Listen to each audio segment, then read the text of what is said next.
There is nothing. Only warm primordial blackness. Your conscious ferments in it. No larger than a single grain of malt. You don't have to do anything anymore. Ever. Never, ever.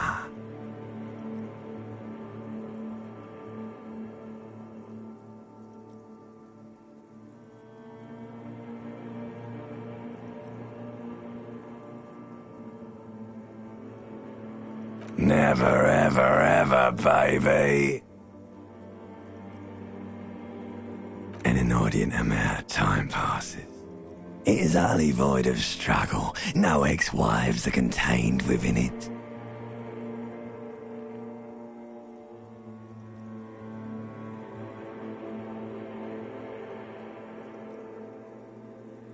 An awareness creeps up on you. A mass lies hidden in your dead angle, soaking in some lurid acidic sauce. It's bloated and shameful, a ball of meat surrounding you.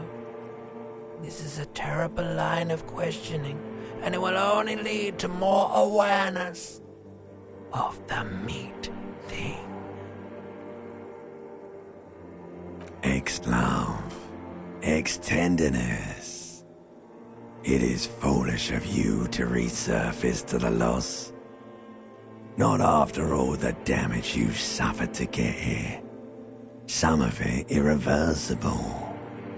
Stay. Sail with me through the abyss of pelagic zone.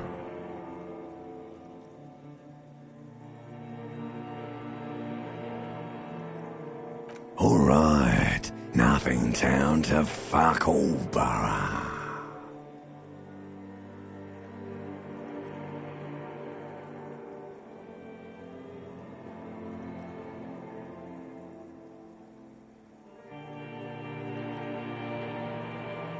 Not you.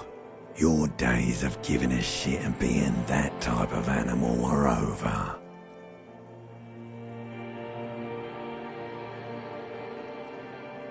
Do you really?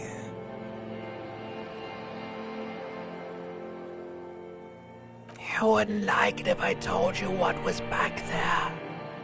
Why'd you think you had to bludgeon yourself into oblivion? Or did you not sense yourself marinating?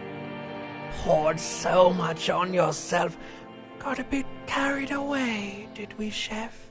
Fear and apprehension. You should ask what's out there first.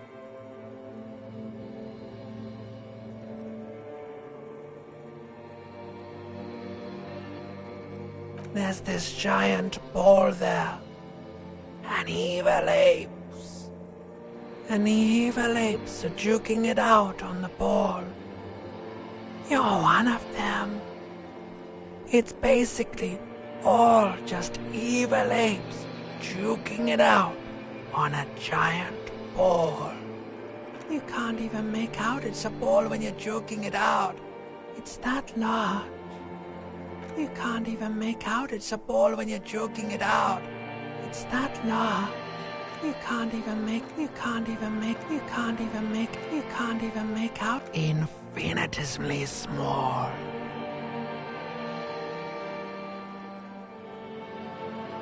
Vying for resources is just a stupid expression you picked up somewhere.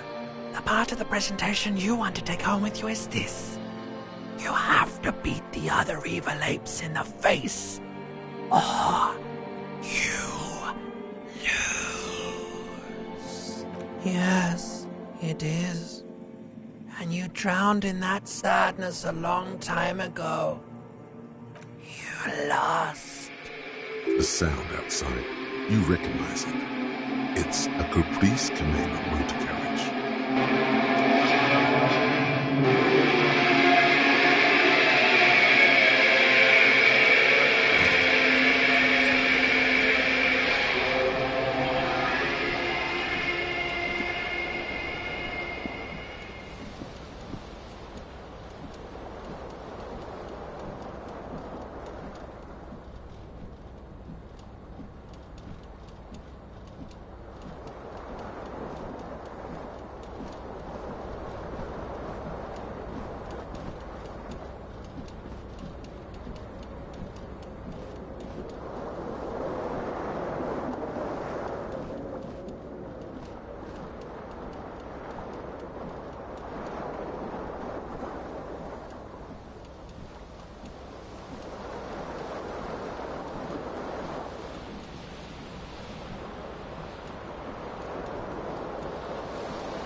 You hear a jingle.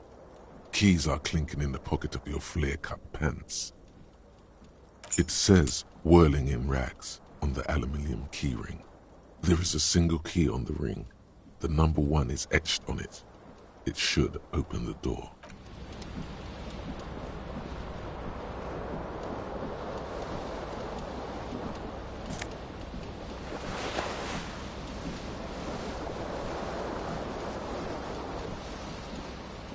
This fan has 2 chain pull switches. One ends in a tiny fan, the other in a light bulb.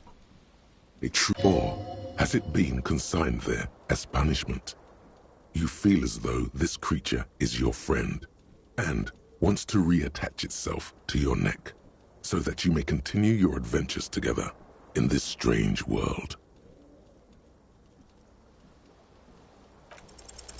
You reach out to grab the tie, but what's this? Diffuse, radiating chest pain. Doom comes over you. This is bad. Feels like sharp stones grinding in your chest and keeping you from moving for quite a long time. Still ongoing. Now is a good time to start worrying. Finally, the pressure recedes. You find yourself covered in cold sweat and trying not to move, hoping it will keep you from dying. The blades come squeaking to a halt. It should be easier to reach the tie now. Oh no, it's happening again. You didn't catch it, and now there's a numbness in your left arm, plus half your chest. It's even worse this time. Maybe you should stop trying to catch the tie. Still happening. Definitely worse than the last time. Finally, the stabbing recedes. You could try doing it again to see how painful it gets, but you would probably die. A terrible mistake. Turn the lights off immediately. You can practically feel the photons burning a hole in your brain. Your eyes burn with photosensitivity. It's not good. The switch must be broken because nothing happens.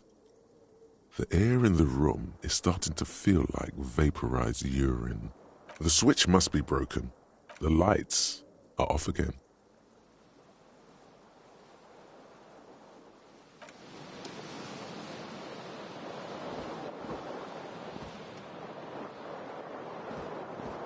This fan has 2 chain pulls, or has it been consigned there as punishment? You feel as though this creature is your friend and wants to reattach itself to your neck so that you may continue your adventures together in this strange world.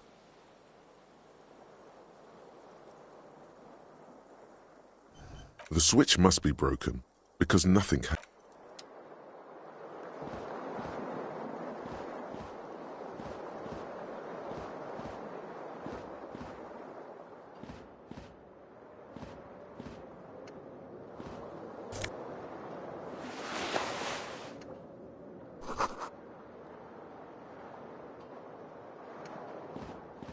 A mirror hangs above a bent and broken sink.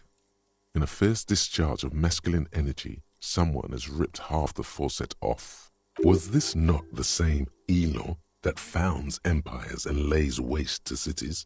Virile, uncaring towards the little things? Probably not, no. Hot water sprays from the faucet's base, and steam covers the mirror. You cannot see yourself. Just a vague impression of a man. Suddenly, you realize you have no memory of the face that awaits you there, underneath the soft vapor. As you slowly reach your hand towards the surface of the mirror. Abort.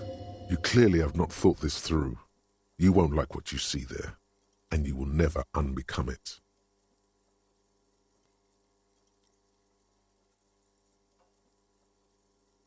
Yeah, there is definitely something wrong with it. Where to even begin? There is the bloatedness, then the swollenness. It's like there's an upholstery of alcohol underneath your skin. It's not. It's swollen and snail-like. wriggling between your fingers. Behold. You have no idea who this thing is, do you?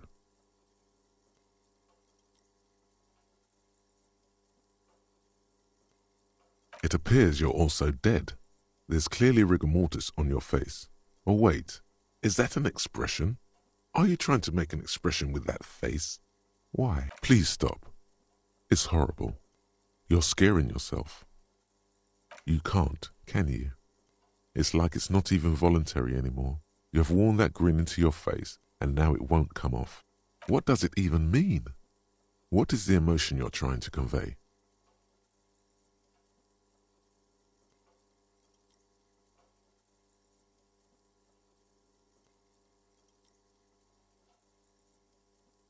You should check yourself for a pulse, superstar.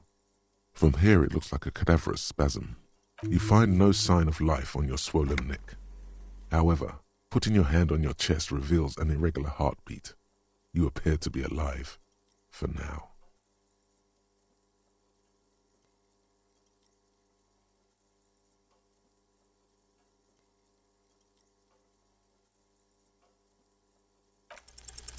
Like the rest of you, it comes from a bad place somewhere in the past. That's all you know for now.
Hello, officer.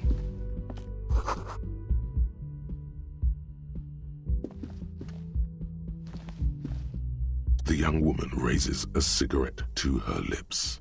A silver jumpsuit falls off her like scale armor, sparkling. This is the sparkle of too many nights out on the city.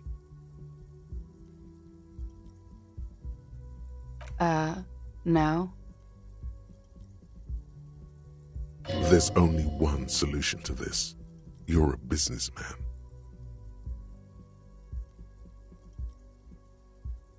Because you're a police officer, sir.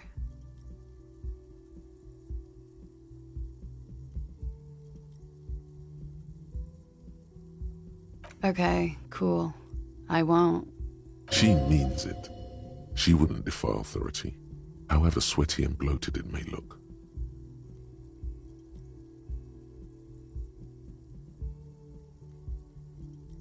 First, I have to ask, are you okay, sir? You look like you're about to throw up. Can I bring you something? She's right. Something wants to come out through your mouth, right in front of her, right here. It makes you put your hand on your stomach and swallow. Sir, you've been here for 3 days. On official police business, no less. I couldn't say. In truth, so far, mostly drinking. You have no doubt about the drinking. But do you strike yourself as a tight-lipped drunk? She must have heard something.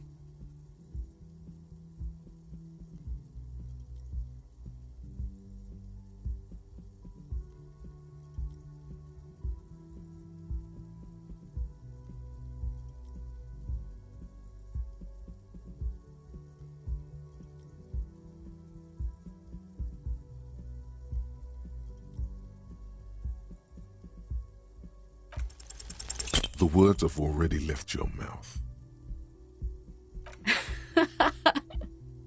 What was that? That's not even how words are used. What did you say? Come on, say it again. Come on, man. Freddy, please. One more time. Goddamn right you did. You crazy asshole, you. What kind of cop are you? Okay, that's cool. Or if I can just maybe ask you to elaborate on that superstardom a tiny bit.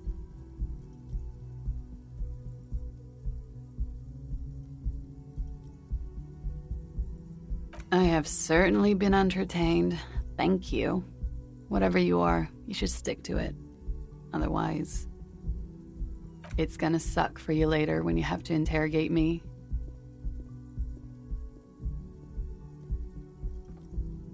And for the record, no, I didn't do it.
You should totally sing karaoke here, the first chance you get. Your emotions need to be expressed. People need to know your vast, oceanic soul. Utterly. And it needs to be heard. Through a PA system. By other people.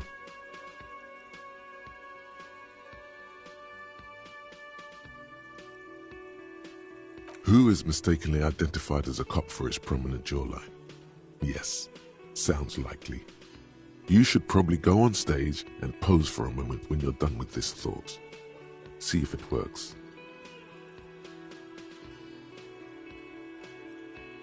You have not yet stumbled on the right lamentation, but it's out there. It'll come to you. You will wreak havoc with it. Don't worry. No. Don't sing the happy song. It's stupid. Sing the sad song. It's profound. You have to find something tragic to sing first, though.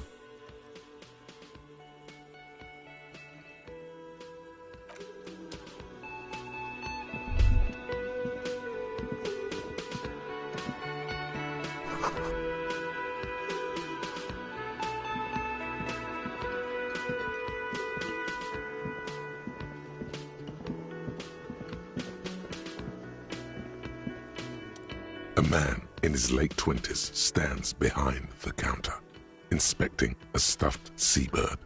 As you approach, he gives you a sideways glance, then looks down again. That was disdain in his eyes. Even now he is purposely ignoring you. Looks like he's not a fan.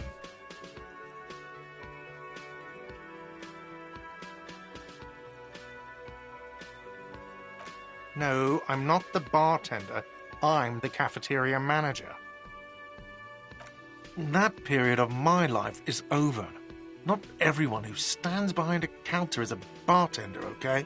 I'm the cafeteria manager. I have 3 cafeterias to manage. 3. Sylvie tends the bar here, not me. I'm only standing in. She just, you know... His eyes dart from left to right. This man isn't lying, but he is hiding something. So now you're a cop. Forget it. A competent work of taxidermy. The white and brown seabird lies among piles of coasters and drying mugs. One of its wings broken. The man is trying to mend it. Looks like the bird was ripped off the shield that was used to mount it, most likely on a wall. This is the Great Skua. The seabird is the symbol for the discovery of the Insulindian Isola, the part of the world you are in right now. Something about it makes you feel bitter.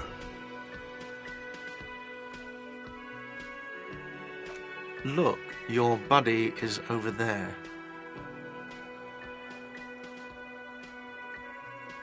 Why don't you go and talk to him, okay? He pretends not to hear you, concentrating on the bird instead. Oh no, you're a hero. A real hero cop. Could the massive property damage upstairs have anything to do with this? Am I? Or did you ride in, take the body down, solve the murder, and not trash my hostel room?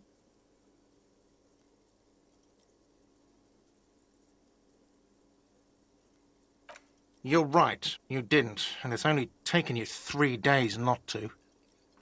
No, I haven't seen you around. I'm not always here.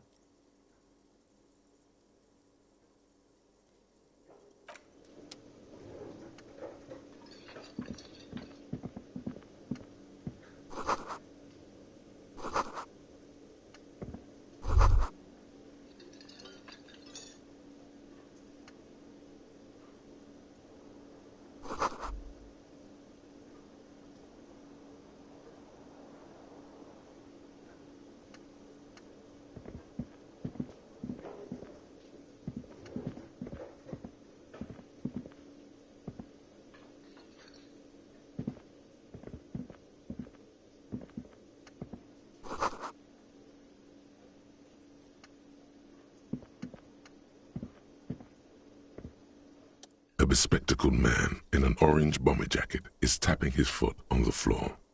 Looks like he's waiting for someone. You. As you approach, he narrows his eyes and extends his hand in greeting. If an assault were launched on this building right now, if the windows came crashing down and the whole world descended upon you, this man would hurl himself in death's way to save you. You are sure of this, but why? Hello, I'm Kim Kitsuragi, Lieutenant, Precinct 57. You must be from the 41st. You realize he's waiting for your name. This is your chance to come up with a really good name for yourself. Get creative. Conceptualize. Concentration makes you squint your eyes. Your name should be deep gold and orange, like a forest fire looming on the horizon, but mixed with the stench of liquor rising from your breath. You're 2 steps closer to it, but there are still many to go.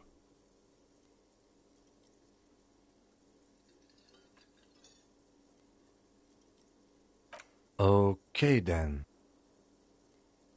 It looks like we had a little scheduling error on Sunday. Saturday too, actually. Have you had time to talk to the manager here? What he means is, he has been trying to meet up with you for 2 days, but you have been otherwise occupied.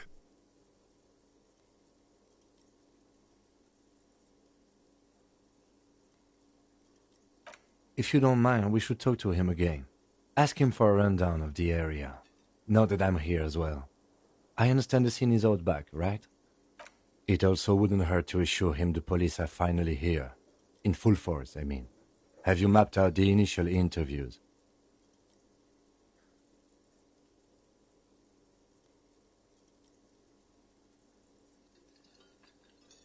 Right. And the interviews?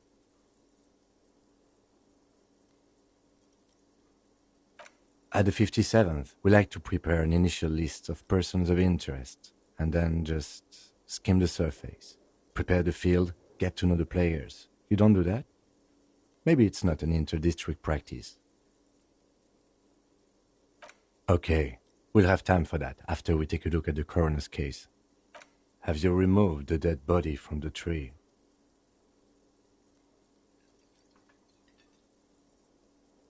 So, the body is still in the tree.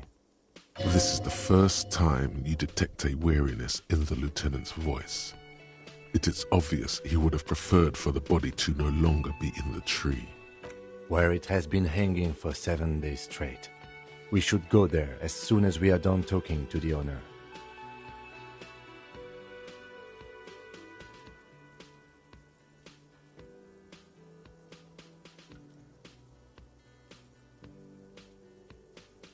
I can see you drank last night and the night before, and that you are still drunk now. But I have seen officers go through worse. Much worse. If you need something for your headache, there is a general store nearby. But as I said, the dead body should be our #1 concern. I was sent here to meet a detective from Precinct 41. You have the insignia of the Citizens Militia on your sleeve and on your back. I suppose you could be impersonating him.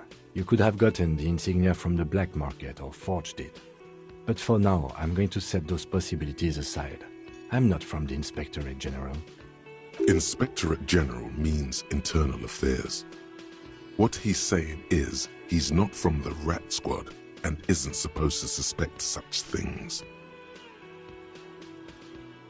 Yes, but I'm not them. I'm from criminal investigation. Yes. They are not just white rectangles. They bear a halogen watermark with the letters RCM and a pattern resembling the street grid of Revachol West. I would ask you to step into the headlights of my motor carriage, but again, it's none of my concern. I just need you to do your job. You mean you don't have a badge?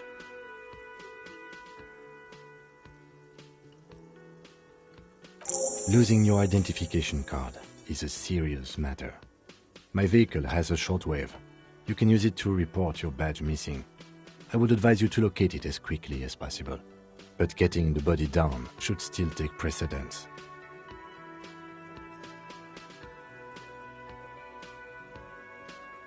We all feel that way sometimes. There is no such thing as a police officer, I'm afraid. What remains is that there is a dead body in the tree. Someone has to figure out who put it there. If we don't, no one else will. And then, soon after, dead bodies would be dangling from all the trees. But first, we have to take it down. After you, officer. Lieutenant Kitsuragi is now in your party. You can talk to him whenever by interacting with him.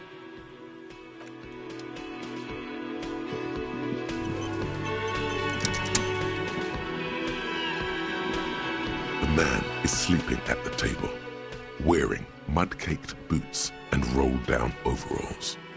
The back of his shirt reads, Wild Pines, encircled by a logo with a tree. On the counter, rolled out of his open hand, you see a blister pack of headache medicine.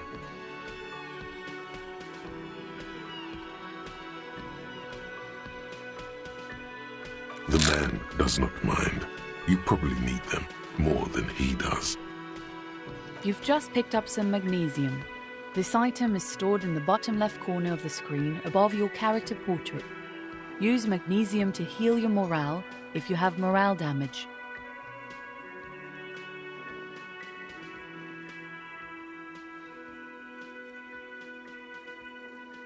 No idea. Looks like he works for Wild Pines, the logistics company who owns and operates the harbor. Possibly because there's a strike going on in the harbor. There's not much to do aside from drinking and sleeping. There is only one way to wake this bone idol from his slumber. Roar like a hurricane. Rip the buildings from the earth. Why the yelling, man? Looks like a Sow descendant. A lot of Sow dock workers around.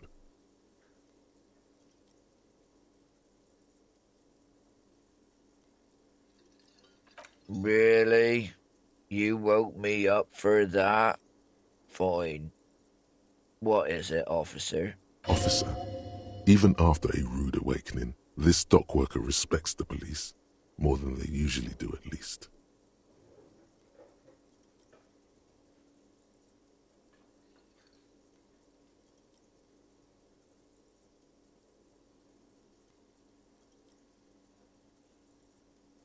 They got it. Majoret's got it. He's guarding the gate.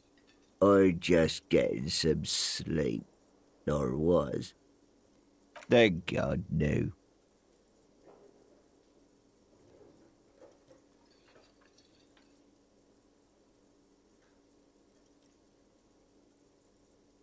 The worker stares at you, his eyes dry from sleep. I don't know what you're talking about, kind sir. But when I'm out, then I'm really out. No malt grains or whatever, no poetry stuff, just quality time. A little me time in the abyssal pelagic zone. You can never return to it now. Only detective work remains. Wakefulness and... That's the name of my employer. I work in logistics. He doesn't sound too enthusiastic about this. How's it going?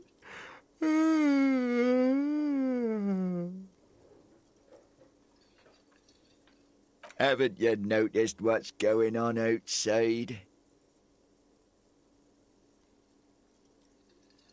Dude, we're in the middle of a strike down at the harbour, trying to force some sense into the executive board of Wild Pines.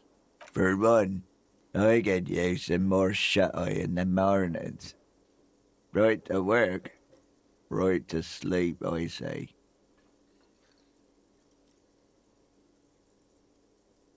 We are the workers, the union. We know what we need, what's right for us. Okay, I guess there's also Everard. He's in charge of the union. He's smart, knows how to negotiate. He's got our back. Indeed. Help yourself to some. Wait, no. Oh, it's empty. Yeah, what about it? You know, people die here every day. Someone's found in a ditch, another one falls in a manhole, a third one gets eaten by stray dogs. If someone has decided to die on top of a tree, then how is it my concern?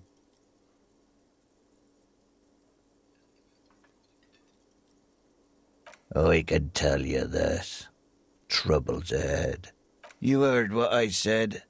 Draw your own conclusions.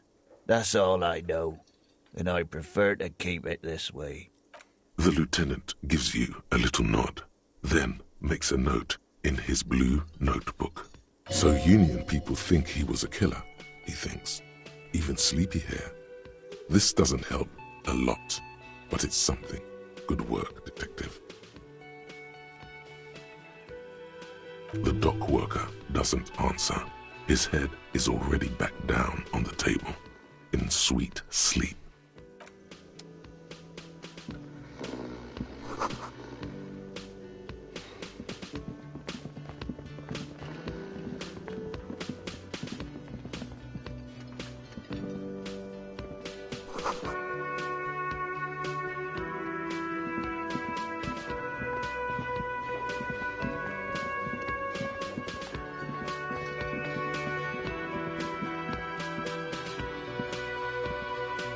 Hello, sweetie.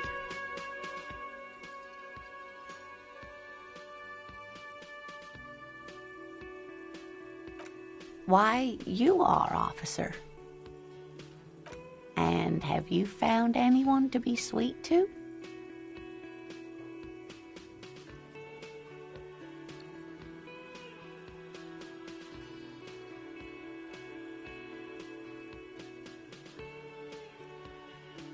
The mating rituals aren't the good part, sweetie. I know it's none of my business, but You look like you need someone to take care of you. I suppose all of us do at one time or another. I don't know what I'd do without Morel. You must forgive me. I'm getting so scatterbrained. I completely forgot to introduce myself. I'm Lena. My husband Morel and I are staying with our friend Gary just down the street, but I come here for tea when they're away. This Lena is wacky enough for the motley crew. Hire her on the spot.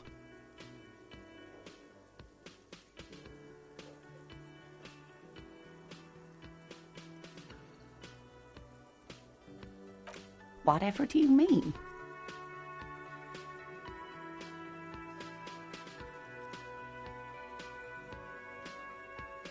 Sequence killers? Oh my. But I think you already have a partner, sweetie. A partner who needs you to help him get a corpse down from a tree.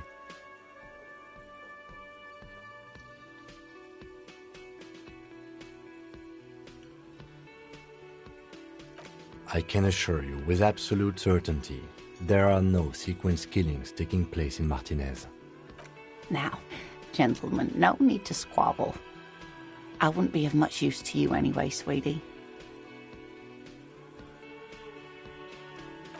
I really would like to help out, but I don't want to slow you down. If it weren't for all the stairs and potholes in Martinez, I'd join you for sure.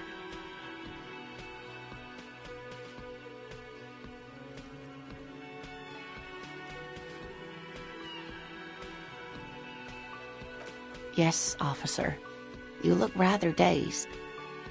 Like a stunned fox. But surely things can't be that bad.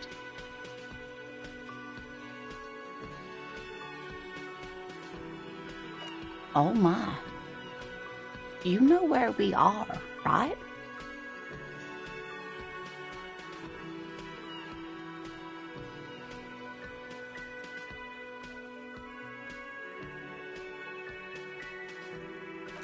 A seaside hostel called the Whirling in Rags, to be precise, and the Whirling itself is in Revachol.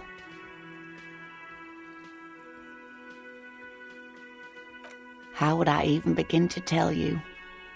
Revachol is the most beautiful city in the world. We're fortunate to be here, you and I. I haven't seen very many other cities personally, but everyone says so. Revachol is a rare jewel. This city used to rule the world, though it has seen better days. Speaking of history, you know what year it is, yes?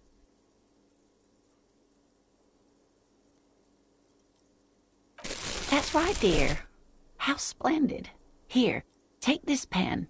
Knowledge should always be rewarded. I can tell that this is taxing for you, so I'll just ask one more question. What regime are we living under? What mode of government?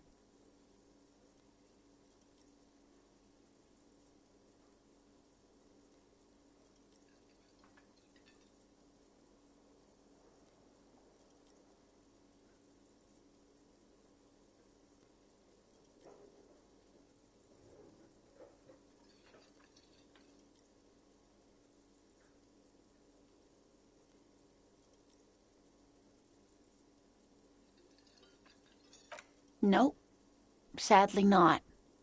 Revachol is what's called a zone of control, under an alliance of foreign powers called the Coalition. We have no government of our own, and what democracy we have is market-driven. Meaning, buying is voting. Oh dear. And you were doing so well. There aren't any cops in Revachol, not in the traditional sense. The status of law enforcement has been a complicated matter since the revolution. But we should stop for today, sweetie. You look like you need a break. Besides, I'm not the best person to explain the big things to anyone. She's scared now. She's realized you really are brain damaged.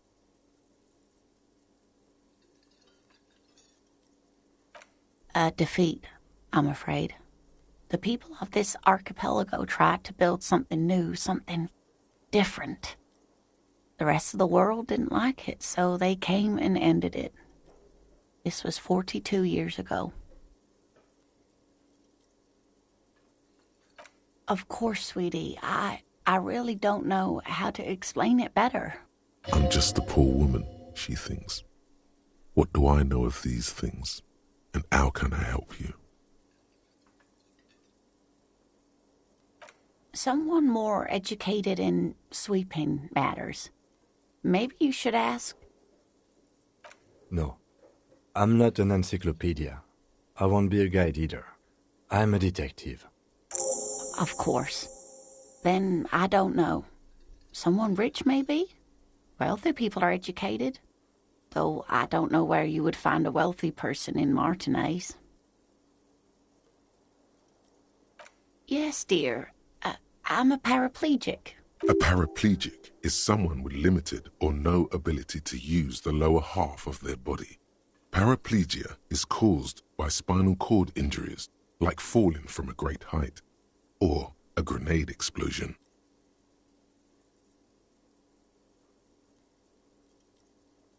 No, dear. I'm not quite that old, although I was injured in the line of duty.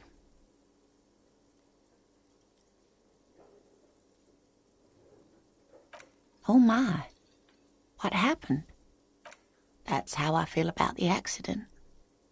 I was a training and development manager at a rapidly expanding mail-order shoe company.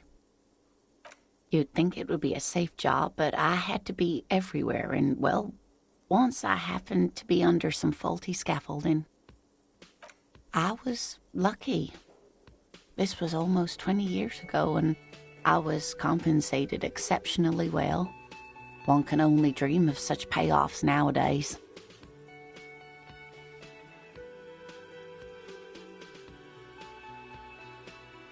No problem. There is no bitterness in her voice. She accepted the curiosity her condition inspires a long time ago. Of course, dear. Good luck with your case.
Before you stands a motor carriage. The bodywork is covered in blue and white livery, bearing the number 57. Vapor emanates from the large engine on the back of the vehicle. This must be the infernal machine that tore you from oblivion. The Caprice Kinema motor carriage. In the cabin, you are welcomed by a set of steering levers, a radio microphone on a hook, a pull-out toolbox under the seat, and the soft glow of the fuel preheater gauge. The frequency tableau lights up, and the green button labeled Prime Line glows like a feline eye. And then you hear something. The soft purr of electrical kittens, radio waves cast far and wide over the metropolis. A woman's voice greets you through the static. This is Precinct 57. Hello, Lieutenant. How may I assist you? Hello, Alice. Please assist our colleague from the 41st Precinct here. I'm putting him on. This is Officer Alice Demetri, Precinct 57. How may I assist you? Just a second, officer. 10-2, 10-5. This is 41st. Come in. Over. A scrawny old man sits in a dusty cubicle, smoking, with a large white rectangle sewn on his vest. In front of him is a box-shaped apparatus with an array of wires and antennas. The radio switchboard. The man uses relay code. You've got this. You're a cop, and cops know relay code. 10-4, 10-5. What's your status? Over. 10-18. State your message, sir.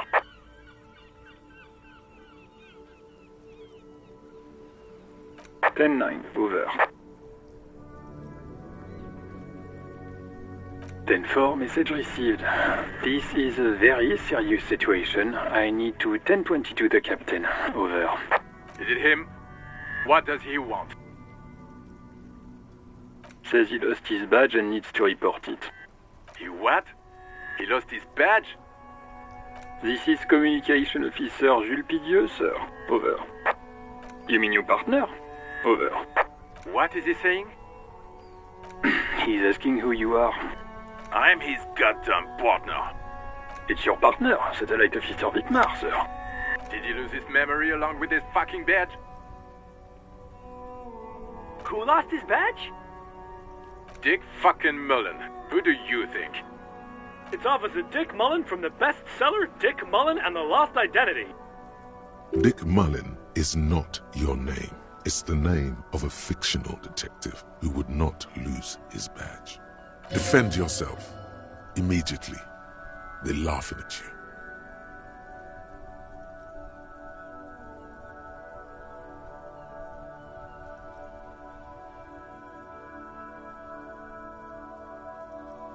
"10-4, I hear you, officer. I'm just going to make a note here that you are in pursuit of your misplaced badge. Over." Fuck me. Mac, come here. You've got to hear this. Dick Mullen lost his badge. What's going on? Super Cop here lost his badge. He lost his what now? His badge. He lost his goddamn fucking badge.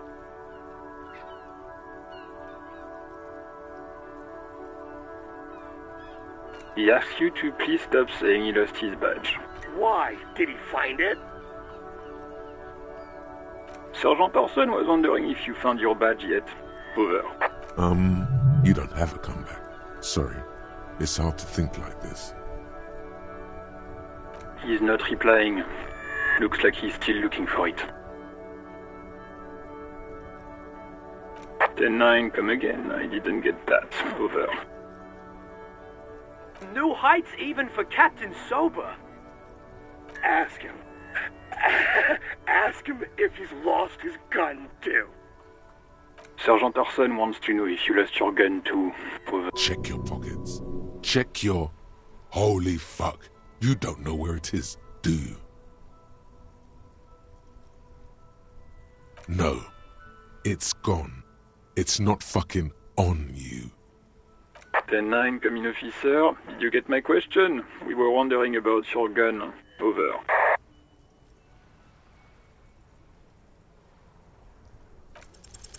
Lying over the phone, it's easy. Just say it like it's the truth, and then it becomes it. He says he didn't. Thank God for that. That would have been a nightmare. I don't even want to imagine the poor prick who has to relay that kind of news to the captain. Losing his badge is bad enough. Tell him to find it, and fast. We can't have some gangbanger running around with it. We're all glad to hear you've not lost your gun, officer. You need further assistance? Over.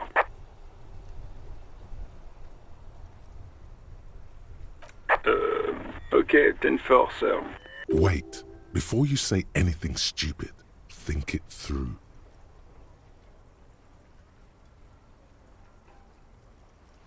Be smart about this. Ask if he's there alone. 10-4, sir. I'm not hearing your question.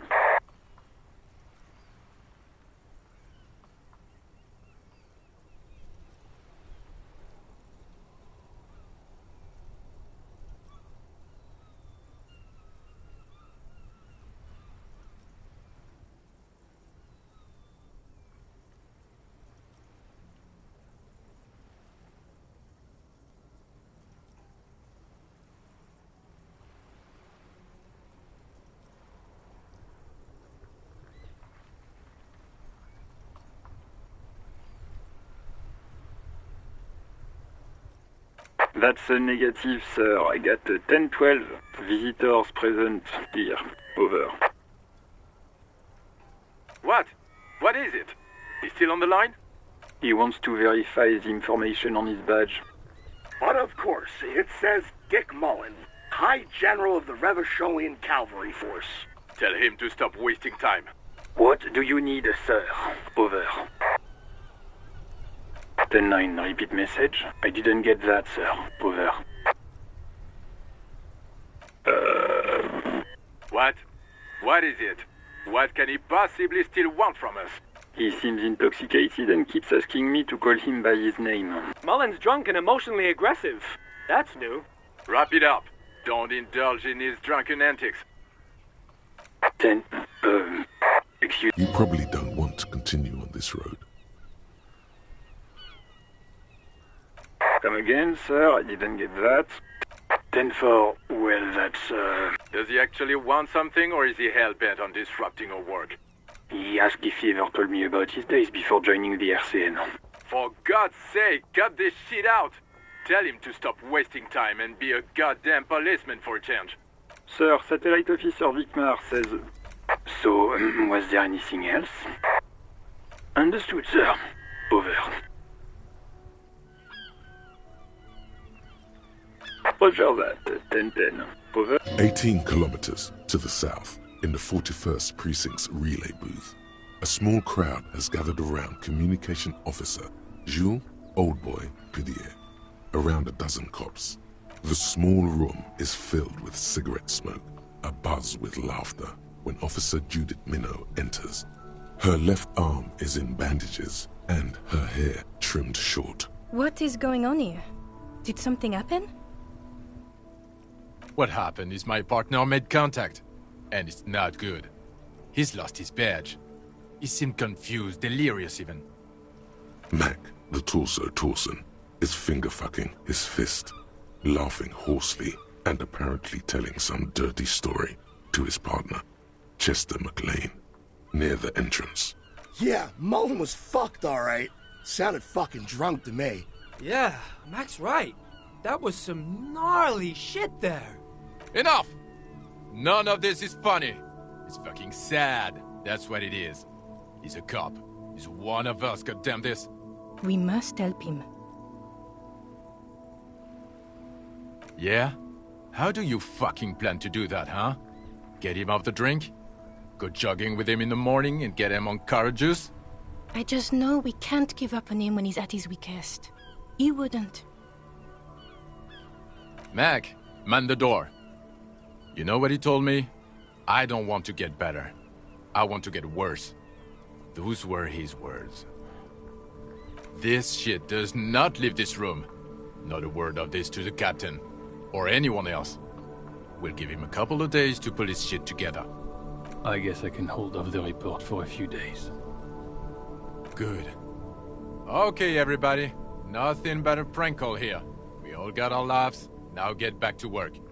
Far north, on the other side of the motorway, the officer quietly hunches with his hand in the motor carriage. A metallic drawer slides out from under the seat and clicks into place. The tools inside are neatly organized. Take what you need, officer. It's going to be a long case. I'm not protective of my tools, like some men are. He's clearly a little protective of his tools. But what can you do? Work is work. The handles are long and sleek. Snap, snap, go the cutters. The pry bar feels nice and cold in your hand. Heavier than you'd think. It's robust, weatherproof, and well-made. Lets you see things in the dark you would otherwise miss. The pull-out toolbox slides back into its nest. Preheater gauge casts a warm glow on the steering levers and the radio on its hook. As you tap on the gauge, the indicator pin jerks as if startled. It's in the large orange sector, indicating the engine is warm. Next to the gauge is a red switch labeled heat. There's no use pressing the heat button. It won't start without the ignition key. Translation. We're not going anywhere right now. Alternative translation. Don't even think you can drive my MC.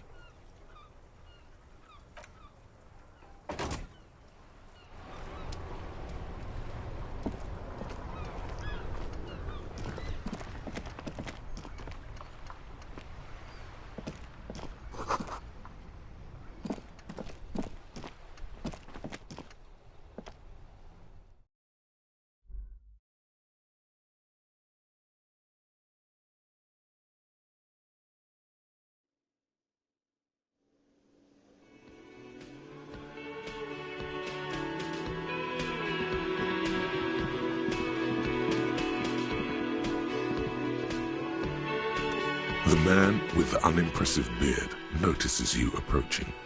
He drops the ledger he was holding and turns to the lieutenant. Mr. Gart, right? You run this place. Yes. I am Kim Kitsuragi from Precinct 57. This is an inter-district investigation, so joining me from Precinct 41...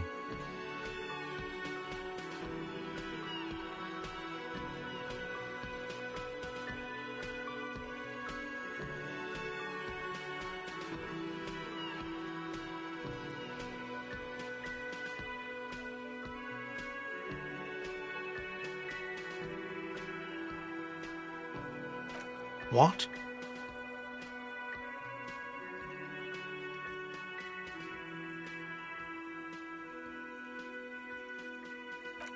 What is this? A joke to you? Is this what you get when you call the police now? This guy? We've been waiting for a week here. Sir, I understand your concern, but we are here to do a job. And for us to do it, I need you to stay calm. Yes, of course. For a moment, the cafeteria manager fidgets under the lieutenant's gaze. Then he gives in. I know it took us a while to arrive at the scene, but it also took you a while to call us. It was you who placed the call, correct? No, I only just got here. It was probably Sylvie who called you. She usually works the bar here. I'm only temporarily taking over her duties. Do you have her number? As a matter of fact, I do.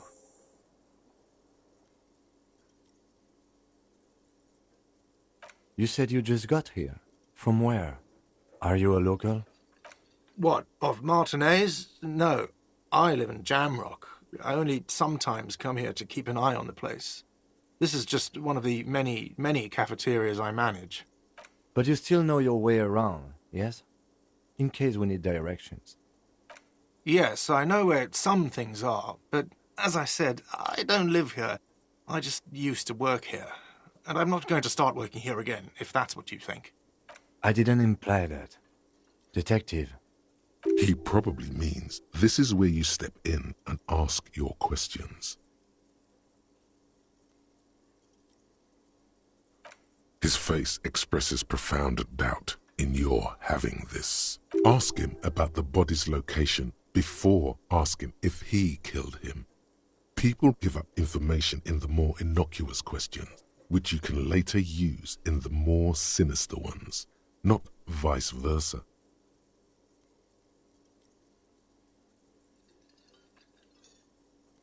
Behind this building, there's a courtyard. They hoisted him up on a tree there. That's easy. See that door there? First you exit through that. Then, to your right, you should see a big hole in the fence. A really big one. You can get to the courtyard through there. No need for the keys. The hole is big enough for the Franco-Nigerian cavalry to fit through. Does he want you to feel guilty of making that hole? It's implied in his voice.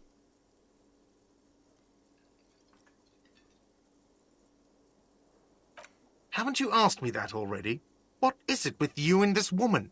She has nothing to do with this.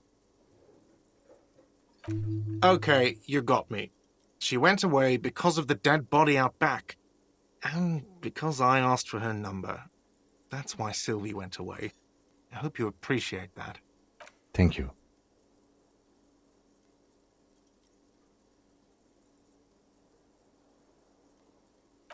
I asked an employee out. She didn't want to come, but felt obliged to. It was a bad idea. Now, what is so goddamn fascinating about that for you? It's got nothing to do with the lynching.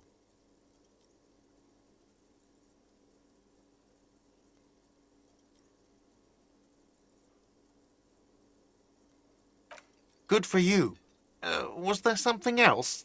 I'd like to get back to what I was doing. I don't know who killed him. I'm not the police. That's your job. This is it. He said they hoisted him up on a tree. Who is this they, if he doesn't know? Oh, people are saying it was the union dock workers, that it was a lynching. The locals, the customers, the people who eat here, a lot of dock workers eat here. Sylvie told me everyone knows the dock workers did it. Did the debarders themselves tell her this, or is it a rumor? I don't really know. You'll have to ask her. I would suppose it's because they have nothing better to do. You mean the strike? Yes, the strike. The man they hanged was a security guard for the harbour company, I hear. A mercenary. The unionistas probably thought they'd send a message.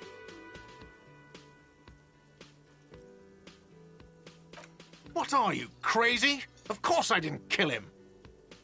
The lieutenant turns the page in the little notebook he's been scribbling in. Let's go.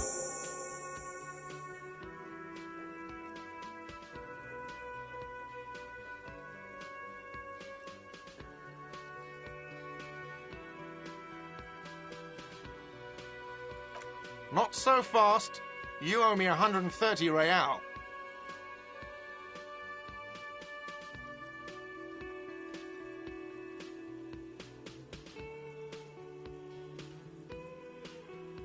Oh, excuse me. You owe me 130 real. The IIR, or Inter-Isolary Real, is the global reserve currency. Whatever part of the world you're in right now, it's safe to assume he means you owe him some money. No, you don't owe me street cred. You owe me money. You owe this establishment 130 real.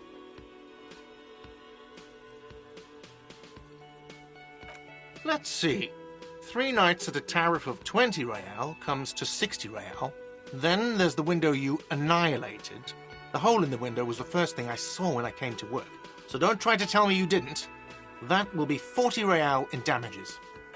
Another thing you've annihilated is half the bar. You've run a tab of 30 real. Actually more, but we'll round it down to 30 for your hard work maintaining the stability and order of Revachol. That's 60 plus 40 plus 30 equals 130 real. And yes, real is still money. What are you, a philosopher?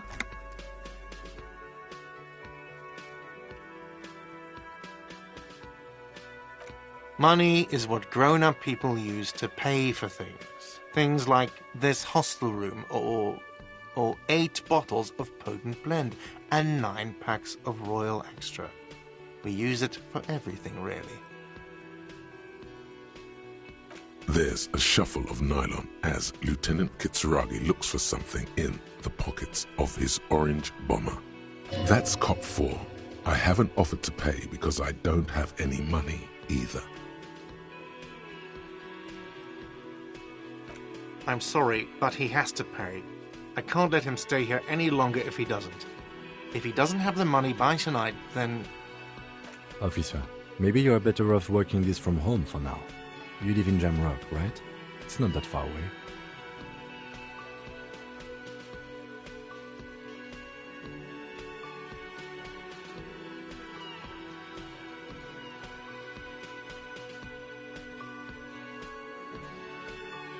Officer, you really need to take this up with your station. I have a shortwave radio in my car. Call them, ask for assistance. We have to get this investigation started now. Good luck.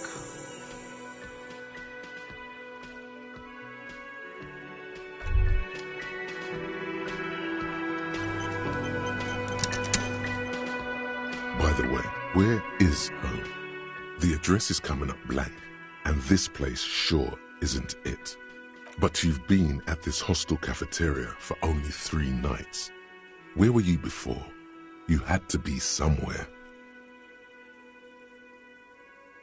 In time or space? That doesn't sound like somewhere you can stay if you run out of money.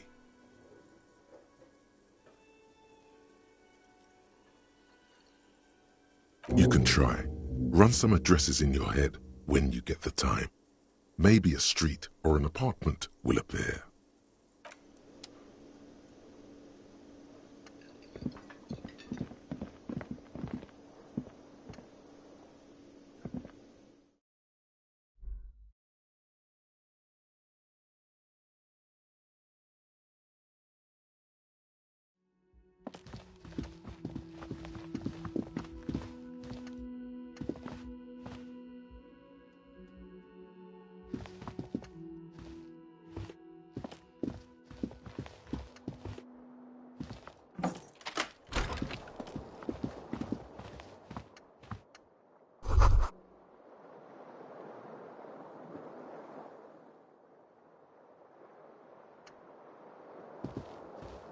Yes?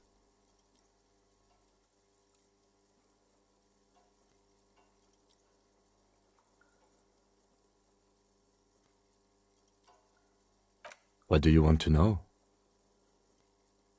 Maybe you can tell me what you do know to help me narrow it down a bit. Then you are not that far behind, actually. Do you want me to brief you? 3 days ago, the RCM Emergencies Desk received a report about a security guard who was found hanged in Martinez. An anonymous caller said there was a dead body behind the Whirling in Rags hostel cafeteria. The cadaver had been there for 4 days. No one had come to investigate. During that time, the victim had been stripped of his belongings. The caller did not identify him, but used the word lynching. There is an ongoing labor dispute between the local dock workers and the logistics company Wild Pines. I was told we should approach the death as part of this dispute.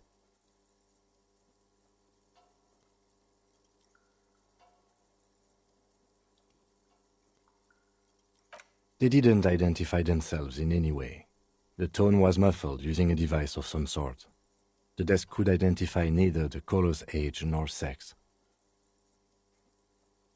There's a strong prejudice against involving the RCM in what's seen as union matters.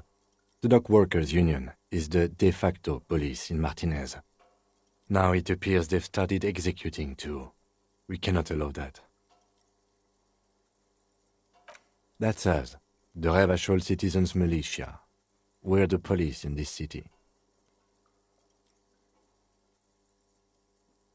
The RCM, or the Revachol Citizen Militia, is the police force you and him are part of. A self-organized peace corps of the occupied city of Revachol. The RCM operates within a legal twilight, yet its authority is rarely questioned. It's super useful to know this. That's right.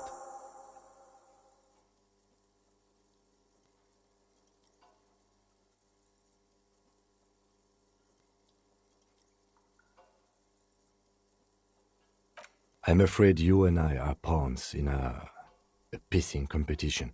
His disdain is clear. This man would not use such an expression otherwise. You don't know? I assumed you were in on it. That's good.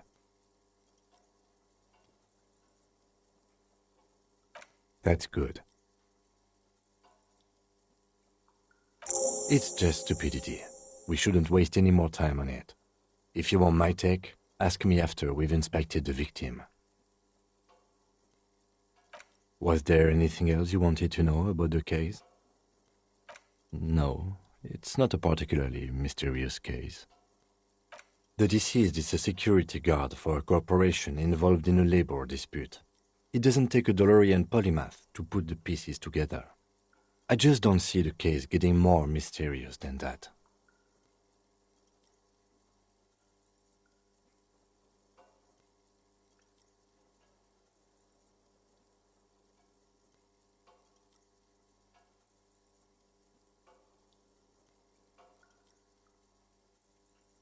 There was some interest in this case at my station, but not for the reasons you have in mind.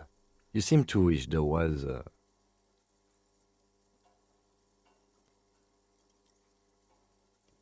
Good point. Martinez is famed for its occult sex murder rites. We'll get on it immediately. The wary tone is the surest indicator that the lieutenant is being sarcastic. Extremely. It can still be an otherworldly sex mystery in your head, with a dark twist even. He's basically challenging you to sex it up with some lurid twist. Don't get right into it.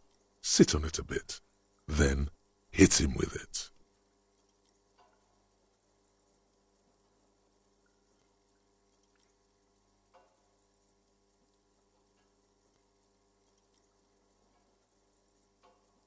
Good.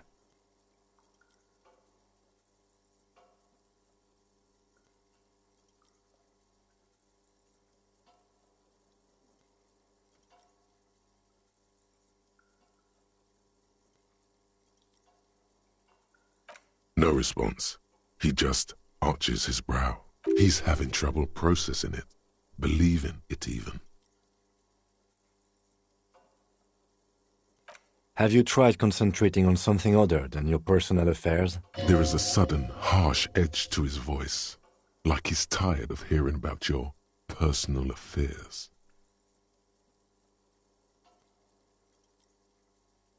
Try work, the case at hand. It can work miracles. Not a fan. It's just the nature of lieutenancy. The RCM deploys a self-styled structure called the Decomptage as its chain of command. Every lieutenant is responsible for 2 sergeants and 8 officers. That means the average lieutenant has to deal with quite a few personal affairs. Even you know this.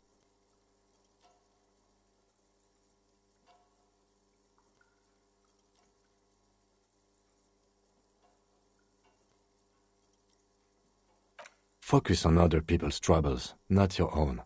That is a relief. A moment passes. The lieutenant glances at the sports watch on his wrist.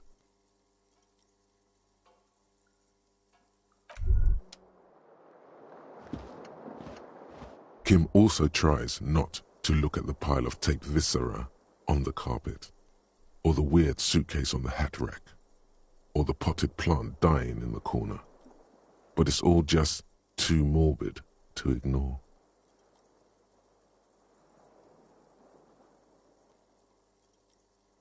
And by that you mean crimes against humanity? I have no idea what that means.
The bed is cold and not particularly inviting, but it's yours.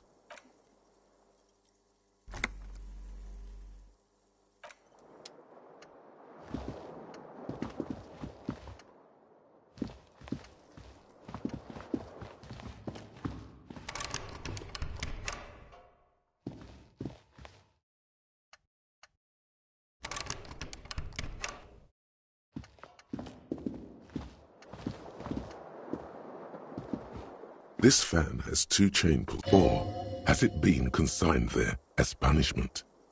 You feel as though this creature is your friend and wants to reattach itself to your neck. The switch must be broken. The lights are on.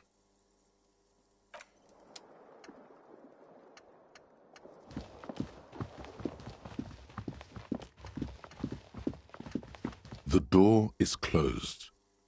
There is no answer. A tremendous loneliness comes over you. Everybody in the world is doing something without you.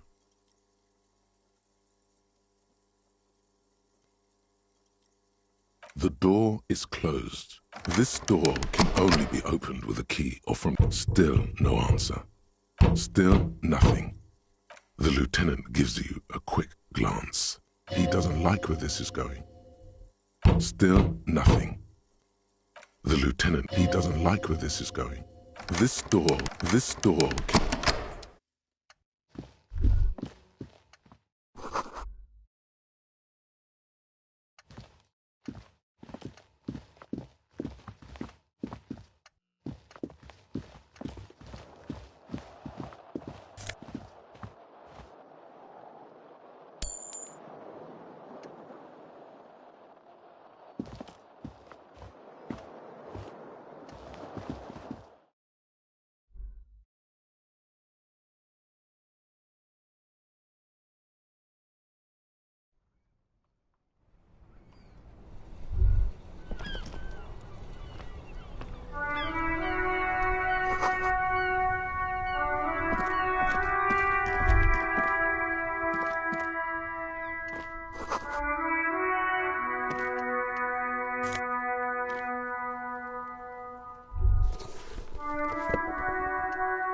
There they both are, 2 identical shoes, both copiously green and indiscriminately snakeskin, like 2 baby crocodiles.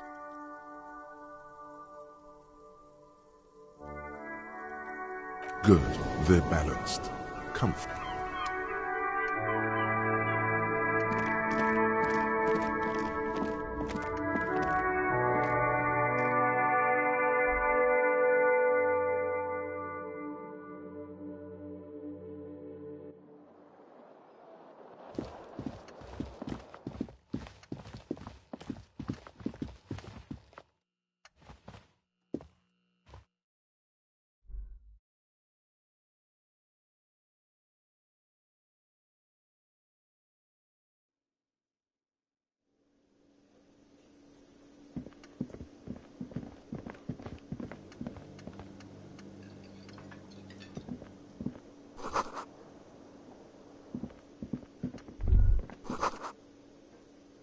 The theme on that pinball machine is a standard royalist theme, used on everything from pinball cabinets to full-flavor cigarettes. Clinging to a picture book version of the past century, waiting for the king to come back and cast out all the profiteers and homosexuals. Basically, imagine a yellow plastic crown with a liquor brand emblazoned on it. The contemporary period stands still. The fated carousel of progress that doomed the royalists is itself winding down.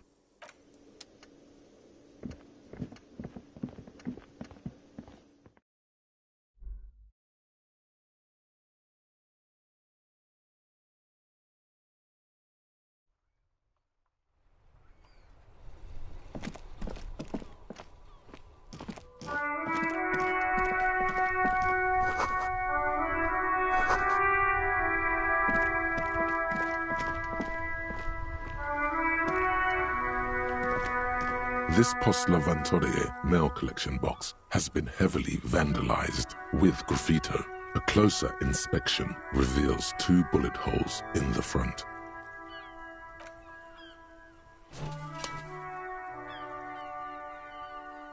The box seems happy.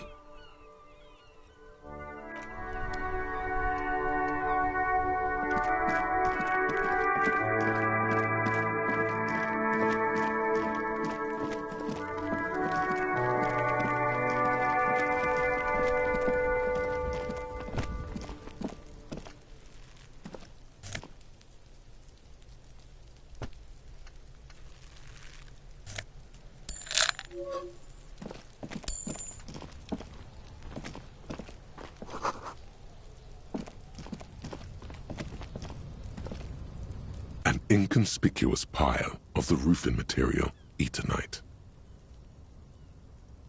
It's nothing. Someone just left some roofing material slanted against an old shack. Glad you asked. When junior researcher Olari Tal invented Eternite in the Vatna Polytechnic Institute some 30-odd years ago, he thought it would last forever. Hence the name, Eternite. Sadly, the only lasting thing turned out to be the material's highly carcinogenic effect.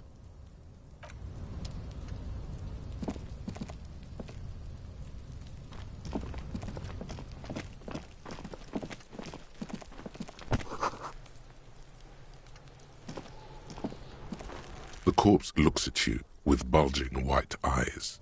The face around them does not look human. It's swollen and ready to burst. His lips are fish-like and his tongue like a ball gag. You seem to be holding your breath. A cargo belt twists his neck at an unnatural angle. The body below appears stiff. It's letting out an ungodly rot. The smell seeps in even through your clenched nostrils.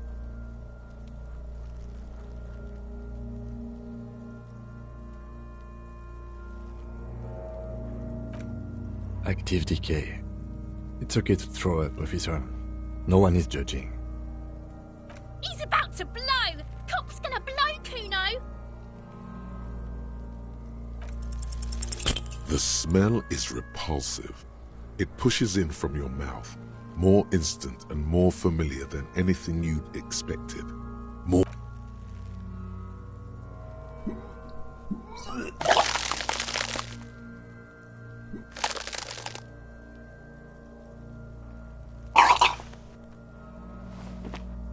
You feel a great force ringing from your stomach.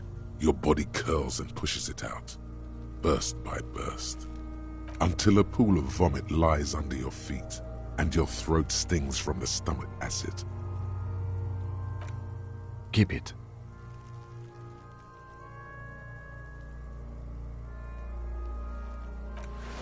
The hangover is clearly making this worse for you. You could use some ammonia to clear your head. There is Frit nearby, east of the hostel. They usually have a small apothecary. If they don't... There's a greenhouse here, and a gardener with a wheelbarrow on the corner of the whirling in rags. If she works here, she might have something for the smell. Pretty clever. Acquiring ammonia will provide a modifier to the white check.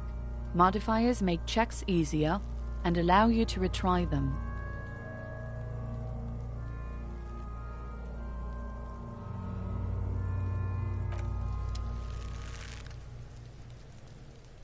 There he still is, looking right through you with his white eyes. The body below is entirely dedicated to that corpse smell.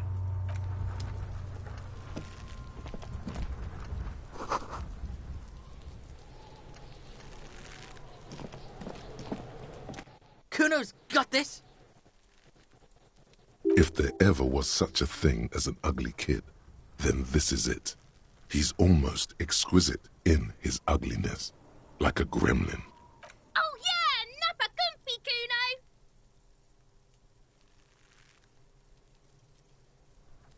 Right in the dick, Kuno! Get him right in the dick! It's love it in the dick. Fuck that! Kuno, yeah! Right in the mouthhole! They pay you no heed.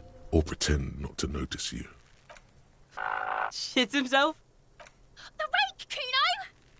You should throw the rake at him, Kuno! The fuck? Does Kuno know what a rake is? Kuno's not a gardener. The fuck are you talking about? He's calling us Kuno. He says we're fucking each other. Alright, entertain the Kuno. Show me what you got. What you got there? What you got, huh? Irregular speech patterns, overconfidence. Could this kid be on drugs? This warrants further investigation into this Kuno. Shitload pig. What's your question? Don't tell the pig shit, Kuno.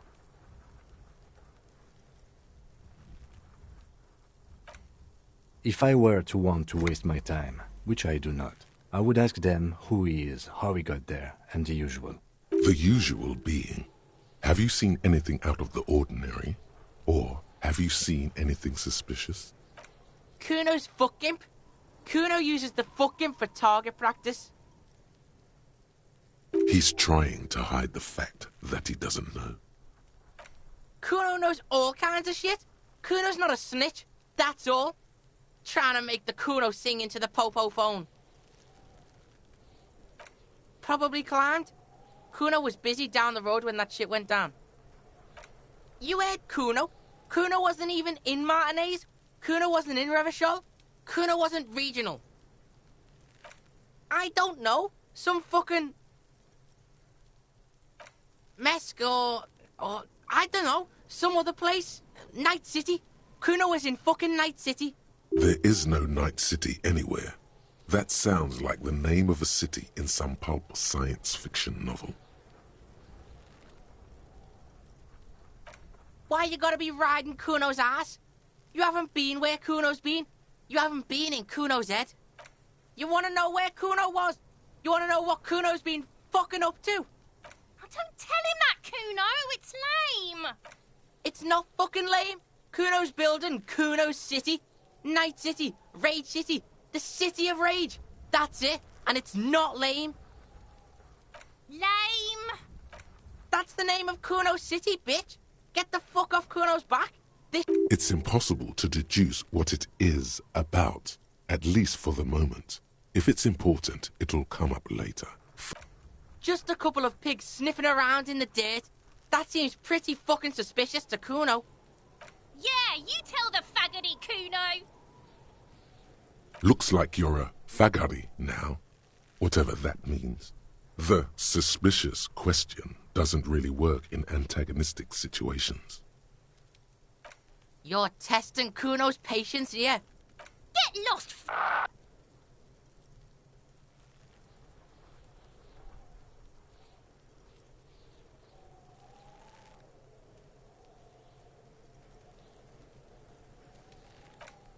Kuno's Kuno, pig?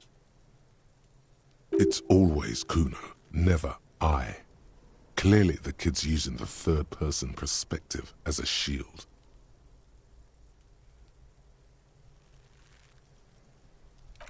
Kuno doesn't do that smart shit.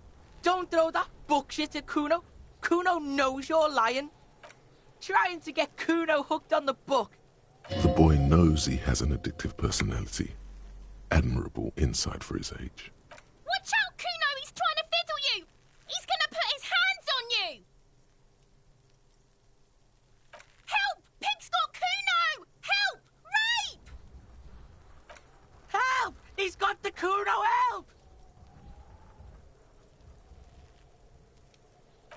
Help! He's digging his dick out! Escalate, Kuno! His dick is out! You're afraid! Pigs in here, Kuno! Somebody, please! How did we get here? How did this happen? This makes no sense. There may still be a way out. Just appeal to his reason.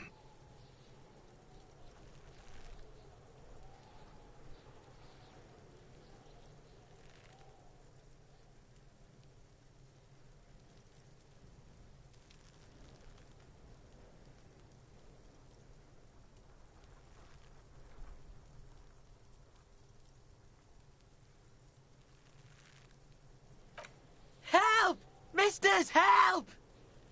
He's having the time of his life. Total ecstasy. Fuck the pig.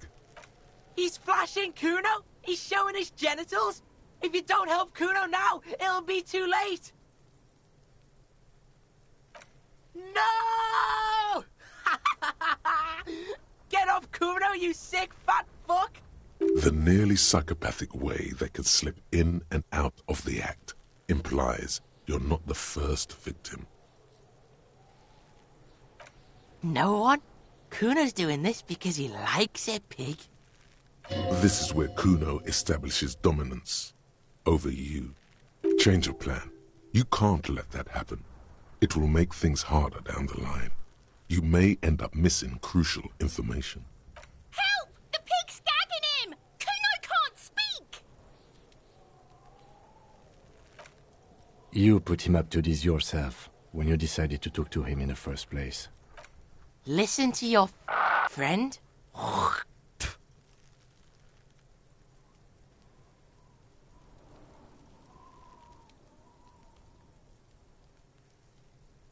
Yeah, we're all in this together! The Banani Poiko's losing it. The lieutenant doesn't even shrug. Help! The RCM is trying to fuck us! Fucking logical! Help!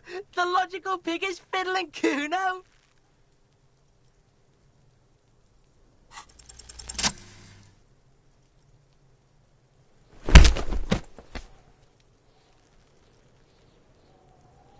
Thump. The blow connects surprisingly well, leaving your knuckles tingling. What?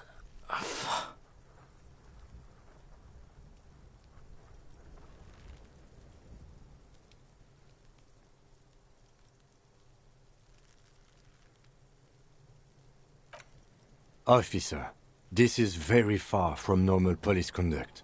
Get yourself together. For heaven's sake, he thinks, this has gone too far. Don't make this any worse than it is. Just... Okay, pig. If this act was about him trying to establish dominance over you, it's safe to say things didn't go as he'd planned.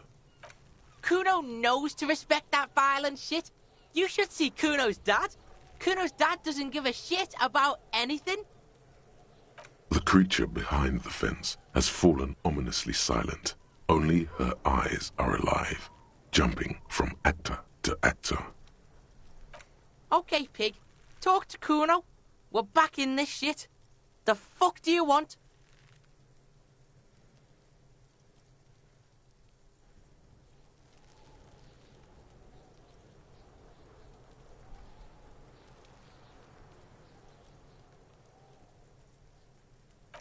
The fuck about it? Kuno's fuck gimp. Kuno uses the fuck gimp for target practice. He's trying to hide the fact that he doesn't know. Kuno knows what you meant. Kuno's not a snitch, that's all. Trying to make Kuno sing into the popo phone. Probably climbed. You heard Kuno. Kuno, I don't know. Some fucking... Mesk or... There is no Night City anywhere. Yeah. Kuno didn't smoke him, if that's what you mean. Thanks, Kuno. That's one name you can now cross off the list. Just a couple of pigs sniffing around. Yeah, you... Looks like you're a fagari now. Whatever that means. The suspicion... You're Get lost, You're dreaming, pig. That's not how this shit works. A little. But don't expect anything to change. Don't let him dominate you, Kuno. Fuck his fat ass.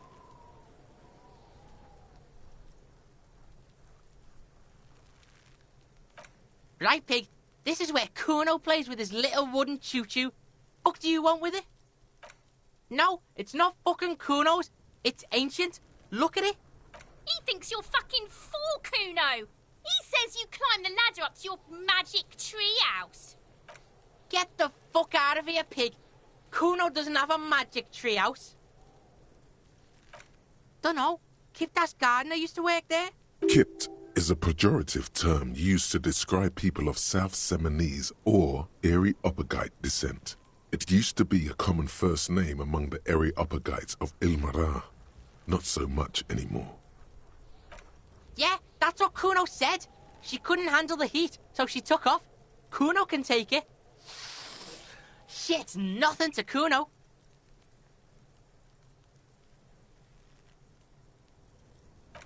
Look, Kuno doesn't explain shit. Kuno just says shit.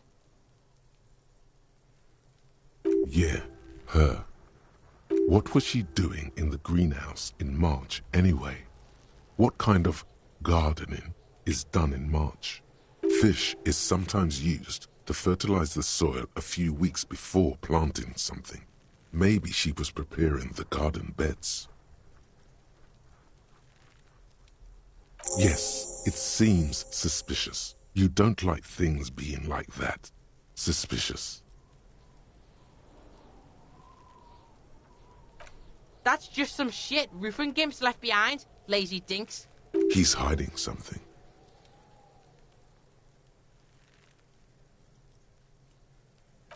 Pig, if Kuno was hiding something, it would be hidden. But it is not hidden, is it, sire? You picked up on it. You should examine the pile of roofing material again. Yeah, whatever. Kuno doesn't give a shit. Yeah, the kingdom of Kuno. The fuck do you want with it? Yeah, whatever. Kuno doesn't give a shit. Yeah, like a fucking volcano. Yeah. You were lucky you didn't die there. Yeah. Kuno's got some advice for you. What are you? Like 80, right? Maybe you should stop embarrassing yourself in front of a fucking kid. Perhaps you could compress this negative energy and turn it into some sort of a Kuno-fied non-vomiter. Don't ask questions. Roll with it. That's right. Turn your weaknesses into conceptual strengths.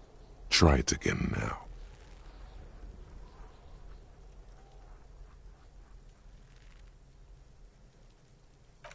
Yeah? You were lucky you didn't die there. Oh, what? You'll fucking vomit on Kuno too, Pig? He's on your crime scene, bossing you around. And he's been here for some time too.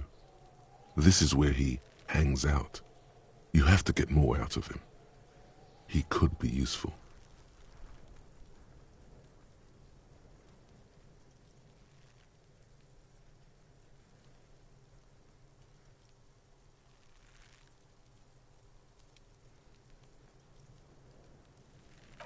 Fuck no! What are you? Fucking mentally handicapped? Kuno, they've almost made you a snitch now. Ease off, see? Kuno always takes the bullet over the hammer. He'd rather die than work with the justice system. Kuno doesn't fucking care.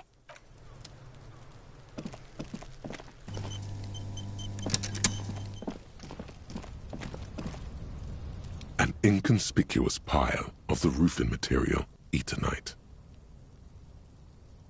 It's nothing. Someone just left some roofing material slanted against an old shack. Because it's nice and orderly, well-laid pallets, easy on the eyes, rhythmic pattern, calms your mind. Mammals like this stuff. No, there's more to this. You get this strange feeling. Hard to say. It's gone now. Feelings pass, you see. It's nothing. Someone just left some... It's nothing. It's nothing.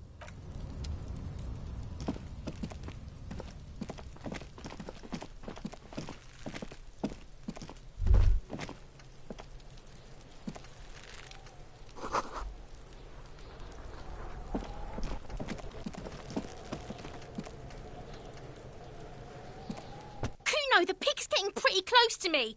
come to snuff my shit out, I think. Looks like it's time for me to go, Kuno. Pig's come to take me in. I'm going away for a long, long time, Kuno. Going away for life. What's going on there? Fuck are you trying to pull, Pig?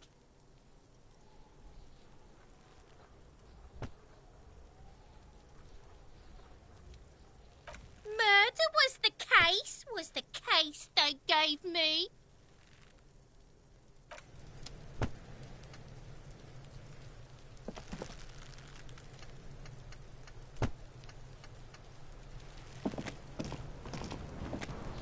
This trash container is locked. The sliding lid has a padlock that says, whirling in rags. There's something in there, not necessarily connected to the case, but still. The body is downwind from here. Maybe you prefer the smell of garbage to the smell of death. Trash, food waste from the cafeteria. They lock these containers to keep the derelicts from flocking in. Could be evidence too. What do you mean, feel?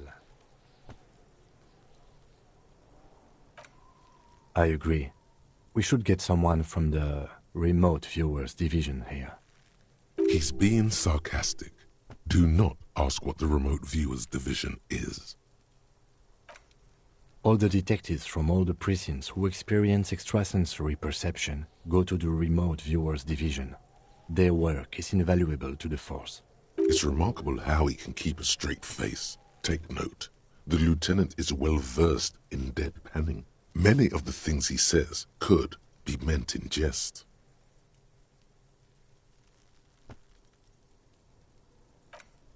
No, because they don't exist. There isn't, but we should still access this container. We could try using a pry bar, the one you took from my motor carriage, or we could ask for a key from the manager of the Whirling in Rags. He probably has one. He might also have information. This is better than the pry bar idea.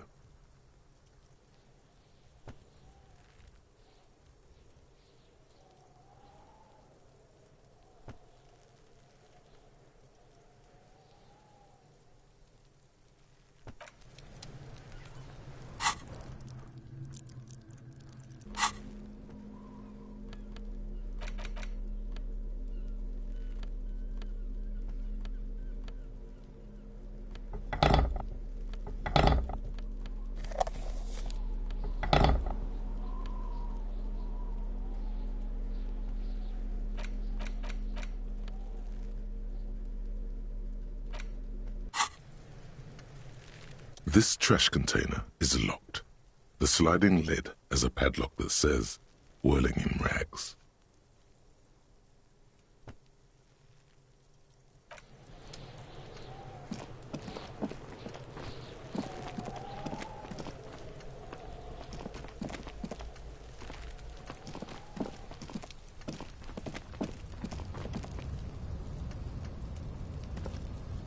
An inconspicuous pile.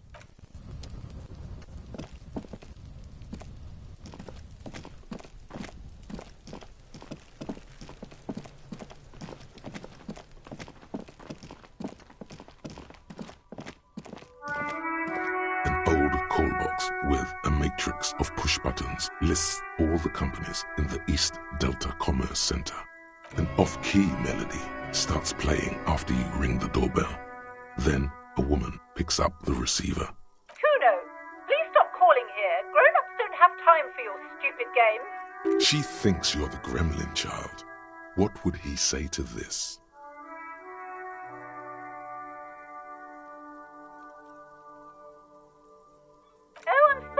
I thought you were... But the doorbell is broken, and the bookstore shouldn't even be on the list anymore, so I can't help you. Please don't call here again. A single beep indicates that the line has gone dead. You ring the doorbell. What an ominous name for a hair salon. Doesn't all you hear is static, but no one answers the call. You ring the doorbell, but nothing happens. You wait for a minute or two, but all you get from the call box is silence. Looks like someone has melted half the plastic off with a lighter. The doorbell doesn't work anymore. You hear static from the intercom speaker. It sounds as if someone has picked up the receiver, but... Yes, hello. This is Tricentennial Electric. Have you come to place an order? She sounds almost antique, as if her voice was being played off an old wax cylinder. A receiver must not be working properly.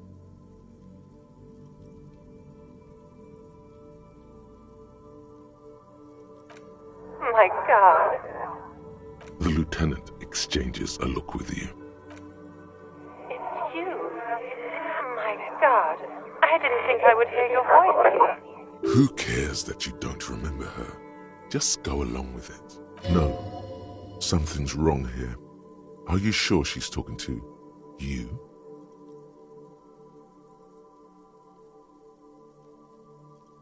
Michelle, just please. Why did you even call? I don't understand. You've been gone for months. I thought you didn't care. Ever since I came to work here, it's been different. As if my mind's been wiped clean. A spot of static overrides her words. When she speaks again, it sounds like she's submerged. It's so nice. It's so nice to be able to finally speak again. She sounds like she's about to cry. She doesn't answer. Silence. The only thing you can hear now is static and waves washing ashore on the bay. Another seagull passes by. It's getting cold standing here, staring at the silent call box. It must have been some kind of faulty wiring. We should maybe stop playing with this doorbell. It looks ancient. You press the number sign on the keypad that terminates the call. 12 name cards on the call box read.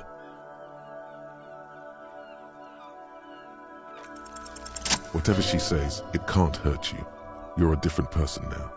All right, maybe not healthier, but it's a bonus that you've drunk so hard you can't remember any of your past relationships. Oblivion's the ace in your corner. There's a light buzz as you press the doorbell, waiting for her to answer the call. It's cold outside, and you can hear the wind blowing into the speaker. Yes, hello. This is Tricentennial Electric. Have you come to place an order? My God. Here come the bad vibes again. It's you. My God. I didn't think I would hear your voice again. Michelle, just please. Why did you even call? Is this some kind of joke?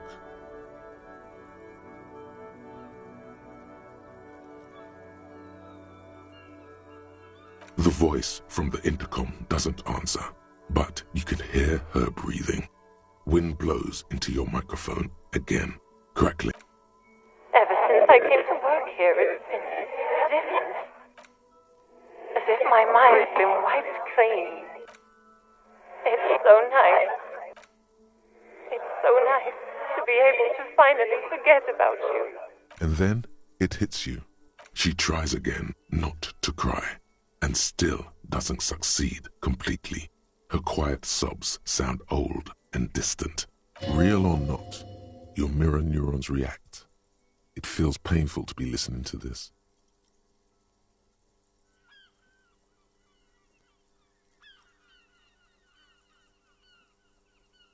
Her sound melts into the static from a long-distance phone call.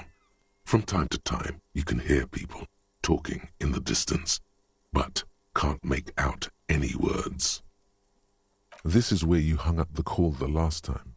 A phone rings in the office with an old-fashioned chime, and someone walks by in a pair of heels. The static is like a warm blanket.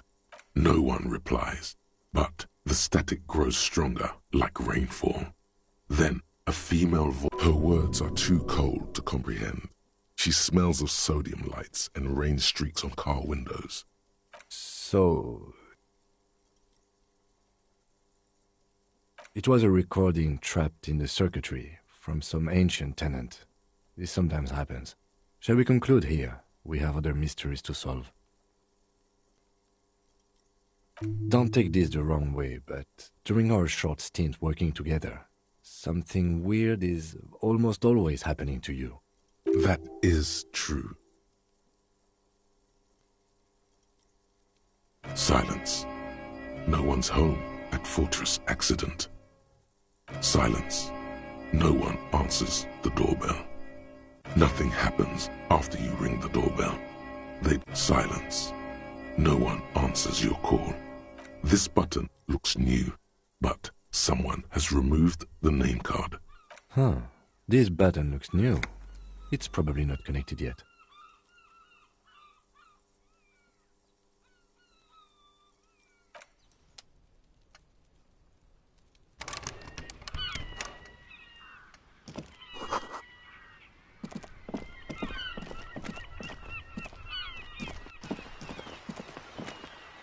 Hello, sir.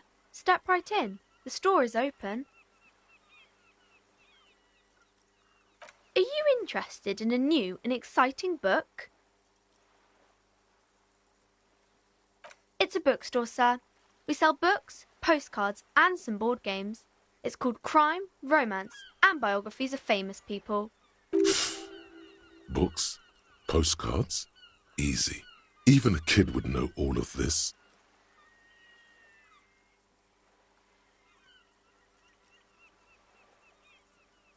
Don't be a fool. As an expert, it's your duty to tell what you know to everyone. Sir, are you okay? You've been standing here silently for a while now. Okay, sir. I'll try to answer any questions you have. I hope they're about books. My name is Annette, sir. My mum, her name is Plaisance. She owns the store. She's inside minding the register or organising the stock. Feel free to step in and browse our wares. I'm signalling that the store is open. Otherwise, people might not know. They'd miss out on the crime, romance, and biographies of famous people. A sudden gush of wind turns the pages of the books on the counters. She covers her face, smiling. But she's cold. Kind of you to offer, sir. What could you do to help her anyway?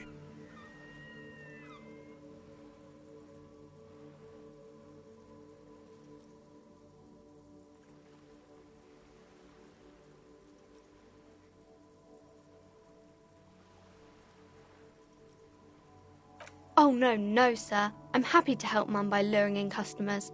Besides, I have some hot juice in my vacuum bottle to keep warm. I do my studies at home at the moment. I have to help Mum keep this place running.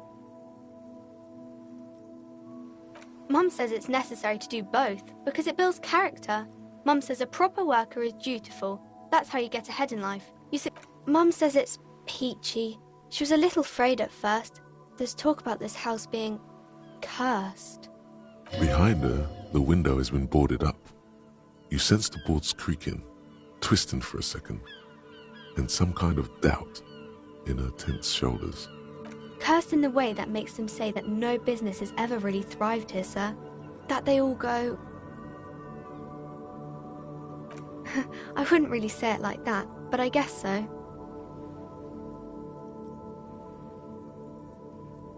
We can go into the bookstore and ask about the case, but I don't see much more to look into here. Yes. Please do also look at our wares inside. The postcards and board games are there, sir.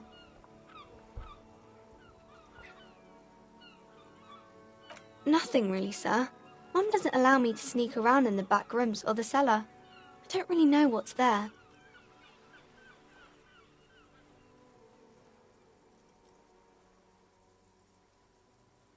It does not manifest itself in any way. It does not exist.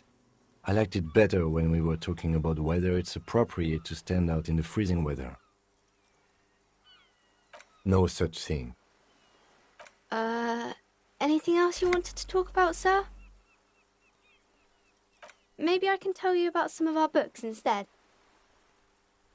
Crime fiction is about murders or burglaries or things like that, and the work of a policeman or a private detective who's trying to solve a crime and catch the criminals.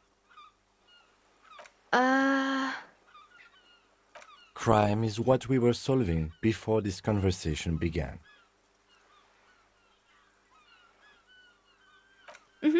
And it's kind of like a puzzle too. You can guess who the criminal is or how the good guys are going to catch him. You don't look much like a policeman.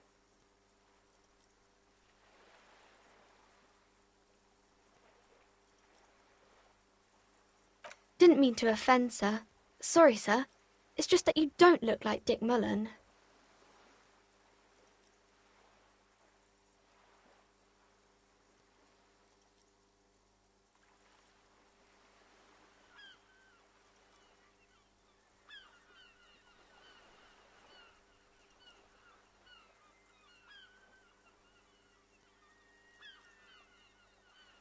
What's that mean? And everything's better now, sir? That's great, sir. She looks at Dick Mullen, frowning. Dark, arrogant, violent, likely overcompensating for something. He isn't even drawn right. She examines the picture, trying to find whatever is wrong with it. She then shrugs and... Sure you can, sir. He's just a fictional character. He'll be no match for you. Maybe you can show me some real police work, sir. Like in the books.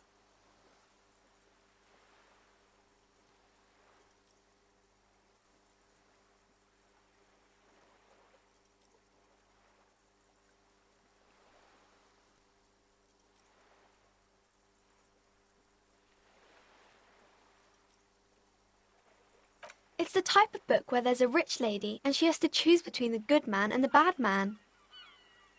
Or there could be a story about a poor lady getting a rich man. It happens, but usually the guy gets rich in the process. Or should actually be rich himself, but has lost his family property unjustly, like during the revolution or something. Those are unhappy books, for most of the pages. People sad about what they have lost, but then it all turns out just fine in the end.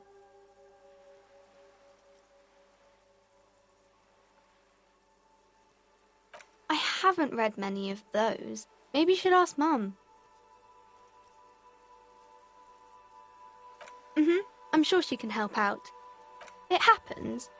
Those are unhappy books, for most of the pages. People sad about what they have lost, but then it all turns out just fine in the end. These are not very common. You can't have a choice between bad and bad. Well, maybe then it's fine. Maybe if the lady then decides not to pick either, because she doesn't need a bad man. Yes, that would be interesting. That's really not a proper romance story. That's more like everyday life. Not in romance books, sir. These are about nice and pretty people, and everyone is happy in the end.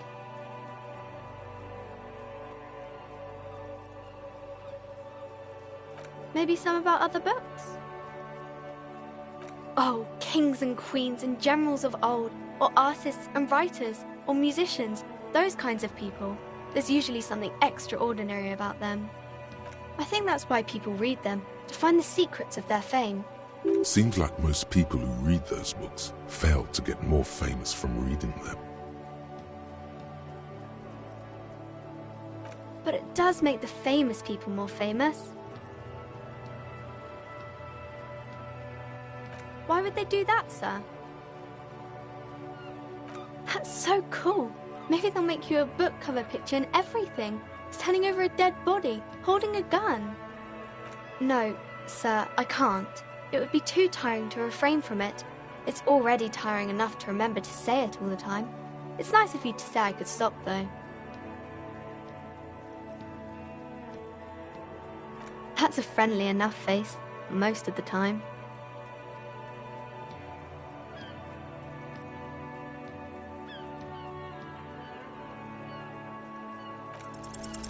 You fail to deduce anything substantial. She waits intently.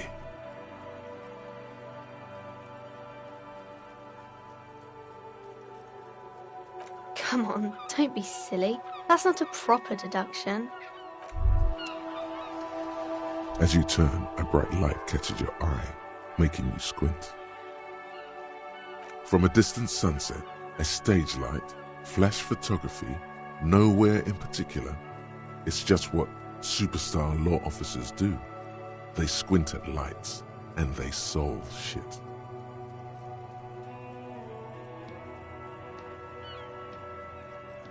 Yeah, you have. You're a big dick cop, Dick Mullen. Salam Rocky Baye, badass on-the-edge disco cop. Time to recede into a ludicrous fantasy world. Here we go.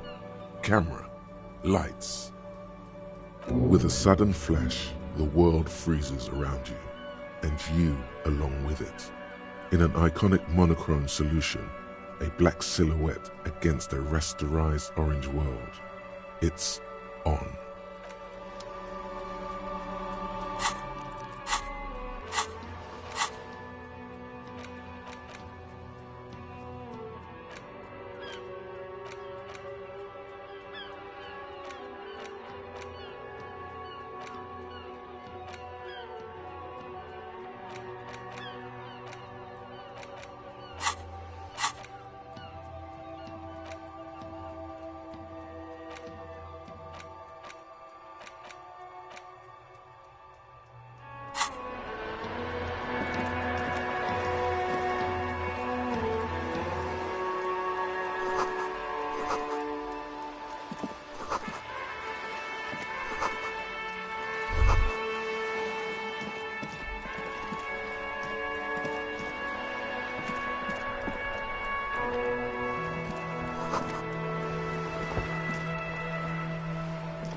Hello again, sir. My name is Annette, sir. My mum. Feel free to step in and browse our wares.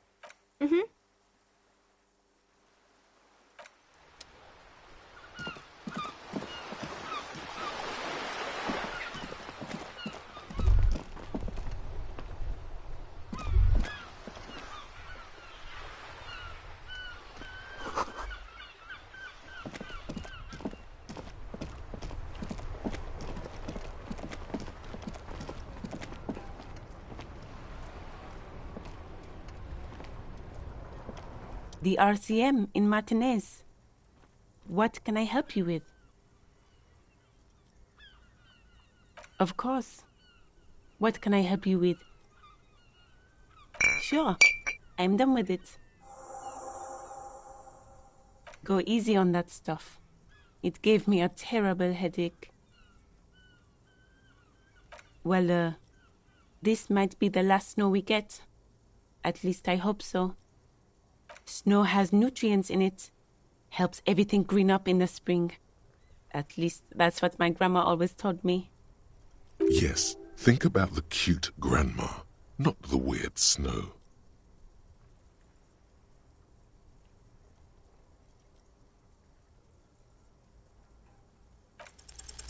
Stop looking at her. Look around. What do you see? That's right. And the canal, the bookstore, the harbour gates. This is a great vantage point for keeping an eye on you. No, of course not. I don't understand what this is about. The kid did this, right? The red-haired rat? Can't say a sentence without or kipped. He's always giving me trouble. Maybe you shouldn't be. I mean, you do your job, but that kid is beyond help. And he certainly won't help you. You've been resting here for quite a while, haven't you?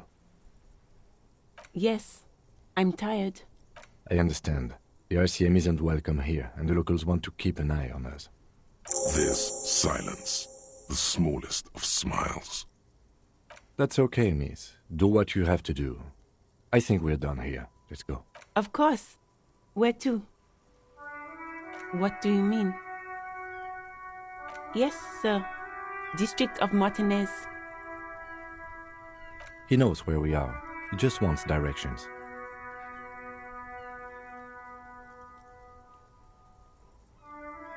There's the pier, the Cape Side apartment buildings, some more tenements.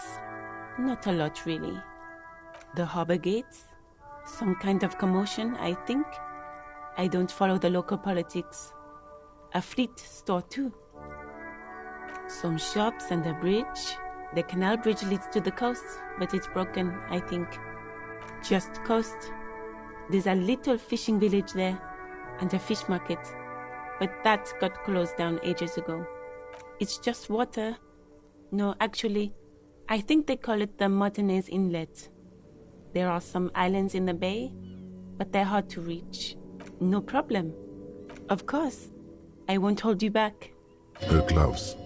You get the feeling that you need them. You have a dead body to deal with after all. Sure, keep them. I have another pair.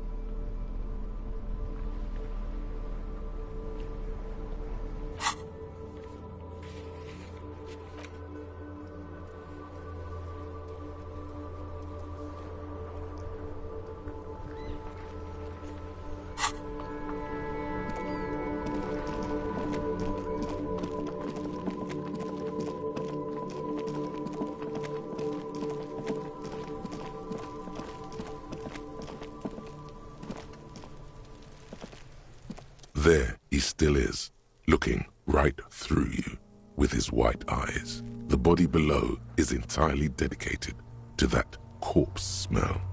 Emitting it is all it does now.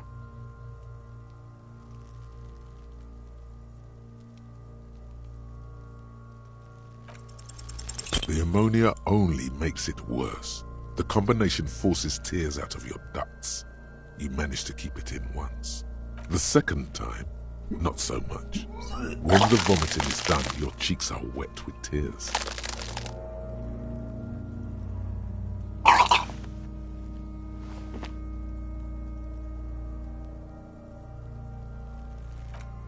Nor does the wind right now. The weight is reassuring, like a crenel on solid fortification. Pat, pat, pat. I've seen strong men turn themselves inside out for hours. You are facing tough odds here. Alcohol withdrawal makes it considerably harder.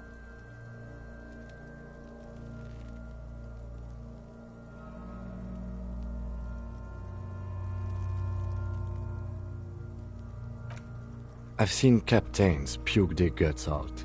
It never gets easier. You never get used to the smell. Every Monday is cadaver day. Throw up, investigate. Throw up, initial autopsy. Throw up, bag it. Then drive to the station. Maybe throw up on the way there if you didn't bag the thing tight enough. I think I've lost my sense of smell. A white lie. Not being hungover helps too.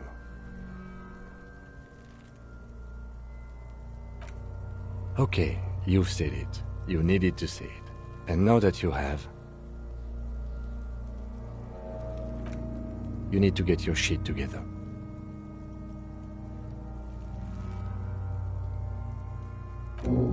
We should go talk to the locals.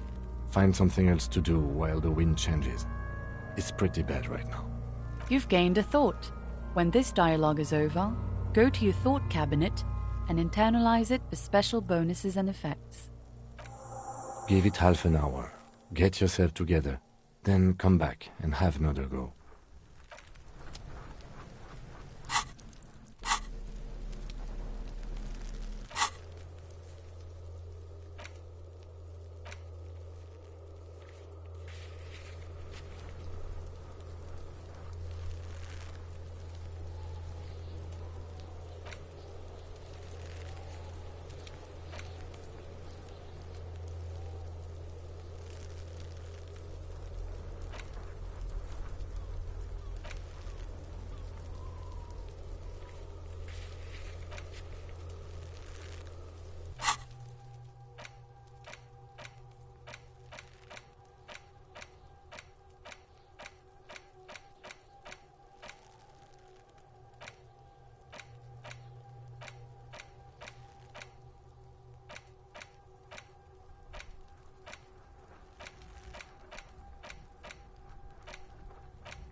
An inconspicuous pile.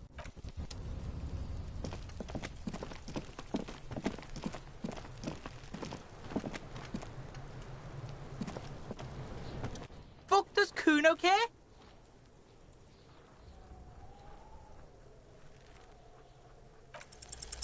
It's not Kuno. It's Kuno S.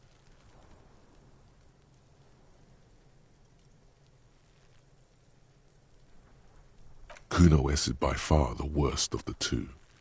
Kuno has no problem being near you, but the other hides behind the fence, afraid for her life, like she's done something very bad. She came up with that psychopathic scheme of screaming for help before. Kuno just wanted to talk to you about his name. Kuno S was the one who wound him up and directed him. Also, Kuno hasn't stopped talking to you, even enjoys it from time to time. When you talk to the other one, it's like talking to a cornered animal. She only hisses and says murder was the case that they gave her. All in all, Kuno respects madness. You cannot hope to outdo her on that front. You must win yourself a few minutes with him alone. Kuno S is by far the worst of the two. Kuno has no problem being near you, but she came up with that psychopathic. Also, all in all, Kuno respects madness. Fuck you whispering about? He's whispering too. He's going with it. But watch what happens. Fuck you whispering about! She puts extra stress onto that word, expecting it will make you uncomfortable. If Kuno wants to whisper, he's gonna fucking whisper, okay? Let's whisper, pig. This is it. You've got him. But be careful. You can still fuck this up. Don't make Kuno look bad in this.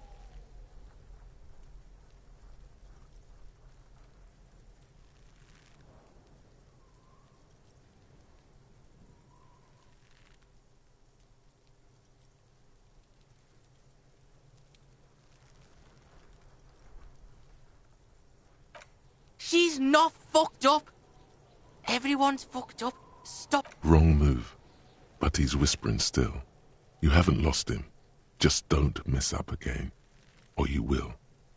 There are no guarantees here.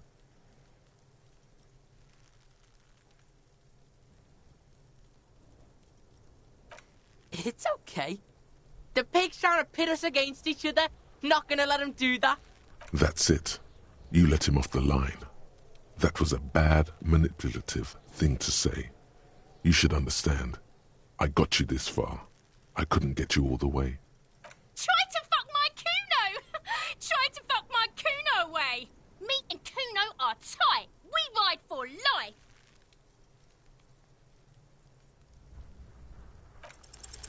What's going on? Is an ungovernable youth on your crime scene, thrown around like you don't have enough on your plate. You feel a sudden surge of self-pity coming on.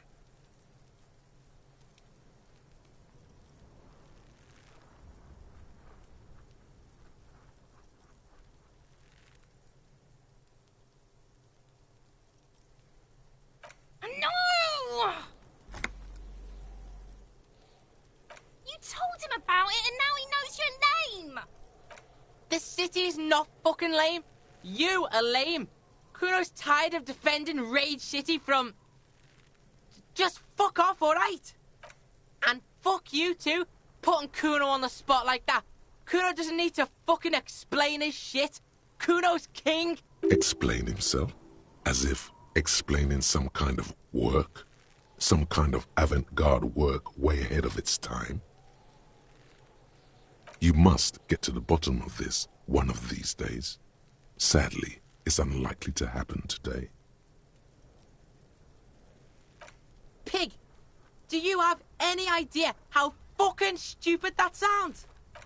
Kuno's cruising his bitch on the town, and the bitch comes back griefing to the Kuno. What is up with that? Get the fuck out of here, fat ass! Those pants are too small for you.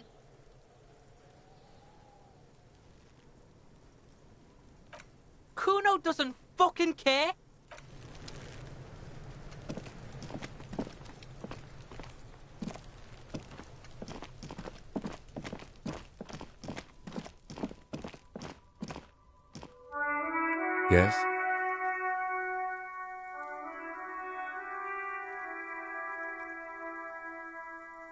Me?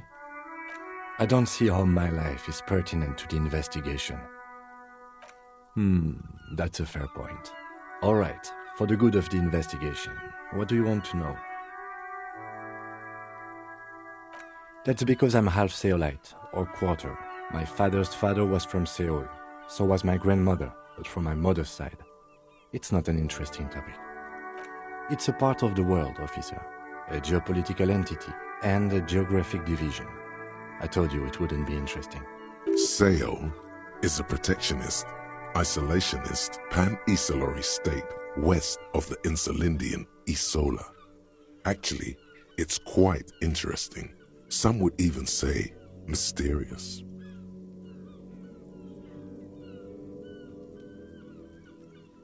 You're barking up the wrong tree. I don't speak a word of Seolite. I've never met either one of... A point of pride to him.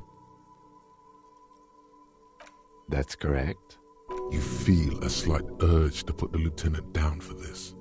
But you can't quite muster enough testosterone.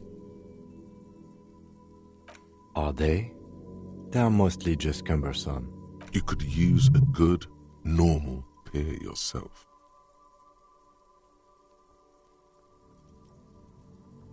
No. Your brain sends the signal to your lips, but they refuse the order.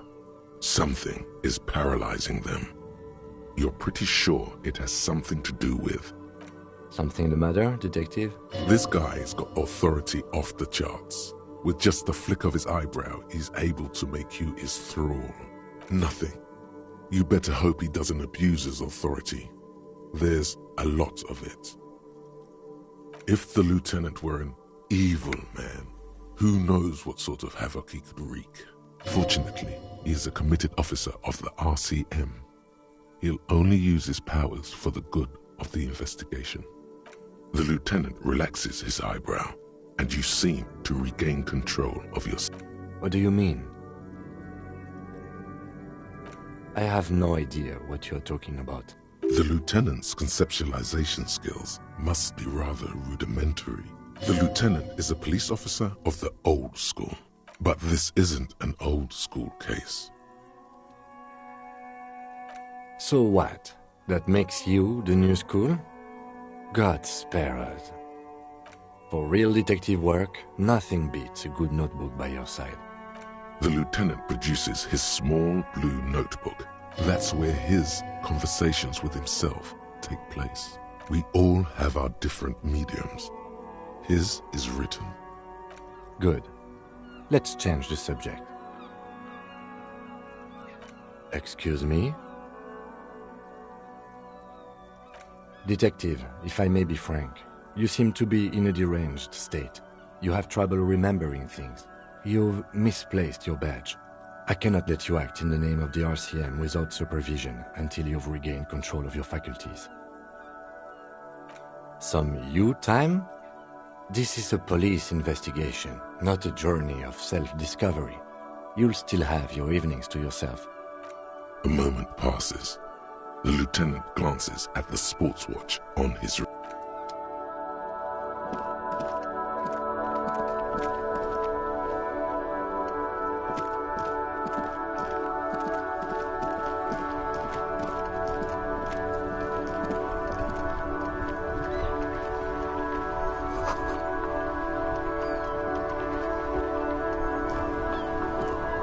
The worn and beaten wooden planks of the bench do not look overly comforting.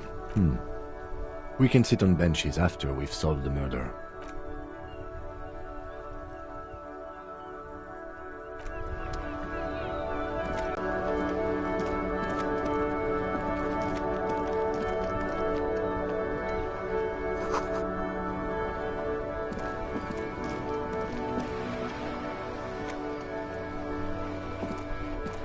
Life doesn't need to be a struggle. I'll be with you in a moment, officer. Let me just finish my sandwich. Talk to Angry Old René first. Have you no shame? Whining about your back every time you bring out the measuring tape. René, you're a man with a fork in a world of soup. Please, let's just try to enjoy the game, all right? I'm trying to, but you keep breaking my concentration. You're old. I can see that. We're both old. Now stop grabbing your ass like it's a girl. These manly men are playing balls. This is a ball game. Grab a ball and play it. Don't ask questions. Shoot first. Ask questions never. No, you got this. There's the ball. You're the game.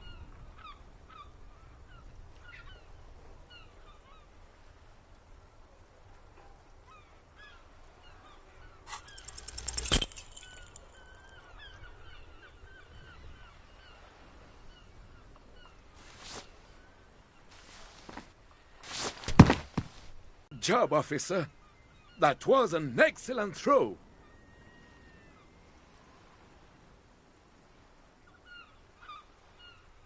Your muscle memory knew what to do and went for it, but there were gaps. It felt like you were going for a thrust or a lunge. There was definitely gonna be jumping. Maybe you scored a point, but this is a fiasco. What are you talking about? You just executed a pretty much perfect pétanque throw. How are you ever going to get the officer's shit off your nose, Gaston? Or even climb out of his ass?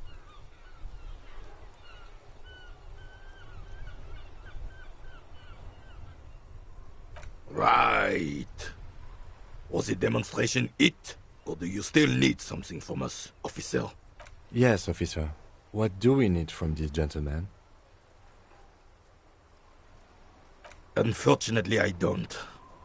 Unlike most of the locals, I have no qualms about assisting law enforcement. But this affair has passed me by completely. In Martinez, the union is the law. So can you really blame them? Cop is a pejorative term. I don't have a problem with policemen. On the contrary, I admire the effort to bring order to our streets. He doesn't know about the crime. Your time is better spent discussing politics. I'm confident they are indispensable in regard to all the paperwork and other administrative duties.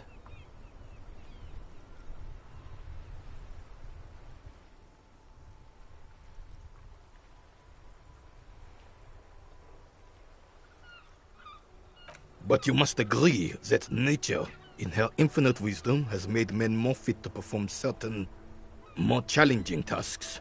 Don't you, officer? No reason to even feel bad about that. It's just the way of the animal kingdom.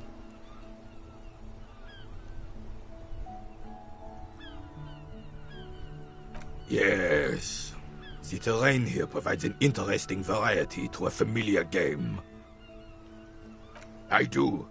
Fire from heavy artillery. Why what? Because that's what happens when communards hijack your country, execute your supreme leadership, and turn your capital into a slaughterhouse. You use heavy ordnance to clean up your home.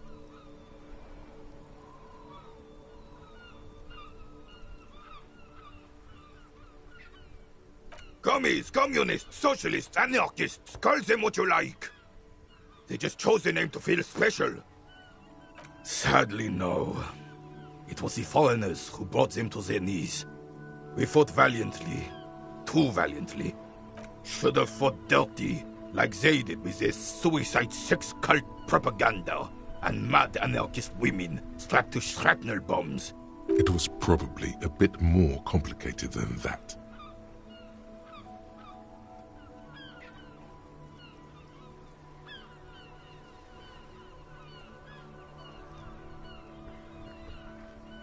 This place is a damn beachhead, son. They didn't do it because they didn't like it. They had to soften the commies up first. Yes, the military coordinated amphibious landing to take back Revachol. Martinez was used as one of the 3 footholds in Revachol during Operation Deathblow in 08. The other 2 are off in Stella Maris and the Delta.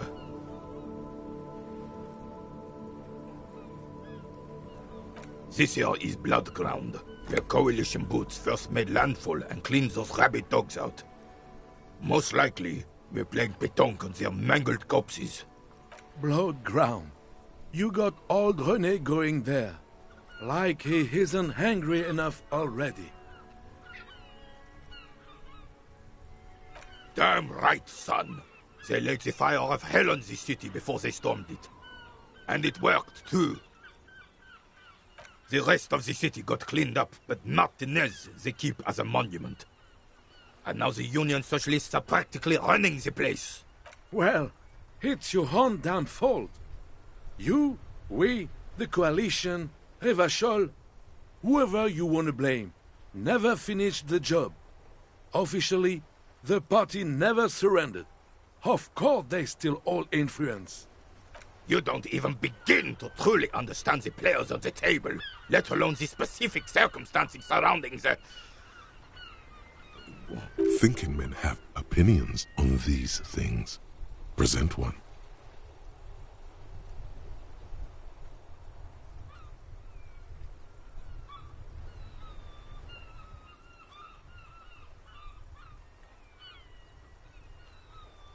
No, they don't.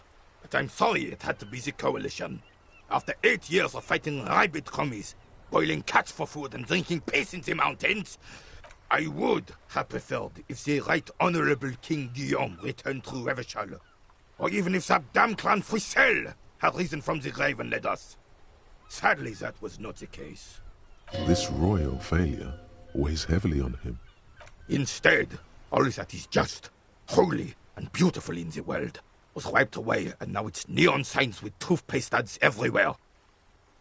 Foreign influence peddling garbage and stupid music on the radio. This is just what the commies wanted. This was their plan all along. This is what they wanted to replace the role of the suzerain with. Damn Frisel. He was a king we couldn't protect. The Carabineers failed him, and the crown. He died in the hands of the Hyperlay, in a very public execution. A true king in both blood and mind, led Revachol before Frisel. Some manner of self-deceit is present in his thinking. Sounds like this Guillaume abandoned him, and he doesn't want to admit it. The suzerain is the king! Has everyone forgotten already?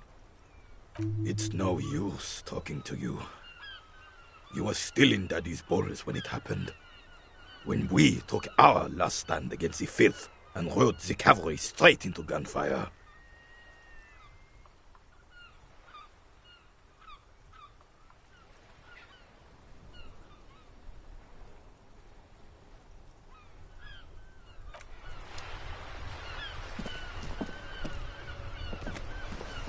I have really outdone myself. Yes, that's what you need, Gaston. René, Hello, officer. How might I be of assistance on this fine day? Oh, the goal is to throw you bull. As close to the cochonnet as you can. That's the cochonnet. Well, first, you draw a circle about a half a meter in diameter. We made ours out of rope. Then, the order of play is determined by a coin toss. You win it. You get to throw the cochonnet. Then, the players aim to throw their bulls as close to the cochonnet as possible. They must stay in the circle and keep both feet planted.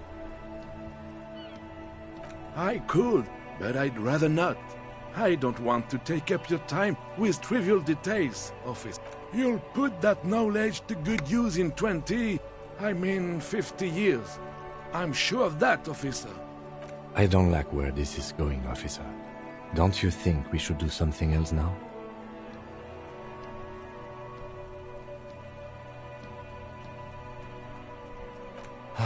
Hurry up then.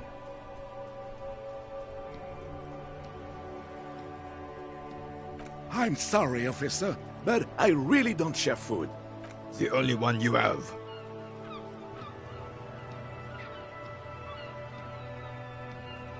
Believe me, officer, I wish I could help you, but I need this sandwich to keep my blood sugar stable. In my age, you need to pay attention to these things.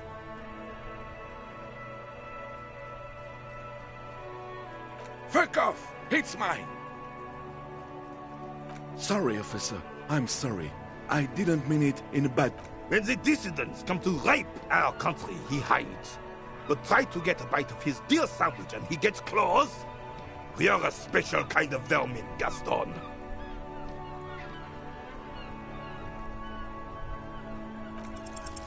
All right, this is how we're gonna do it.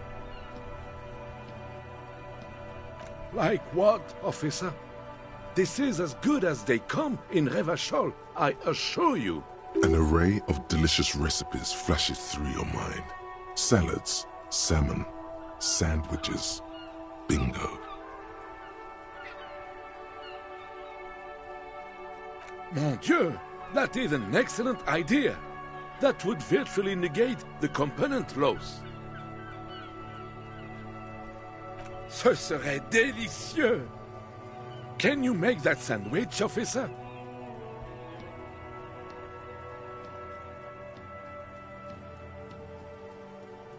I hope you are not just tricking an old man out of the little he has left.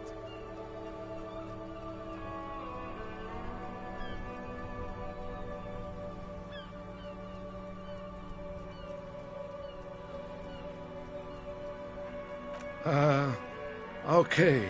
Sure. He looks worried. Is there anything I can do for you right now? Let me think.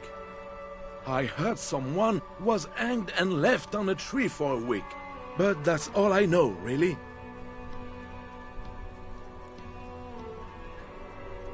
No, officers, I'm sorry. And I really would like to assist. You are both good guys. I can see that. Then help them, you wimp. You have plenty of shoulder with the ghost caviar in the Union. Someone must know something. He means caviar socialists. I wish I could, but I just don't know anything. I always keep my nose clean. Odd. He doesn't seem to be lying, but there's something off here.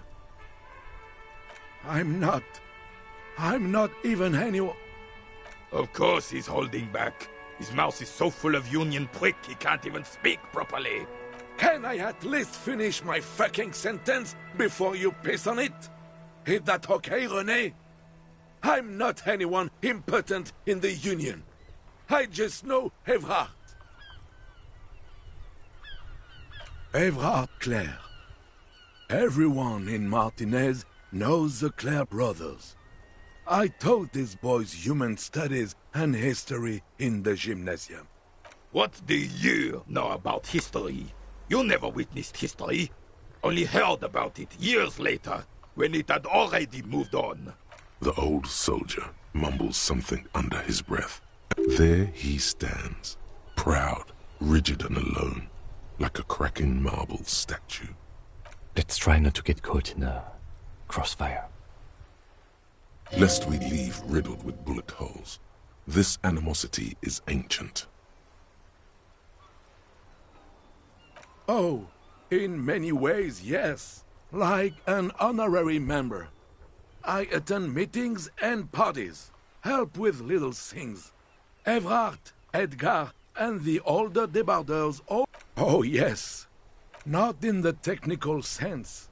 I don't have a vote or a membership card. So that's what it was before. Him hiding something. He tries to make it look like he's a big deal in the Union, and now the illusion is disintegrating before your and René's eyes. He doesn't know anything, because no one tells him anything. He's an outsider. Of course he's not a member. He's not a member of anything. I knew that. I hate the socialist rabble, but even siding with them is better than living your entire life on the fence. Never... Writing work mostly. Occasionally, he needs something written, and I happen to have a way... Oh, nothing official, I assure you. Just essays for the newspapers. About Martinez and how things are and how they could be. Everhart and I have these long talks where...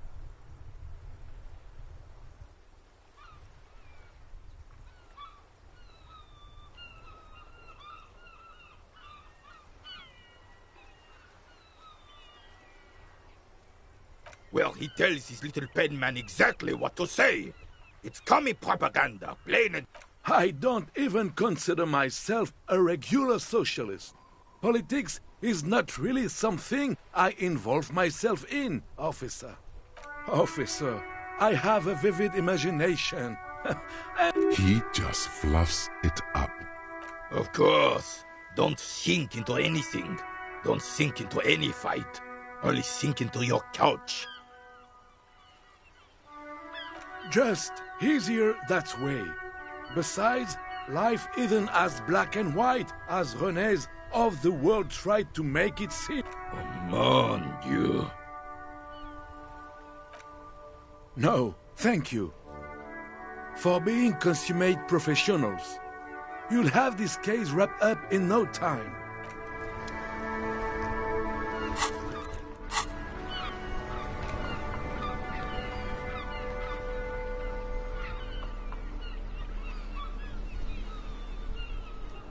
The ham sandwich looks fresh and nutritious in your hand, begging to be eaten. A treat of this magnitude should not be enjoyed alone.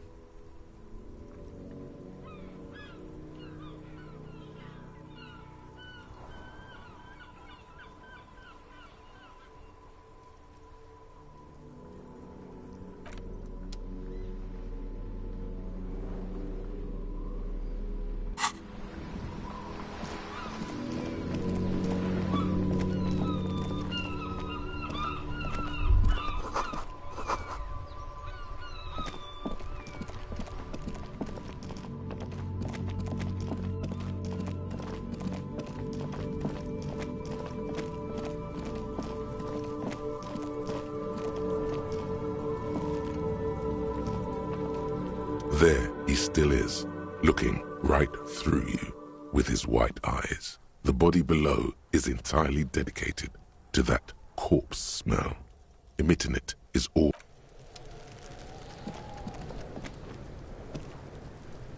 Fuck does Kuno care? Kuno...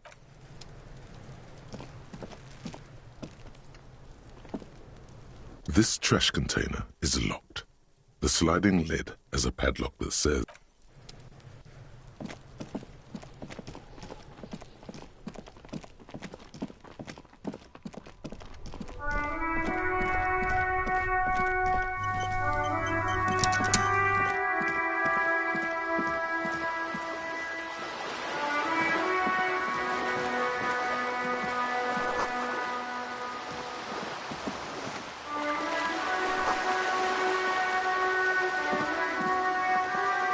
This coin-operated viewer is facing south.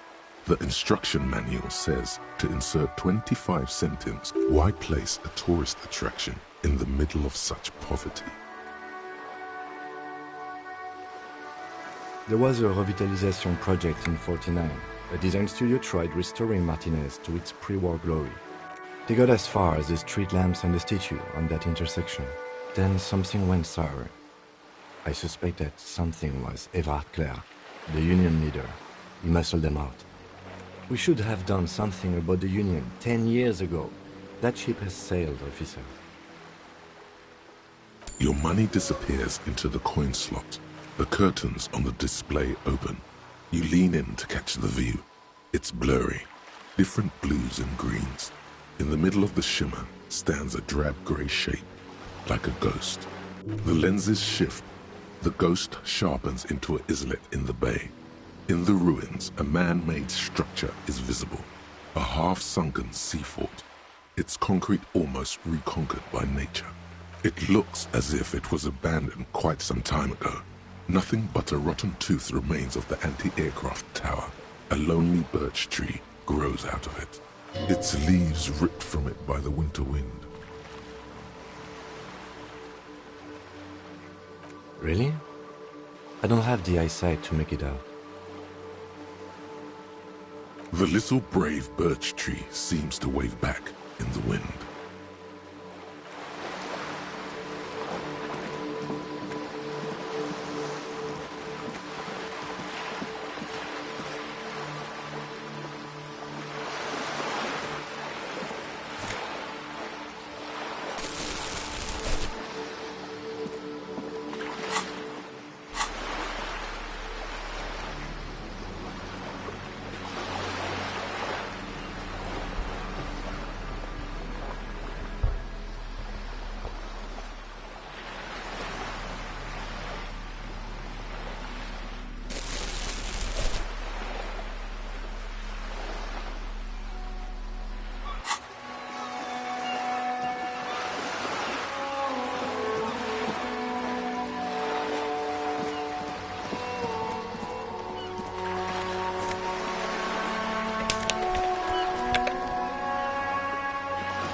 A sturdy metal door guards the southwest entrance to the apartment building.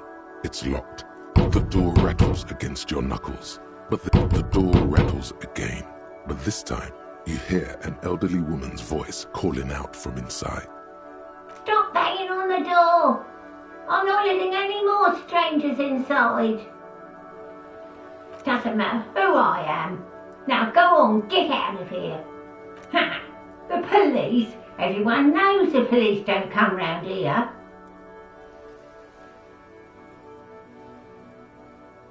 No, I already told you. I won't be. Go check the backyard door. Maybe someone there will. Backyard door? There must be another entrance to the east. Madame, I assure you, we are real police officers. There is no reply. The door rattles again, but this time you hear an elderly... Stop banging on the door! Ha, no, go check... Backyard door? There must be another entrance.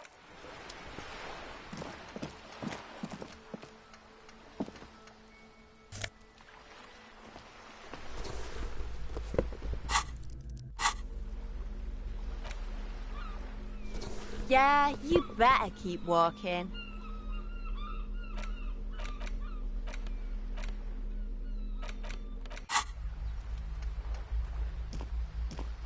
The streets will flow red once more, a great torrent rushing down Rue de Esperance. The streets will not flow red with anything. Who are you? I'm Cindy the fucking Skull. What else do you want to know? Date of birth, blood type, the last time I was tested for Hep C.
Had a battery of tests just last week.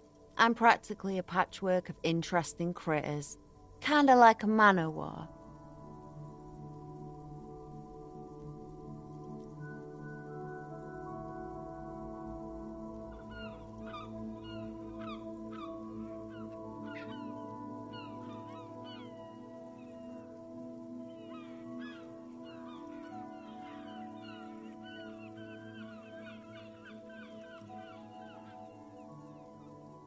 A brush, an artist. The red splatter is urban expressionism. She nods disdainfully toward the woman performing maintenance on the boat docked next to the pier. Hatred, disgust.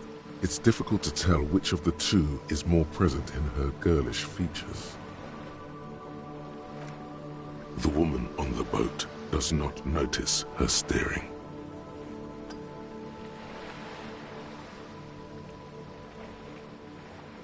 That Ozon whore. Someone's got to keep an eye on her. Ozon is an archipelago 2 days' travel away from Rivershore. Its moneyed residents, used to posh restaurants and upscale boutiques, rarely have reason to visit Martinez. Probably the Wild Pines rep. We should talk to her. She's a professional negotiator, though. I have the feeling she will be very cooperative while telling us nothing. You should take the lead. Ask her unexpected questions, you know? Do your thing. Don't be afraid to get a bit wacky. Throwing her off is our best bet. Good idea, piggies. Run along now. Fuck her shit up good. Impound that boat while you're at it. I'd like to watch her swim back to Ozon. I ain't no snitch, pigstein. Go forth and forage in someone else's shit. No shortage of squealers in these parts. Actually, there is a shortage of people who talk to us in a normal, calm, informative manner. We weren't put on this earth to make your life pleasant, fucko.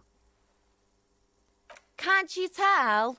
I'm painting a beautiful mural, and I haven't really started it yet. I'm waiting for the right words. Have you ever tried your hand at graffiti-o? When faced with a blank wall, most people write unimaginative stuff, like pigs go home and Mono is here. We rarely see pigs round here, though. She wants it to be something true and total.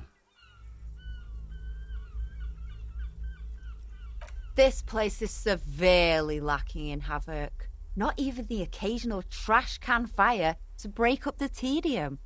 I thought I'd mix it up, you know. Summon the forces of crime and social chaos with a wall-sized invitation. Yeah? Thanks. I'm sure the inspiration will come to me now that I have an official RCM stamp of approval. She means the opposite. You've lessened her desire to deface the building. Watch your back, Ungulate. You've got eyes on you.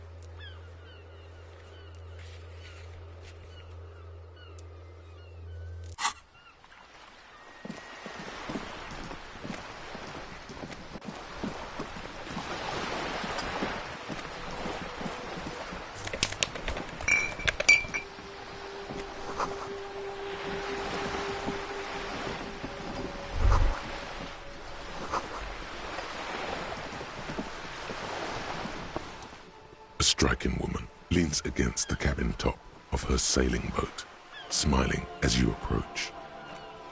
Good afternoon, officers. I'm Joyce. Joyce L. Messier. I represent the board of Wild Pines, the owners of the harbour. You gentlemen must be from the RCM.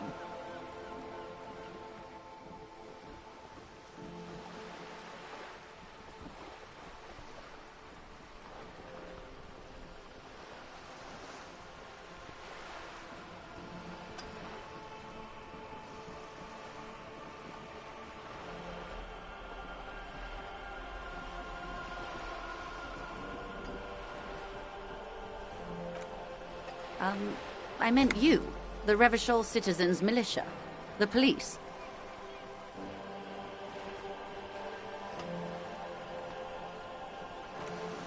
I'm glad to see you here.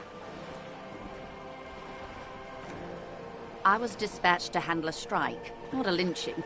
Anything I can do to assist the RCM in this matter, I will. Glad. That is good to hear, madame. My colleague will take the lead on this interview. I should let you know that he is recovering from an unusual medical episode. Very unusual. But I can assure you of his ultimate competency. There's a trace of irony in his voice. How interesting. I wish you a swift recovery. In the meanwhile, you have my full cooperation, and the full cooperation of the Wild Pines group. It's hard to get a read on her precise disposition, but she appears helpful. Why, yes I am.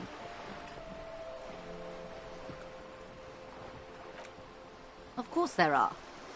We're on an archipelago. How else are you supposed to get around? Yes, we are. We are on Le Caillou. Technically, the neighboring Ozone and Fas Alamer island groups are archipelagos, while La Caillou, by contrast, is a single fertile landmass, the fourth largest island in the world. It is not an archipelago. Okay, if you want to get technical. The point is, we're all on islands here, and sail is still the most expedient way to get from one island to another, especially when you're in a hurry to resolve a strike.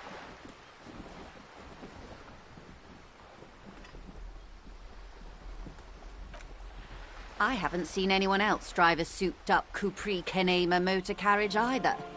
Actually, that motor carriage has been specially issued to serve as a patrol and pursuit vehicle. It's for crossing long distances in the greater Revachol industrial harbor. It's not a toy. Neither is this. A toy, I mean. It's a machine for crossing long distances in the Bay of Revachol, between the city and the islands. You need to make this lady admit she's only riding around on this boat because she's rich. Before you do, it would be pertinent to ask other questions. Gather more info on this boat of hers.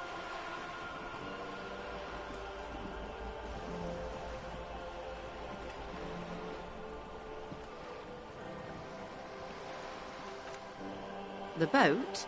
No. It is called Cordelati 19 because that's the type of sloop it is.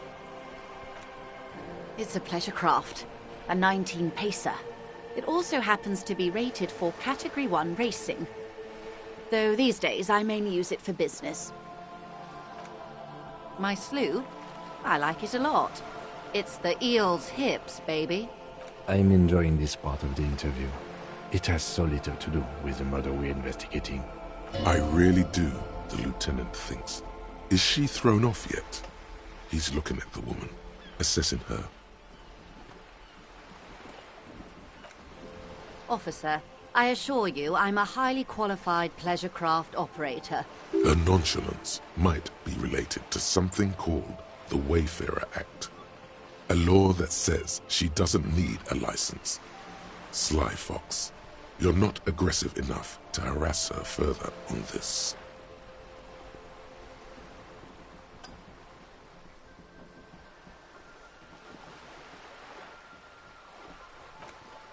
Oh my, the E word.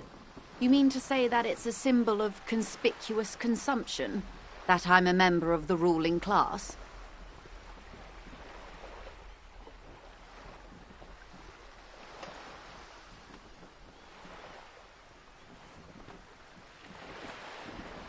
Detective, may I remind you that Mrs. Messier is a professional negotiator. Then what does that say? Does it say docking reserved for residents of Rue de Saint-Ghislain, 33A? 33A? This old proletarian haunt here? As I said, plenty of people drive boats, of all social strata. She takes a sip. Okay.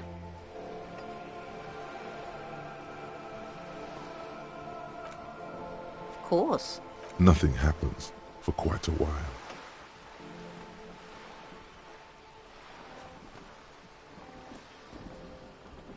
It doesn't. My, it's as if there's a tiny spinner on the side of his head and he's reeling thoughts out. Except he isn't. The lieutenant is satisfied with where this is going.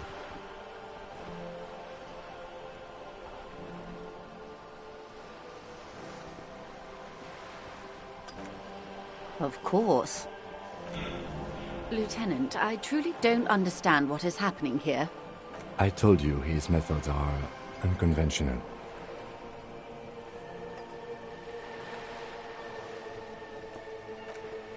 It was quite a while ago, but I think, yes, we were discussing my fast, large, ineluctably middle-class boat. Oh my, Detective, may I remind... That... Yes, anyway. Oh my. Detective... Yes, anyway. Good. What we do. I'm afraid I don't speak for Wild Pines as a whole. It's a giant undertaking. There was a touch of discomfort there. She wants to merely represent. The Pines' core competency is logistics. Container shipping, freight, that sort of thing. See those airships there, blinking? Those are the shipping side of things.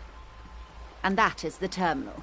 Another subdivision deals with energy, oil and gas exploration, offshore platforms. The Wild Pines Group is one of the original Revacholian Indo-tribes. Companies awarded royal monopolies by the king, the suzerain himself, centuries ago. The king is long gone, but several of the Indo-tribes remain. Saint-Baptiste, LUM, an unknown entity known as Brightest Star.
Why, thank you. I'm not at liberty to discuss the company balance sheet, but I can tell you that last year, the company booked more than 20 billion real in revenue.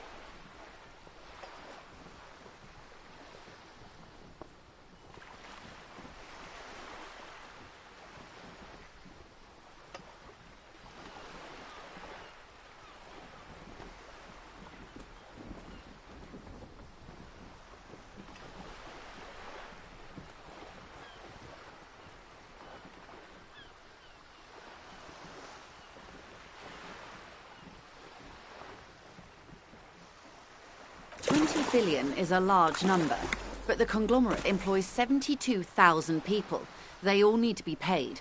Then there are capital improvements, interest payments. A conglomerate the size of the Wild Pines is like a shark. If it stops moving, it will die. Then what becomes of those 72,000 families? It's a tremendous responsibility. They started as an exploration and cargo fleet conducting trade between the Samaran and Insulindian Isolas 250 years ago, when pine ships explored the South Seminese and charted Lomantang on behalf of the suzerain. Centuries of care, deliberation, and madness have gone into this endeavor. Vessels pass through the great unrest to re-emerge with apricots in tow. The logic of the system is totalizing. It's taken everything from its employees to build it. You know more than you let on. Certainly it helped, but most of the original Indo tribes have failed or been absorbed. To survive, Wild Pines had to grow and adapt. No suzerain did that.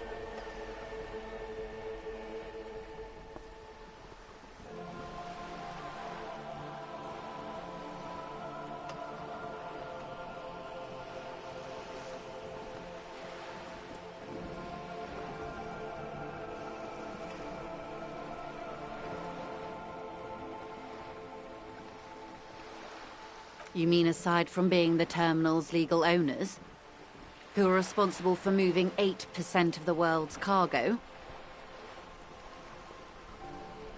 There are no minor cogs in the system. Each terminal must be accounted for, lest the entire system break. Every hiccup in such a system means thousands lose their jobs, the world over. I'm here to assure that doesn't happen. With your help, hopefully, says her warm tone. Everything. Right up to, but not including, trade secrets. First, you'd have to repeal the Emergencies Act of Trade in Aliments. That gives me the right to silence. It's quite the octopus. Good luck. It's only kept in place by the vested interests of half the civilized world, including your own. What the ma'am means is that the Emergencies Act and the RCM both get their authority from the coalition government. You'd be shooting yourself in the foot, in other words. But I am derailing us. You wanted to know about the strike. I believe the official title is Senior Labour Negotiator. In practice, I'm a grocery clerk. I relay the union's demands to Wild Pines and return with Wild Pines' counteroffer. And how are the talks going? They're not. That's the problem. The union stopped all negotiations a week ago, after that awful lynching took place. Now they won't even let me into the harbour. There's a 2-meter-20 racist behemoth blocking the gates. What can I say? The union employs a giant covered in tattoos. A racist giant. I guess that's part of their big tent organisation now. Let's say I was not making the kind of progress I'd hoped for when I first arrived. And when did you first arrive? I arrived 3 weeks ago. Yes, in the middle of February. The bay was still partially frozen then. I prefer to do these things on site, like the RCM. But the strike began in December. I wasn't the original negotiator here. I took over after Mr. Gaumont hit a wall with Mr. Clare, the union boss. Mr. Clare refused to speak with Gaumont despite concessions he'd granted the union in prior negotiations. This isn't the first time the union has gone on strike? Heavens no. There have been 2 prior strikes, Both times the union won significant concessions, including overtime pay and a medical plan. This time their demands are more, I guess you could say, aggressive. Ludicrous even. It's meant. Mr. Clare told him to... how did he put it? Fuck off, midget. Gaumont is short of stature, you see. Yes. Extremely. Keep in mind, this is a negotiator Mr. Clare has worked with before, and who was more than fair with him and the union. Sounds like usual aggressive posturing.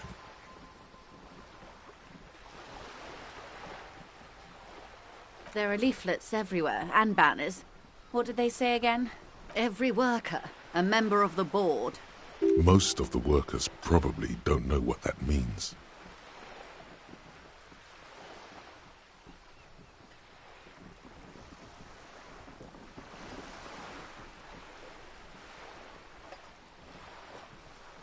In its defense, another said, demand democracy. Pretty tame stuff compared to every worker, a member of the board. It's quite simple, you see. Every time the Wild Pines group makes a decision, about what? About anything really, it needs the signature of each of the 2,200 workers in its Martinez terminal. Just so you understand, this is but one of 22 terminals owned by Wild Pines. Essentially, not only are they kings of the company, they are also kings of the 72,000 employees of Wild Pines Group. An opening gambit, surely.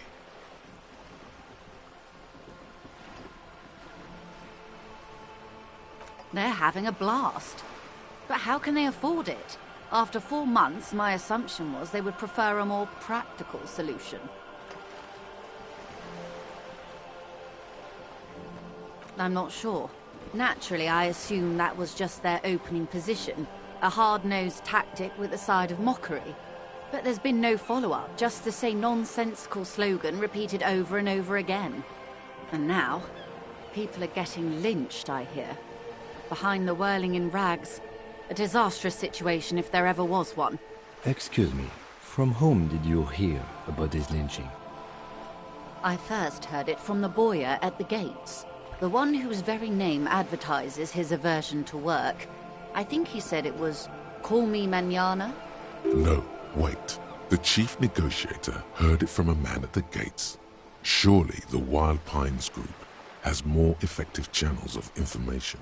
After all, 2,200 people are on strike. This is a big deal for them. Everard Clare is a man of the utmost integrity. If you can say one thing about him, it's that he always puts the interests of the workers first. She's being sarcastic. Don't take her performance literally. Of course not. Everard is fantastically corrupt. I imagine he has a thick, viscous goo where you and I have blood. He is the most corrupt individual I have ever seen, and I deal with men like him for a living. If there is anyone more venal, more irredeemably nepotistic, then it's his twin brother, Edgar. Yes, Edgar looks exactly like his brother, except for that lazy eye. He also talks exactly like Everard does, and when one's term as foreman is up, the other takes over. It's how they circumvent the term limits, you see, with a funny little switcheroo. While in office, they've embezzled God knows how much of their workers' dues.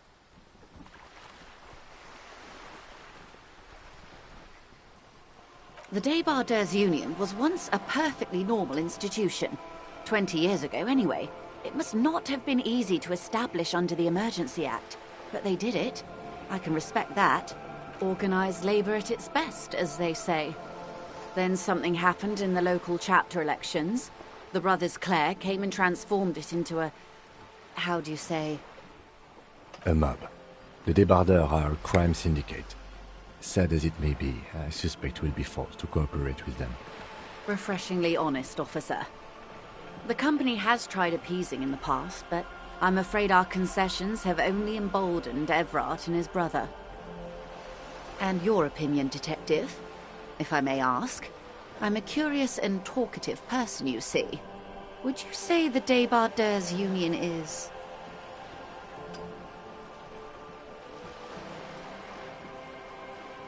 Thank you for being candid. Sadly, Wild Pines have cooperated with what amounts to a crime syndicate for 2 decades.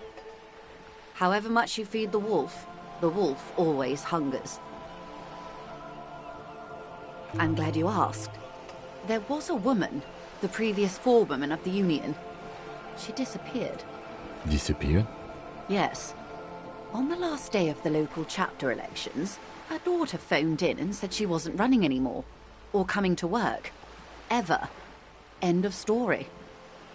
Downright haunting, if you ask me. The Wild Pines suspected foul play, but what could they do? It was a Union matter. The point of the presentation is, these kinds of things happen around the Clares. Watch out when you're dealing with him. Thank you for your concern, ma'am. We'll be just fine. Of course. How else can I help? Quite a few things, I'm afraid. The information I'm to share with you includes sensitive trade secrets. For the sake of my employer, I have to ask for your names and badge numbers. Of course, ma'am. We should have introduced ourselves. I am Lieutenant Kitsuragi, from Precinct 57. And this is my colleague from Precinct 41. I'm afraid he doesn't have his badge at the moment. I hope mine will suffice. How curious. Why is that, Detective?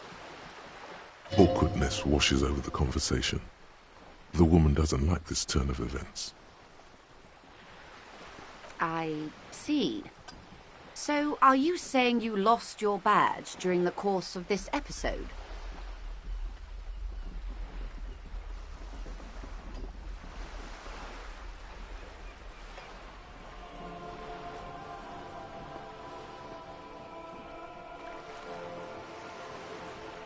Oh dear.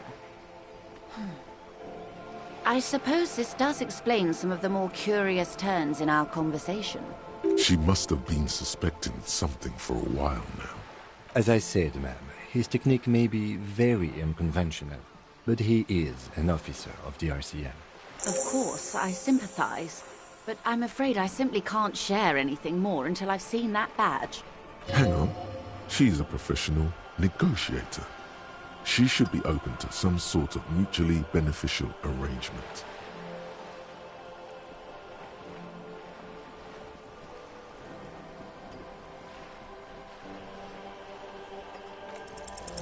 She's a negotiator.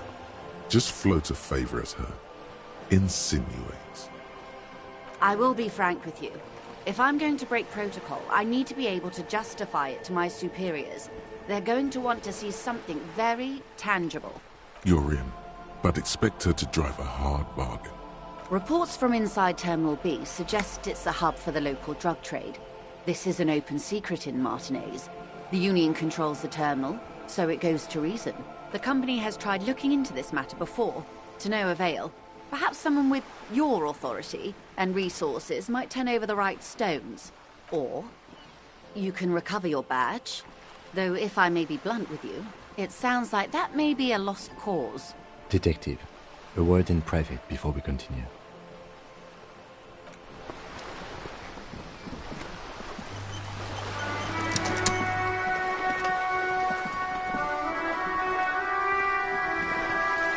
This is not going quite as I hoped it would, Detective. Honestly, I was expecting you to use your unorthodox technique to keep her off balance, and not volunteer us to be her henchman. This woman is running circles around us. She might have known about your misplaced badge all along, or she's simply an adept improviser. Either way, we've played straight into her hands. He doesn't let it show, but there is a limit to how much the consequences of your unprofessional behavior can cost the investigation. Maybe this is all her plan. She might have heard about you.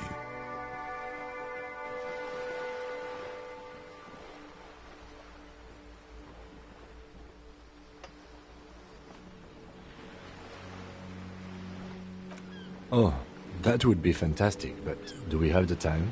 The world is large and your badge is 8 by 6 centimeters. The situation might have changed drastically by the time you locate it. Time is of the essence. You could request a new one from your station, but that would literally take months.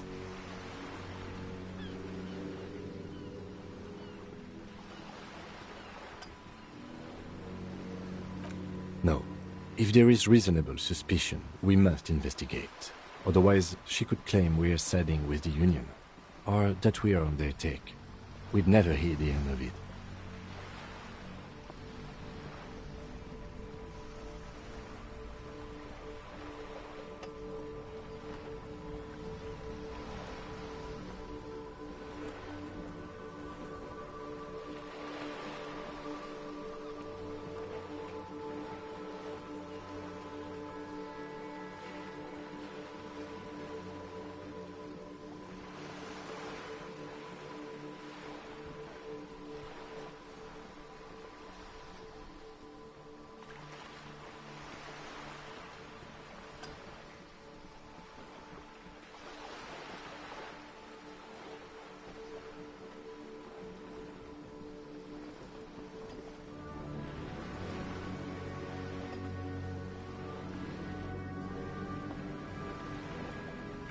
What I propose is, we ask her, then we investigate, briefly.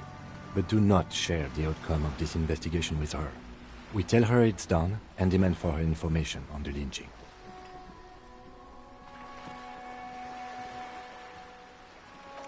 I'm sure you will, Detective.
Trying to sneak up on me.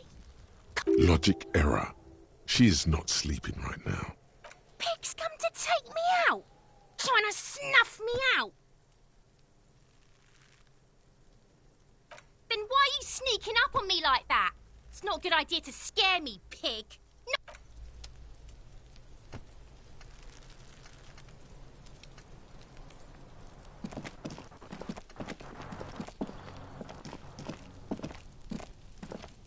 You see a young man on a balcony nursing a cigarette.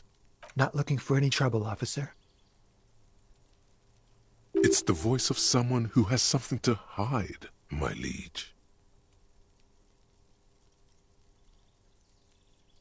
I don't want to be seen talking to the gendarmerie, if that's okay. I just want to finish my cigarette. Don't let him go. This could be your witness. The balcony has a great view of the whole thing. Is it really that important? All right, but make it quick. Once I finish this cigarette, I have to run. I'd even go so far as to say that the view is a little too good, my dear gendarme.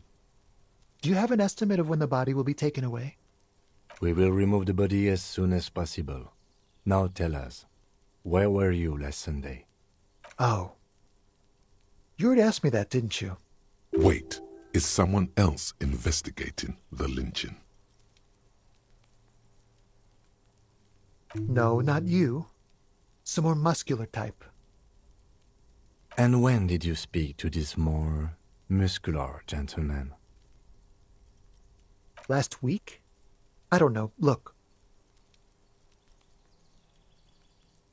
A downy blanket of white to cover up the miserable poverty of the scene. You didn't answer the question. What were you doing last Sunday? I had a friend over. It was my Sunday friend. Makes sense. Friends are nice on Sunday. You don't have to work. You can just spend time with pals, watching rugby and drinking beer. He doesn't reply, gesturing no with his cigarette. Under the grey sky, snow continues to pile on the neighboring windowsills.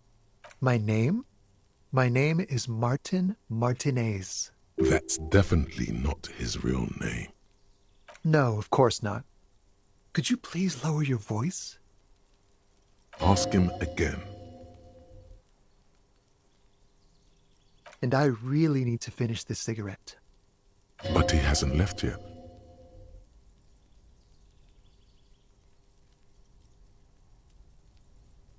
But he hasn't left yet. My name? That's... No, of course. Ask him again. No. We won't.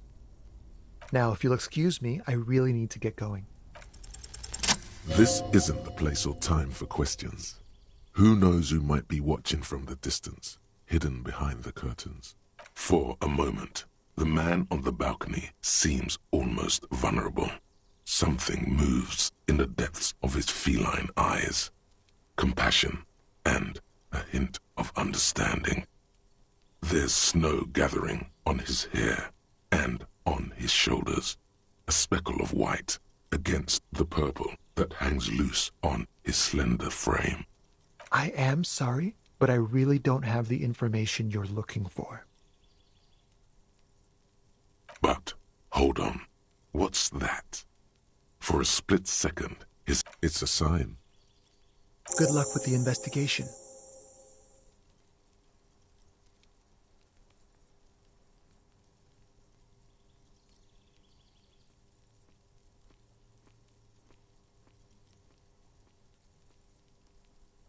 He's gone.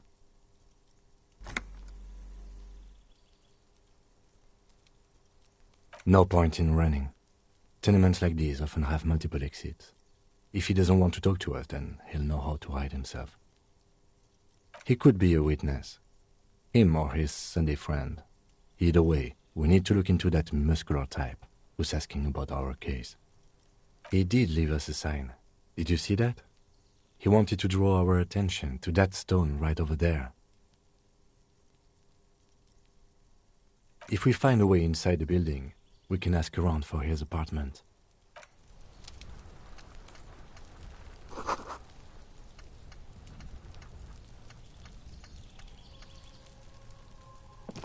A stone, like any other, lying in a whirl of sleet and mud. There's a key beneath it, rusty from the dirt. This must be for the front door. Pity doesn't have the apartment number on it. This building has many apartments and the man can be in any of them. We'll just have to go in and see.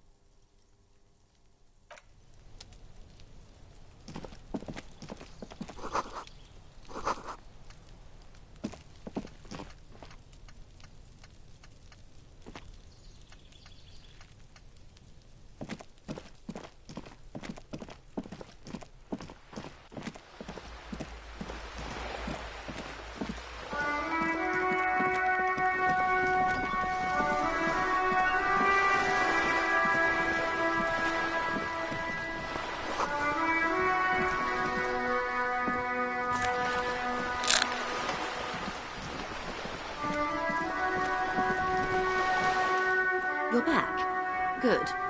What can I help you with?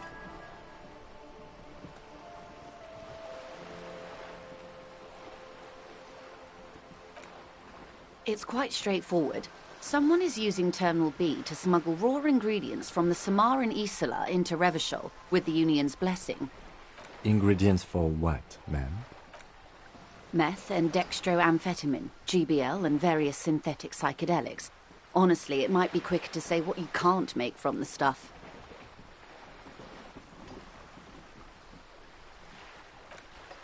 Yes. After they clear the terminal, we lose track. The actual production is taking place at various sites in and around Jamrock Quarter. Wildpine seems to be well apprised of the local drug trade, man. Do you mean to say the Union also produces the product? Sells drugs, I mean? We're in logistics. It's our business to know. And no. As far as the company knows, the Union does not produce it. They transport the ingredients for a cut. Yes, but you won't get anything out of Evrat and the Dockworkers Union. Still, every chain has its weak link. The handoff. The motor lorries at the roundabout. Unlikely, officer. I'm talking about the lorries. Once the ingredients reach Jamrock, they're distributed to a network of local manufacturers, well beyond our grasp. But in transit, they may be vulnerable. How convenient that they're stranded like beached whales at that roundabout. Perhaps you've noticed that a number of lorries are tangled in a traffic jam at the roundabout just now. Interview the drivers who are still hanging about. One of them might be waiting for a crucial shipment. I'll be explicit. If you find this driver, I will share company secrets with you. Uncovering Union secrets could also give you an upper hand when dealing with them.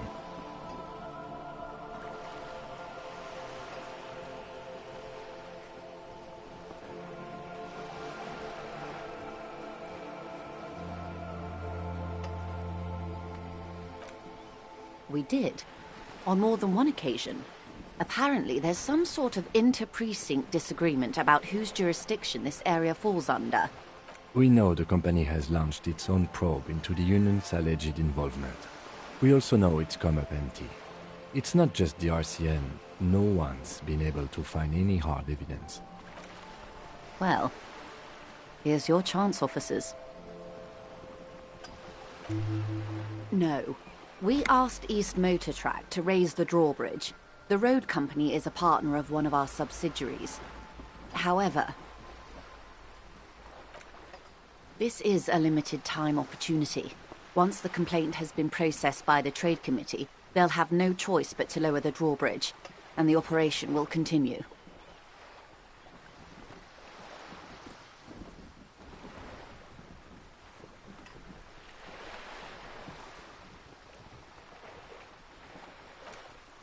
Thousands of litres of raw ingredients will pour onto the streets of Revachol.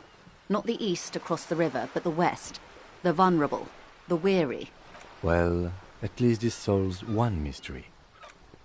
What is that, Lieutenant? Why I had to call East Motor Track and beg them to open a drawbridge for me. I'd wondered since I first drove in, on my motor carriage. I am sorry for the inconvenience, Lieutenant Kisaragi, but we need them trapped here. This is a unique opportunity. I'm sure you understand. How do you think they're financing this strike? There are thousands of unpaid dock workers going strong for the 4th month straight. There was a shakedown of local businesses preceding the strike.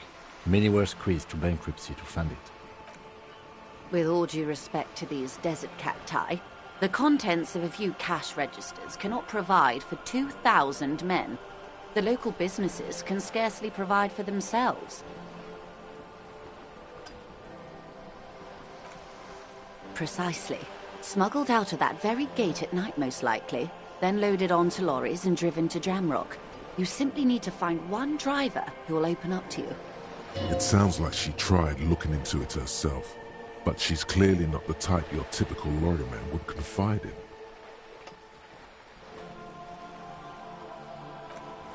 Yes?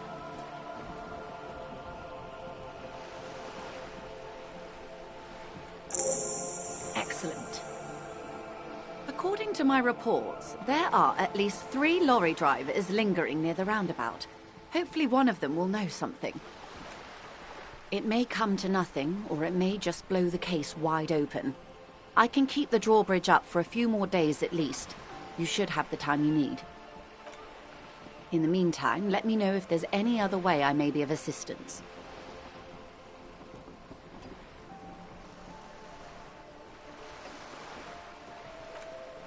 This reality.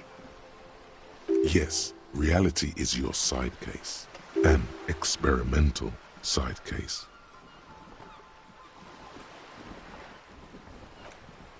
How truly curious. A sort of philosopher detective.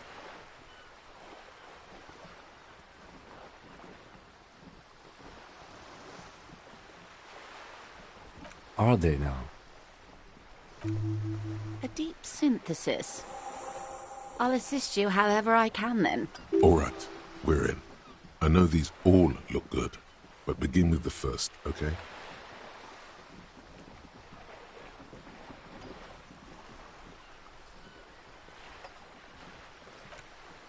We're in Martinez, baby. A casual term of endearment popular among the 50-plus crowd. It's a disco holdover, pay it no heed. Aren't we all? She refers to your corresponding ages. Martinez is a district of Revachol. A very small district tucked away near the industrial harbour, north of the 881 and Jamrock. You would be excused for not knowing about it. Unimportant, they say. Forgotten, even. Shelled to smithereens during the Revolution. It has its charms, just not this time of year.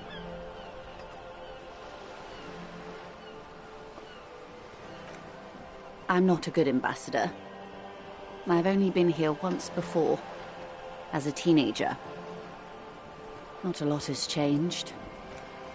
This place used to be a province, a workers' resort before the city swallowed it and the artillery did its work. The reeds are the real star of the show here now. It's not really a sea, it's the Bay of Revachol, and the bay feeds into the ocean. Yes, we are on an island in an ocean, the world's largest body of water, the Insulindic. Known to the early Revacholians as Les Immensités Bleues, the blue immensities. Vast, lukewarm and unknowable, flowing in and out of sight. Caillou, as you already know. Imagine a pebble. A smoothed-over pebble amidst a great blue sea, misshapen, cracked. The cracks are the River Esperance. We're in the delta of this river, on the 6th branch, the Martinez distributary. It is clear this pebble is of enormous value to her, and to humanity at large.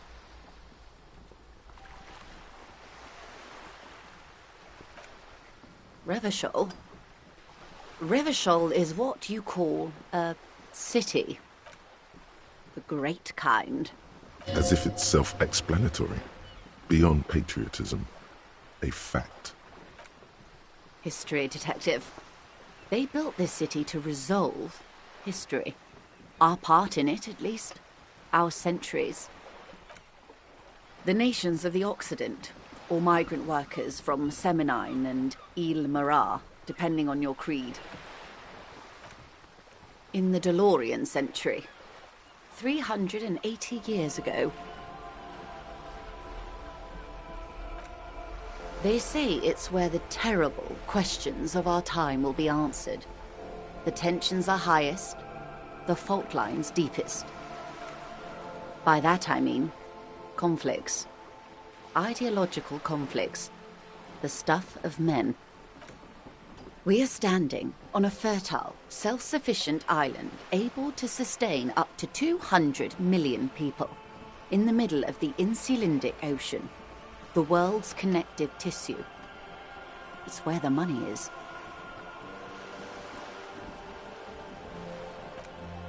I think it's fair to say so. Martinez is about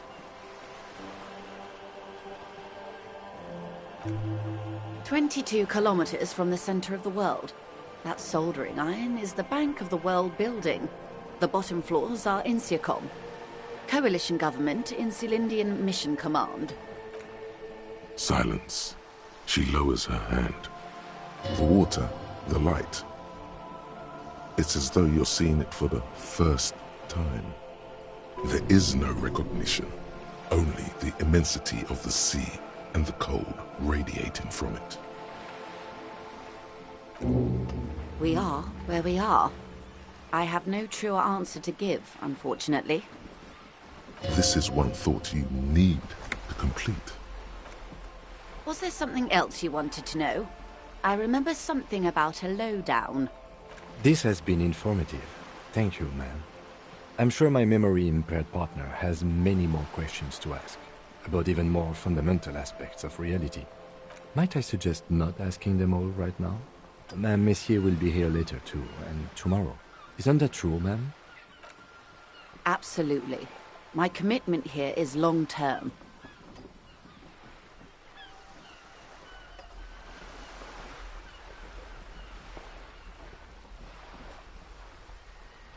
That is understandable, but perhaps it's better not to eat all your candy at once.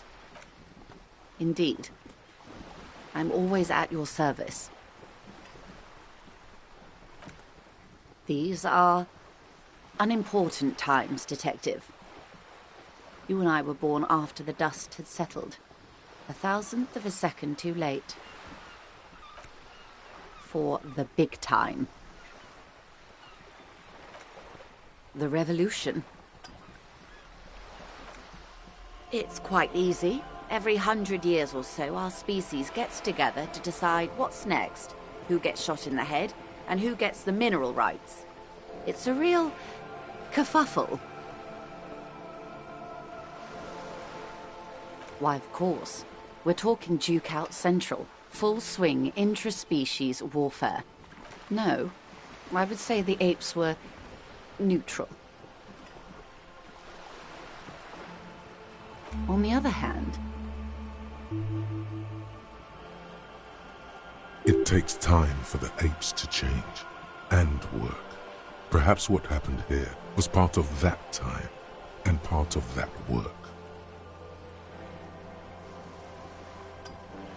those would be the communists. Generally speaking, 40 million people got shot in the head during the World Revolution. But the communists, they all got shot in the head. Oh, and the anarchists. They shot them well. So well, one forgets they even existed. She likes the totality of it.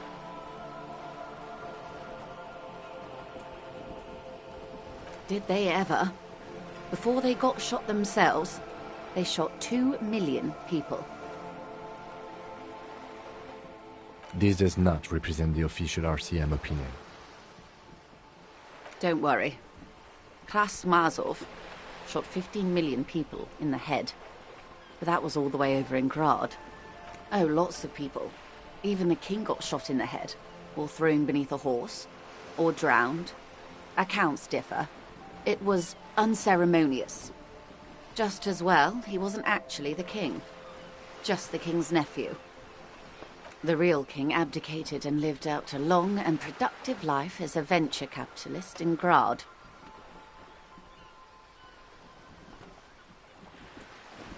I prefer the term risk-averse.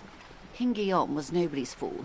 He could smell a PR disaster brewing, so he got out alive, and his nephew Fricelle got shot in his place. Him and tens of thousands of his wonderfully fascist kingsmen. It was a wild time. The liberals got the mineral rights.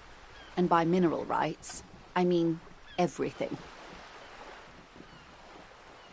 Liberals are usually middle-class people, Detective, or the remaining gentry, the beneficiaries of the pre-revolutionary arrangement.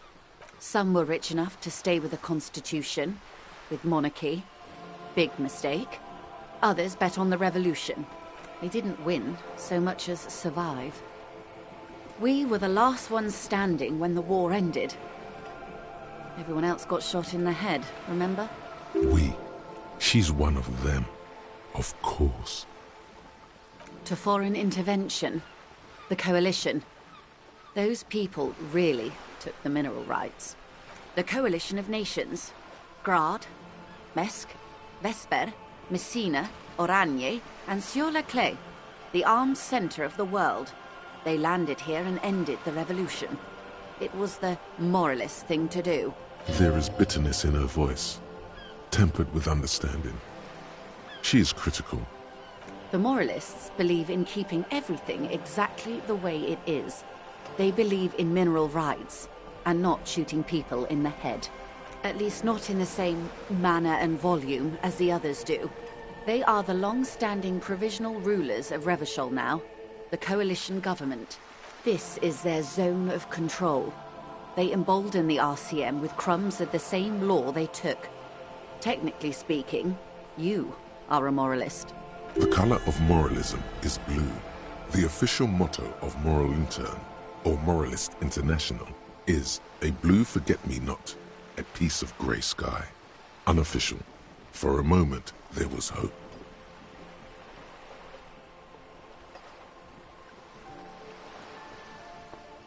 An almost endearingly moralist standpoint. It must be hard to take a moderate approach to head shooting in your line of work. The turn of the century revolution? Don't answer it. It's a trick question. The revolution began in '02 on the Isla of Grad, though by the end nearly the whole world had gotten involved. It wasn't a who, but a what. A pandemic of Zarat, a particularly virulent prion disease, which the authorities in Grad proved unable to contain. Then Mazov came along and overthrew the government. From Revachol and Grad? Not far. The world managed to cauterize itself. Mazov's government was overthrown in '08, and the coalition crushed the Revachol commune 2 years later. Why? You and I, officer.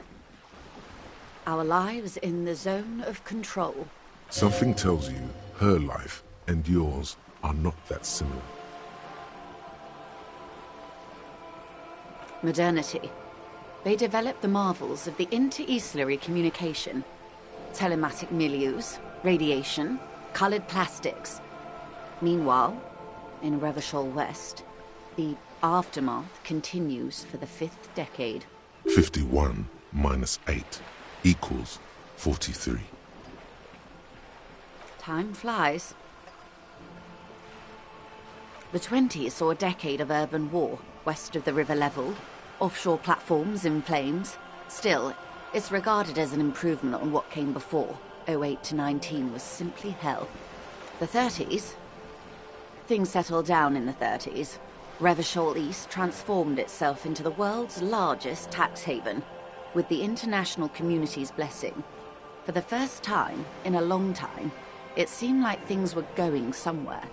No, it was a market mirage fueled by cocaine and quantitative easing. The 40s dispelled it like a cold splash, an Isla-wide hangover, you might say. And here we are. Welcome to reality, baby. For her to be where she is, Wild Pines Group must have picked the right side. They picked the winning side. That's why they're here, and others are not. Perhaps it wouldn't have turned out that way had I been in charge.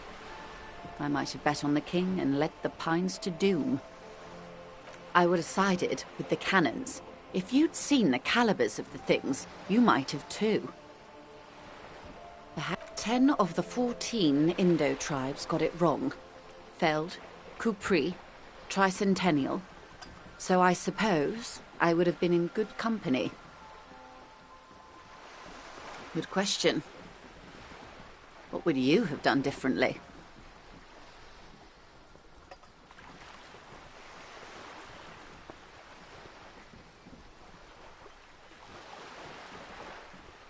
You and everyone else. But that's got nothing to do with preventing the revolution. Oh, well. What was, I guess. They are what they are. Who knows? An afterbloom may yet come. Anyway, enough sentimentality. Not so fast. Who is she in all this? Ask her who she is. She owes you an answer.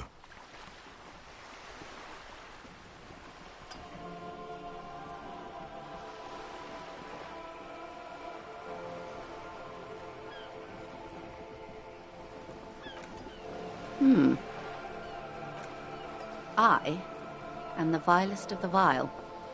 A traitor, a devourer of nations and infants. I am an ultra. An ultra-liberal. It's a type of liberal. From the revolution. It's, not the moderate kind.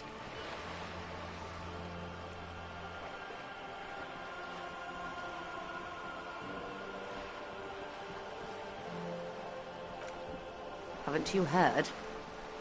I am a nether creature of the Forbidden Swamp. One of those who pushed the king under a shit wagon and betrayed the revolution. We surrendered the nation to financier pirates.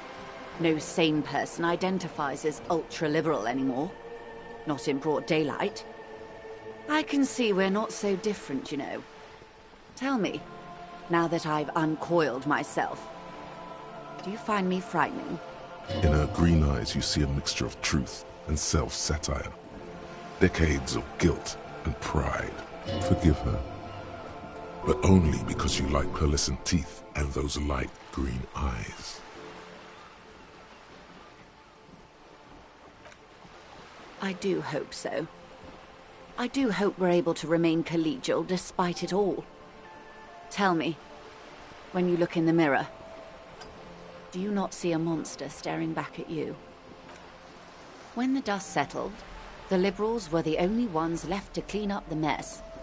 By virtue of their survival, they were handed enormous power to shape the future. This was all our last generation managed. With due respect to our overlords, the eternal caretaker government that keeps Martinez a monument to the efficacy of its artillery, I would not have relinquished sovereignty to the Coalition. Not here in Martinez, and not in the Stella Maris or Delta Beachheads either. If not for my own sake. Then for my daughters. We had an obligation to defend our sovereignty. We should have burned the whole Isla down rather than let them have it. Dark orange flames reflect in her green eyes. An oil fire on the ocean. Yes.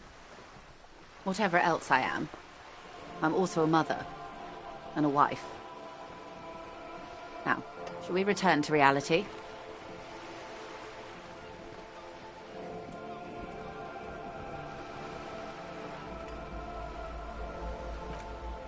Glad to have been of assistance. The little that I know. Anything else? Is what you want to say, but it isn't that easy, is it? Look at that lady. Take a gander. Squint your eyes, bub. A well-kempt, yet tastefully short bob of dark hair. Despite the first hints of grey, she's elected to keep it au naturel, shaped into a permanent wave, late 40s style. While dull orange pearls hang from her earlobes, red from the cold. Her light green eyes scan you, full of knowledge and worry. Wealth and all its possibilities. These are the kind eyes of the rich man that seem to say everything is possible, within reason. Now look at you, you misery-clad simian, barely able to tie your own laces. Your armpits are lakes. A scythe of booze precedes you. Your hair sticks to your forehead and your underwear feels uncomfortable. You're poor, poor as balls. You can't ask this person for money. You're too.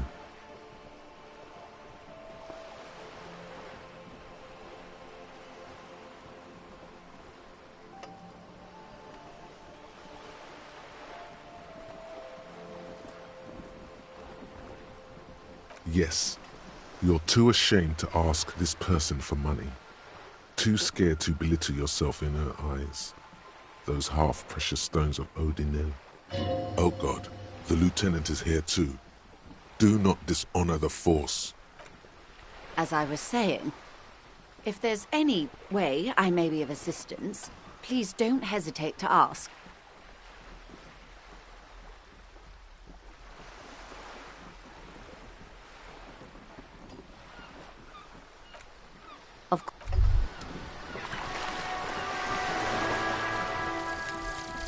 lonesome, long way home.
Yes, you. Word on the street is you're ready to start building communism again. Yes, you're ready to start building communism again. You've built it before. They've built it before. Hasn't really worked out yet. But neither has love. Should we just stop building love, too? This conversation isn't really about love. Try to keep up, okay? This is about the communism you've promised to build. Word on the street is it's going to be 10,000 times larger than any communism previously attempted.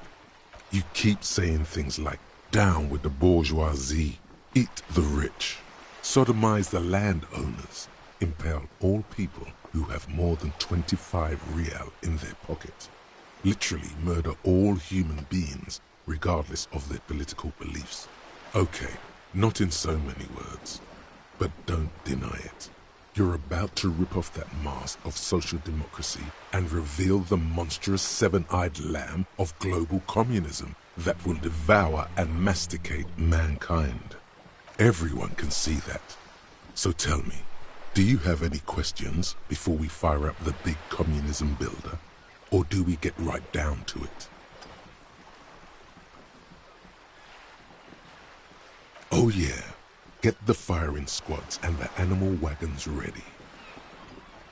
Too late to back out now. You can't make an omelette without breaking a few million eggs.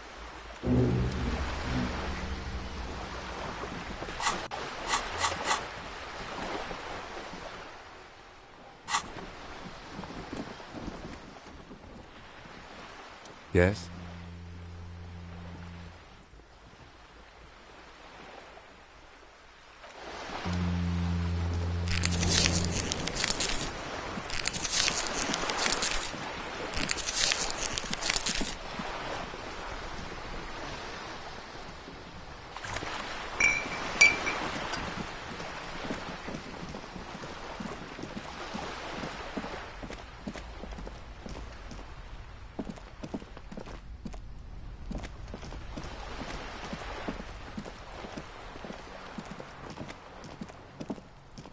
This is a wall on the side of an apartment building.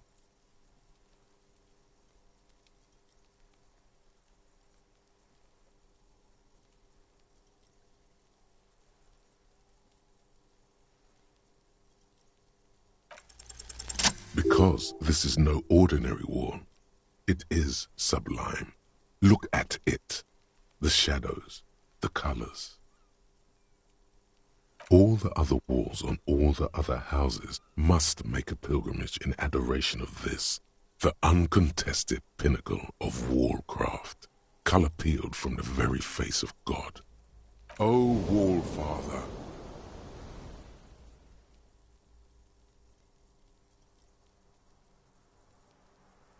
Huh? He sounds tired of it all. Cindy the Skull has all the necessary materials. Talk to her.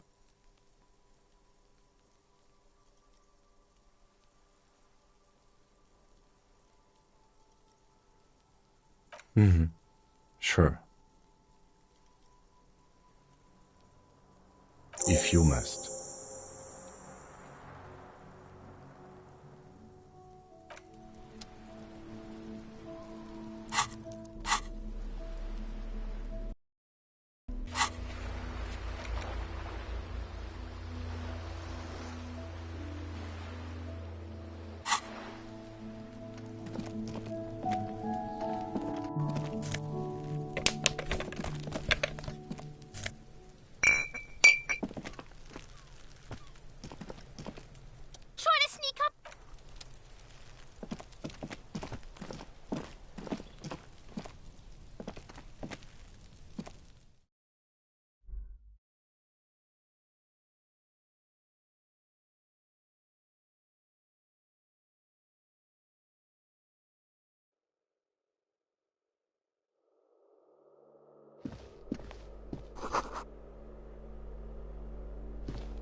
This door has been closed with a padlock. A chalk-drawn number on the board says, number 11. It's a solid lump of metal, but the shackle is deeply corroded. A solid pair of chain cutters would make short work of it. You seem committed to it, so go on.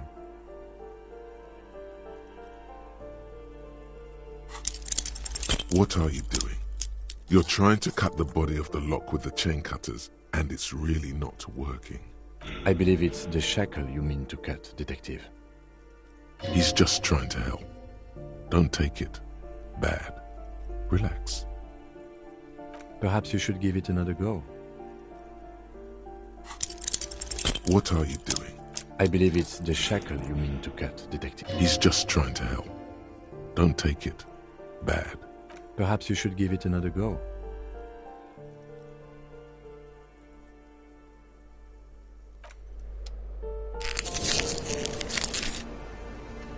This door has been closed with no reply. No reply. It's a solid lump of metal, but the shackle is deeply corroded. You seem committed to it.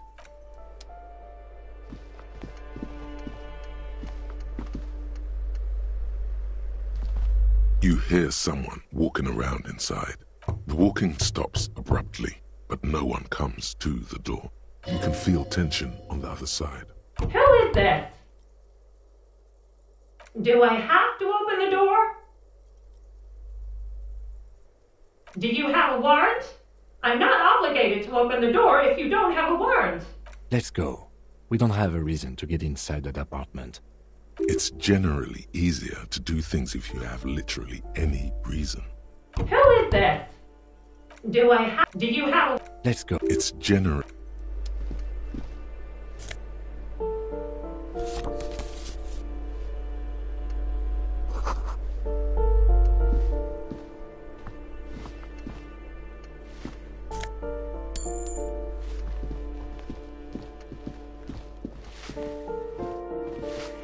Give me a moment. The cold never does any good for my bronchitis.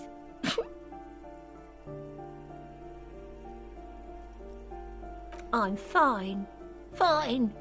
Don't you worry about me. You're still worried. It's very worrying. Now, what do you want from me, policeman? She's the cleaning lady. She knows the floor plan and the residence. Yes, yes. I know who you mean. The scrawny boy who's always smoking like the devil, right? What's he in trouble for? Talk? What was so funny about that? He lives upstairs in room 28. Go to the balcony. It's one of those doors there. He's usually home in the evening. Thank you. We should go check out his apartment on the balcony. See if he's home. I'm no one. Just an old woman who cleans these hallways. If you can call it living. I have a little room upstairs right next to the coal room. It's barely bigger than a closet. But I don't complain, no. I have my bed and my aching bones to keep me company. And that's all I need from this world. She hasn't spoken to anyone for a while. Even her sentences feel rusty. Ask away, policeman. No one lives there. It's been empty for months. Impossible. I would know if someone had moved in there. Maybe it's those countercultural people again. Breaking into a house like it's a public space. You're a policeman. Be good and take a look, will you? Great. Young people. They're worse than rats. You know, always littering the hallways with trinkets and empty beer cans. Oh, that one is a scientist, a future scholar. I think he studies astrology at the community college. Education's good. Something to do with all those stars around his door. That's what I said. Astrology. The lieutenant shakes his head, as though to come on, people. Try to keep up any standards here. It's not about stars. Forget it. The artiste?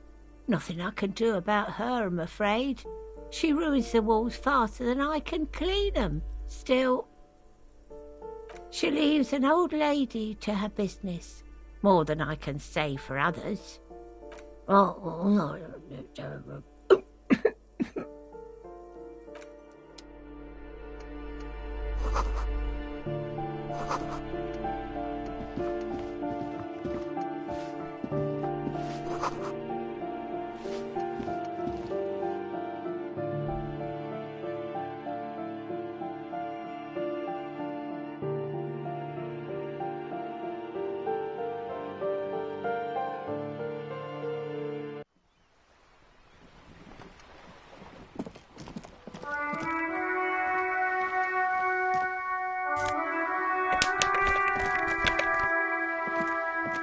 Ooh, the piggies have learned how to saunter up staircases. I didn't think you could do that with hooves. But here you are.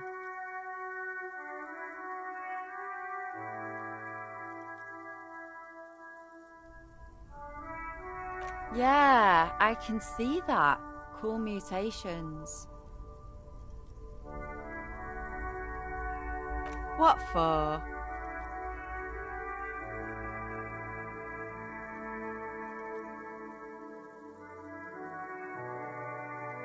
Well, if it's for art. But what kind of art are we talking about?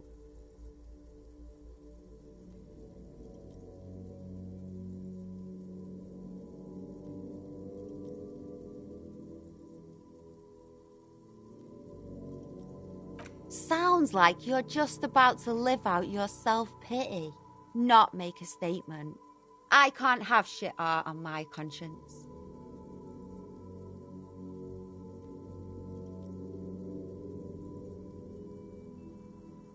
Yeah, not gonna hold my breath, Piggy. You look like you'd suck. Everything really.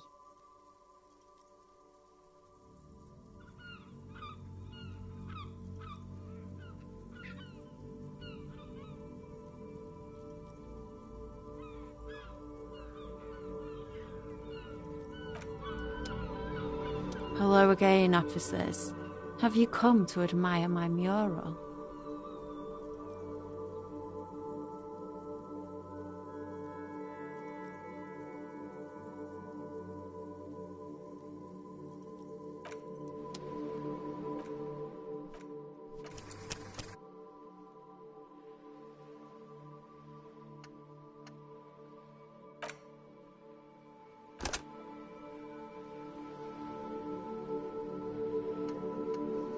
Hello again, officers.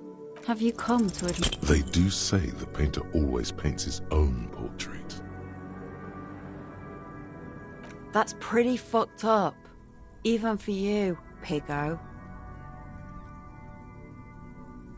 You're a real sad sack. You know that? Go ahead then. Art it up. Just try not to hurt yourself. And no self-portraits. Oh, but I'm all out of fuel oil. Fuel? That wasn't paint. It was heavy fuel oil, marked red for use by government vehicles. What do you think I was using? Aquarels? You know what you should be able to find in your government-issued vehicle? Red-dyed heavy fuel oil.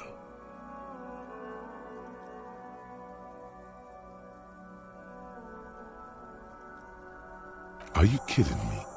Fuel oil is so much cooler.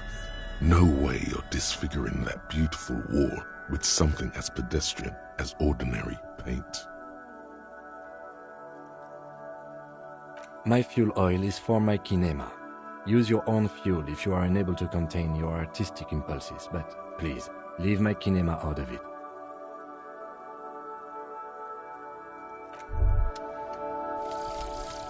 Volumetric ship compressor. Bizarre scientific news from Revachol West today, where a police officer's shit has been observed at a pressure of around 495 gigadecimals. These metallic hydrogen levels of shit-togetherness were thought to exist only at the center of collapsing stars, not law officials.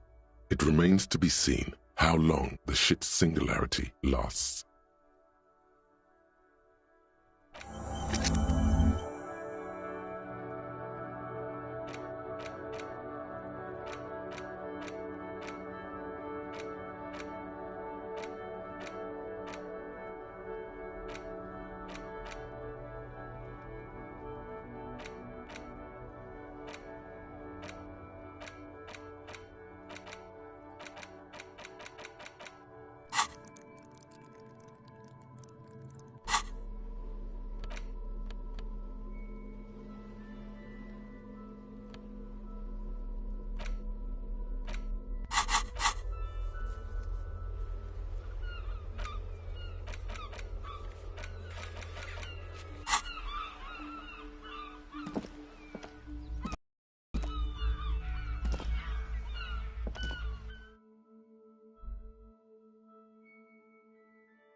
The pockets of these new jeans are perfect for sticking your hand into.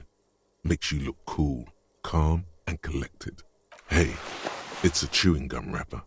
It reminds you of the fruity juice of apricots. You should inspect it closer if you have time. Something about the wrapper's texture is familiar. By the way, the raw materials were most likely exported from Seaguy, the apricot suzerainty, and processed in sur-le-clay into the apricot-flavored chewing gum loved by kids of today.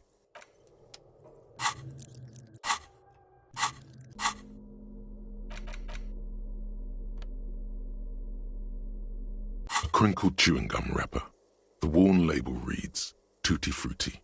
You feel compelled to point out that there's nothing fruity about cinnamon. It's a spice derived from tree bark. Can a used wrapper shrug? Seems like that's what the wrapper is doing somehow. This is not about flowers or bark. What is this about? Why are you looking at this wrapper? Good question. There is no answer or secret phrase written on the inside of the wrapper, drawn by regret. Stop before you hurt yourself with a Tutti Frutti wrapper. You carefully fold the wrapper into a square before putting it back into your pocket, lovingly even, despite the strange feeling of regret.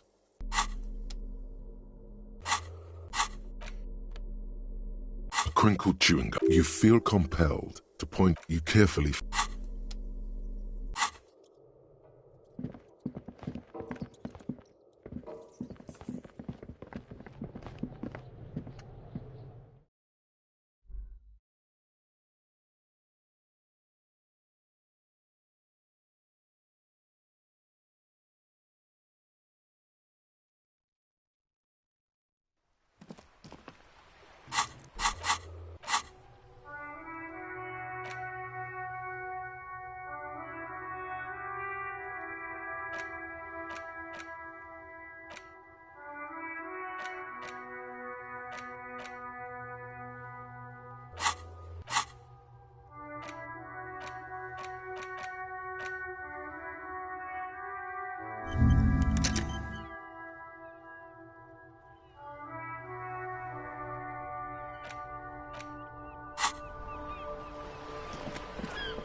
ruination has come. The broken arches betray the once grand history of this building. It towered over the harbor until a great force from the northeast fired into the city. Heavy artillery shelled the coastline. The tenement acted as a defensive wall against the worst of the shelling until it was destroyed, and they had a direct firing line. Those arches acted as support for something greater than what you see now. Only 3 stories stand where 9 to 12 once did. The waves of the Martinez Inlet rolled over the fallen remains of the building. The dark waters obscured the better part of the remains. What didn't fall into the ocean was used as scrap. What wasn't used as scrap? A fleet. The combined armies of Occident and Grad. They massed airships further down. Many are still there to this day. If you squint, you can just barely see. Coalition warship Archer can shoot 50 shells a minute. The Coalition. But that was a long time ago. I think we should move on. He does not like talking politics of this kind.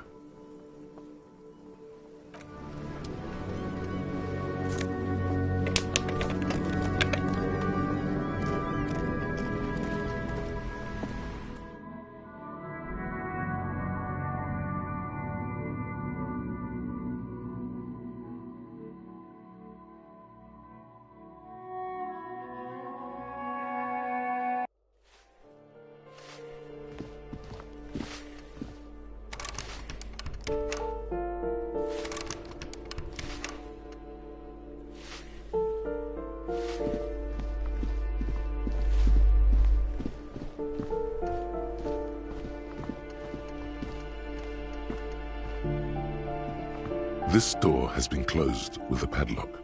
A chalk-drawn number on the board says, number 11. It's a solid lump of metal, but... You seem committed to it, so go on.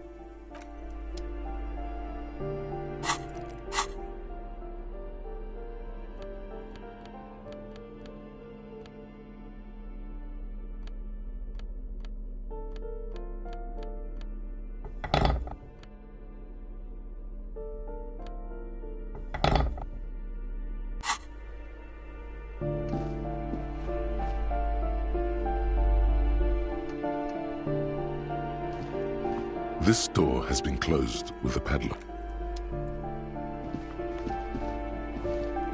You hear someone walking around inside, rearranging the furniture. Excuse me? Of course not. There's no sweet talking your way in there. You have plenty of reason to enter.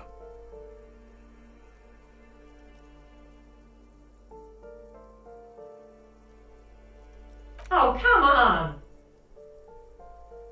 Well, that was easy. That was smart.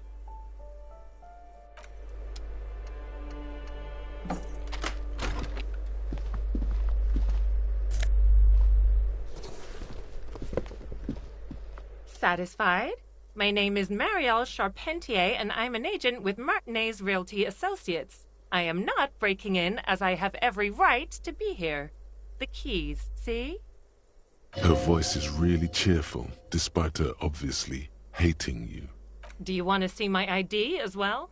You can't legally ask for it, but why not? Want to see my residence permit too? Very well, but please make it quick. I need to be back in La Delta in an hour. Oh, that's another huge mess. The former tenant owes us 3 months of rent. 3. We closed the apartment and planned on auctioning off the valuables, but... And again, I have no idea how stupid mistakes like this can even happen. But Ron, when he came to close the door, didn't close the neighboring door. And there's a hole in the wall. A hole in the wall. Can you believe it? And then the tenant ran off with his stuff. He's gone. The money's gone. Just like that. The sum must have been puny.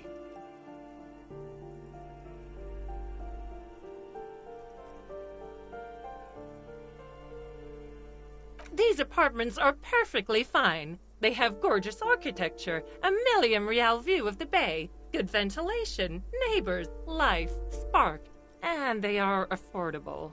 I'll tell you, Martinez has a future. In a few years, it's going to blossom with artists and creatives and those radio computer wizards. The radio computer wizards are invested with magical economic powers. Well, it does not disappear from my hands. No, I don't let it. Don't ask me what happened with the wall. I have no idea how we're going to find the time or resources to fix it.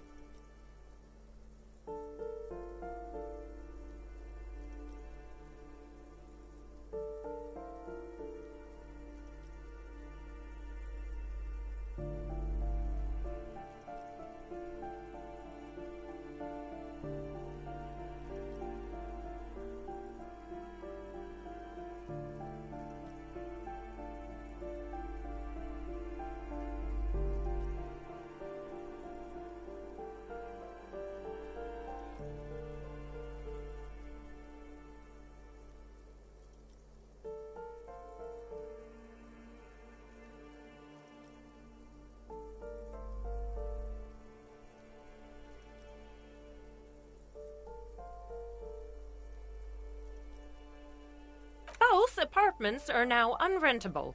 Both.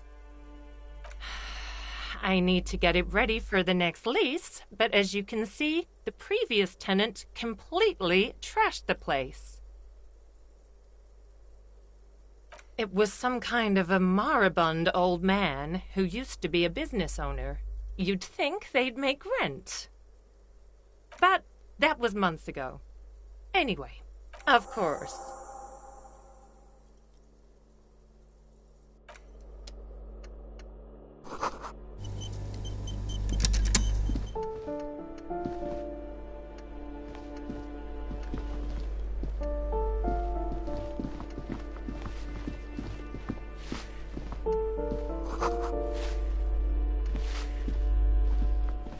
Give me a moment. I see. I hope some good people are finally going to move in. This place needs them. Oh, I do like wizards, and people like that in general. They have a lot to tell us about our fates. She means clairvoyance. Wow, you work hard. Oh, yes, you hustle. You're a provider. It's tough out there. Oh, yeah, like a horse, a workhorse. Look at yourself. You're a human pedometer. You must have walked 200,000 steps. That is the sign of a hustler who never gives up. The world is harsh and people are evil. That's just what it's like. Life and death. But you got gills on yours. It ain't easy, but you do it. Sure. And has it been easy? Are you rich? That's right. You work harder than anyone. You almost rode yourself to the grave and you're still practically a hobo. Why is that? Because of the taxes. G-Man's got his jam-covered sticky fingers in your pocket, stealing from you every time you buy, sell, walk, talk, fart, so much as sneeze. Aren't taxes almost non-existent in the Gossamer state that is Revachol? You and I both, but they got those indirect modes of taxation. Sales tax, excise duty, 98% of all your money.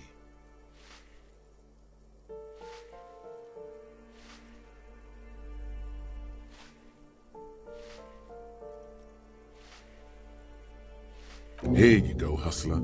Fight the righteous fight. Free the people. Keep it real. Keep...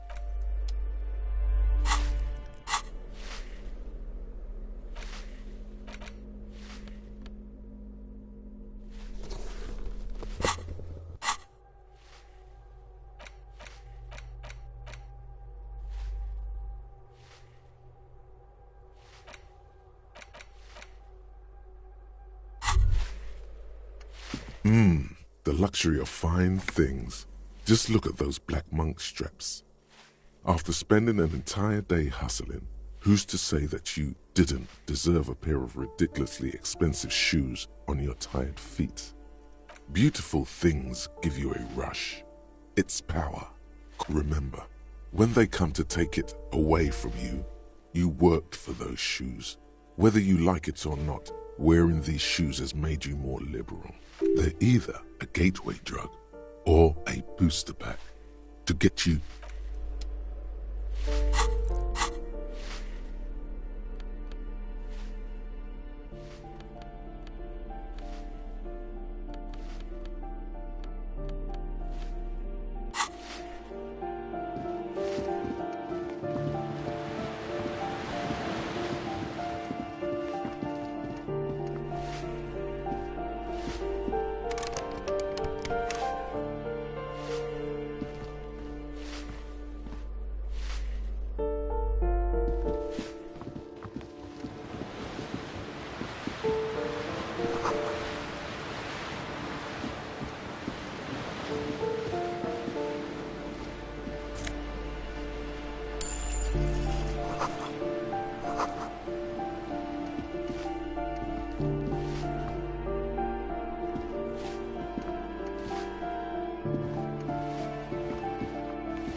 That isn't just a five-pointed star.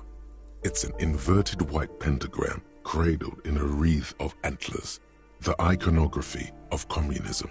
The star and antlers was developed in the 6th decade of the last century and quickly adopted by Mezov.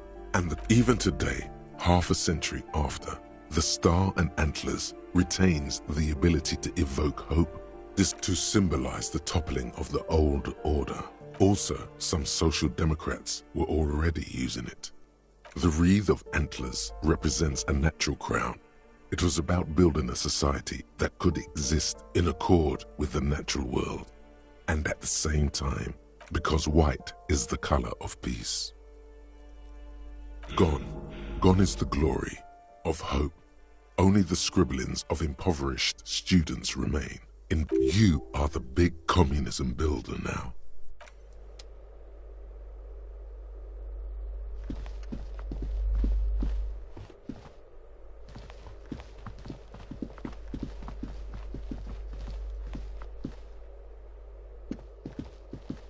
This door has been closed with a padlock.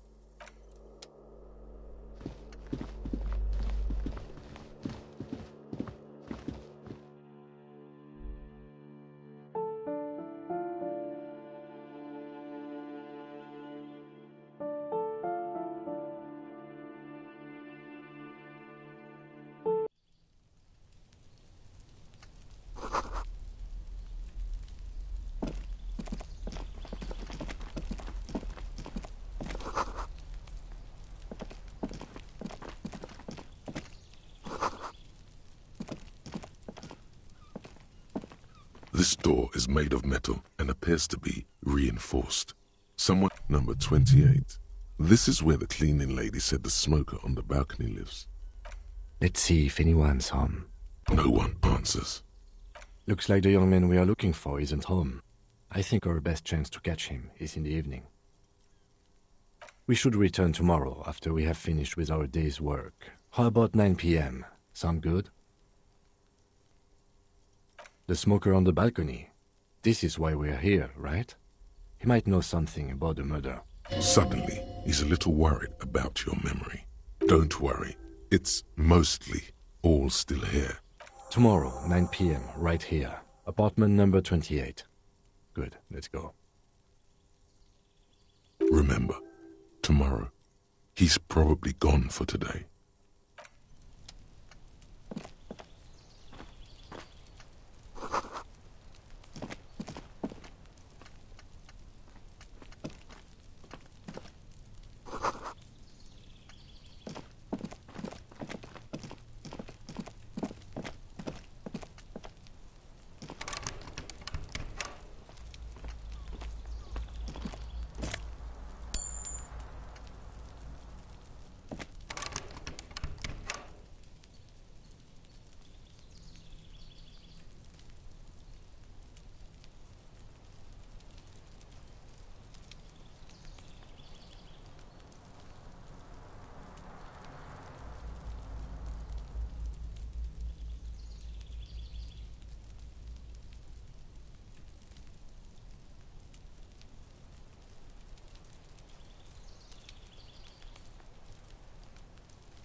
Son, you've really let yourself go. It's a disgrace. But Coach Physical Instrument is going to get you back in prime condition, even if it takes 1,000,000 push-ups. Does a master swordsman insult his own blade? No. I'm going to turn you into an athletic benchmark, you big pussy. It's going to take blood, sweat, piss, and tears. But when I'm done with you, boy, you will be a master athlete. Behold, world. Here walks a sportsman, hands choked and hair kept back with a bandana.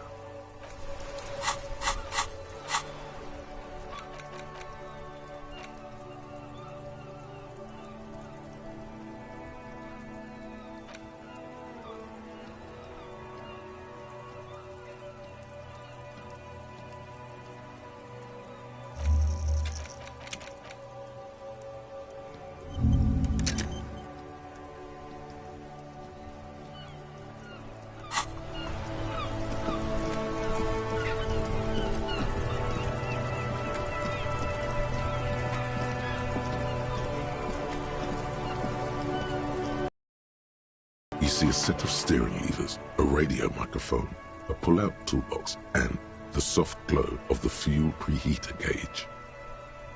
As you tap on the gauge, the indicator... There's no use, Translation. Alternative translation.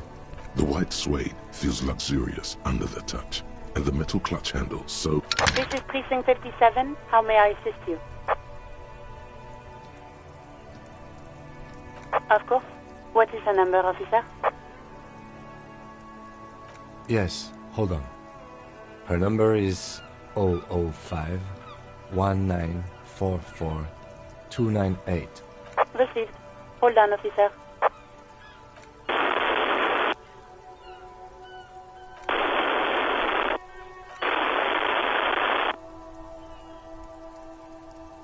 Give it a minute.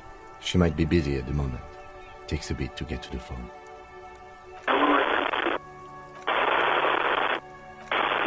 Officer, I have Sylvie Malaika on the line for you. Yes, hello?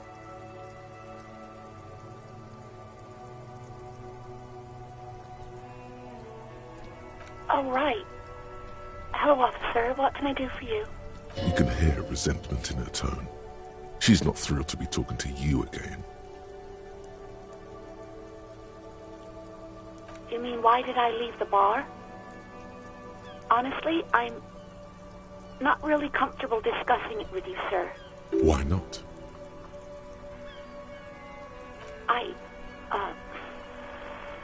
Let's just say I left because I needed to get away from someone. You know whom. You think you hear a sliver of accusation in her words. I really don't want to talk about this. Let's just forget about this, okay? What?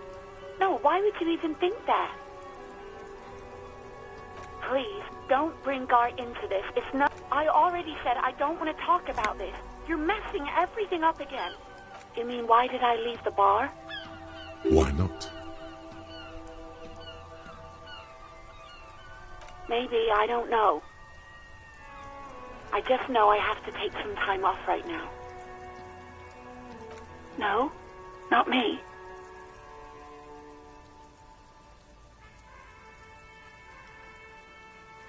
What? Of course it bothered me. But I thought the union already knew about the corpse.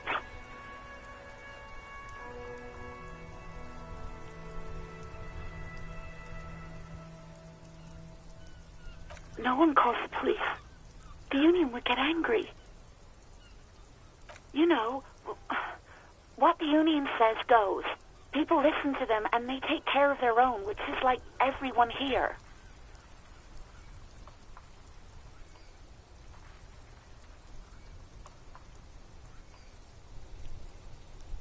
I didn't want to get in trouble with the others. Push her further. Show her the error of her ways. No, don't push her. It sounds as if she's about to cry.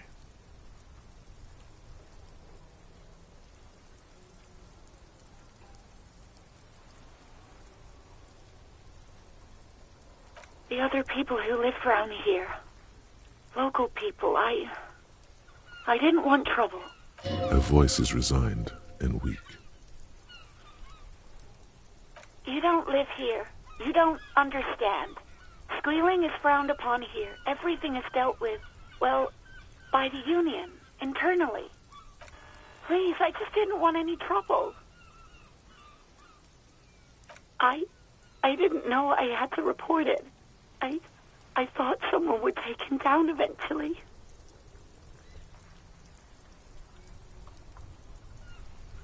Yes, I know. It's just... Was there anything else? Yeah, go on. Yes, I know who you are.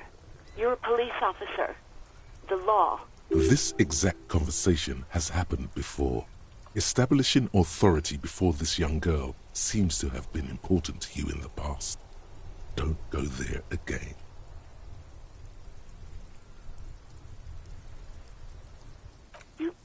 You told me back in the whirling.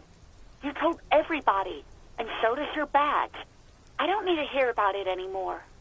Oh, no, I haven't, sorry. Please, no, not this again. Everyone saw your cool gun, detective. You were trying to impress some people with it. Everyone was eating, and you were waving it around in everyone's face, begging them to describe it. You said it calms you, and then you started making suicide jokes. It got pretty graphic. Oh, those again. I have been trying to wean you off them. You know, when you put your gun, your actual gun, on your temple and pretend to shoot your brains out, off of that, people don't like that. I remember this. You were screaming things like, "My brains are all over the wall, painting them red. I won't be seeing it, 'cause these are my brains. I can't see without my brains." Very nice visuals there. Some poor sod was trying to eat his pudding while you were screaming, spit flying, imitating the mercy shot right next to him. Spat some in his food. I don't think he touched it after.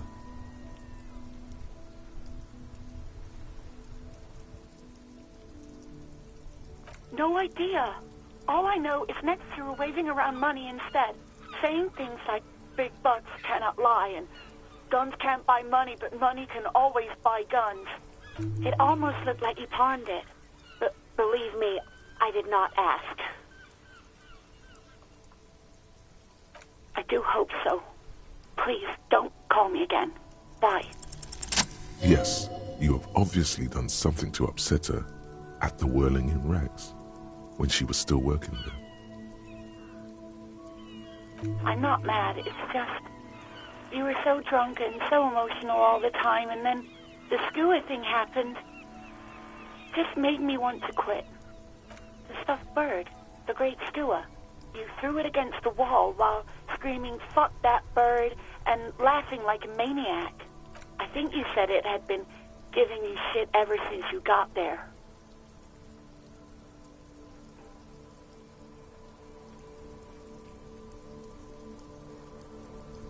It was a pretty bird, there since I started working in whirling. I really liked her. We call her Scotty. There's genuine sadness in her voice. Yes, obviously. You were the worst client I've ever seen. And I have seen so many assholes in this place. I've had sailors fighting, union guys grabbing my ass, kids stealing booze. Once a guy was glued to the karaoke machine every night for 2 months. But you... Well, you were worse than all of them. Honestly, you were getting borderline aggressive. Even about little things like not turning down the volume at 3 a.m. I even liked one of those songs you kept listening to on repeat. No more. I hate it now. We Go On by the O.O. I can't listen to it anymore. You've turned it into a parody. To hell with that song. Then there was your room. Your project. An experiment to see how bad it can get in there. I tried to send the cleaner, but you wouldn't let me. Threatened to make me understand. I had no idea what you meant, and I don't want to know. And then you screamed something about how you're actually a real cool guy, and no one understands it. One of the coolest guys there is. The coolest guy in Jamrock. Something about disco, too. And then I had to deal with your toilet. The one you clogged with police documents, causing water damage downstairs in the kitchen. I won't even mention you waving your gun around, harassing customers, threatening to sing karaoke, threatening to kill yourself. The ones I had to wrench out of your toilet. Damn it, I don't remember what I did to your damn papers. I don't remember every little thing I do. Especially when there's a hurricane loose. It's your fault for losing them, not mine. Something in you wants to immediately forget about this, as if there was a reason you threw them away. No, you really weren't. You were simply the worst.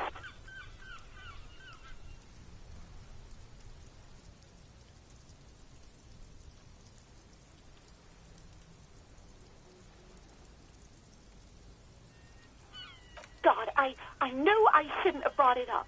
Just try not to call me again, and let's pretend it never happened.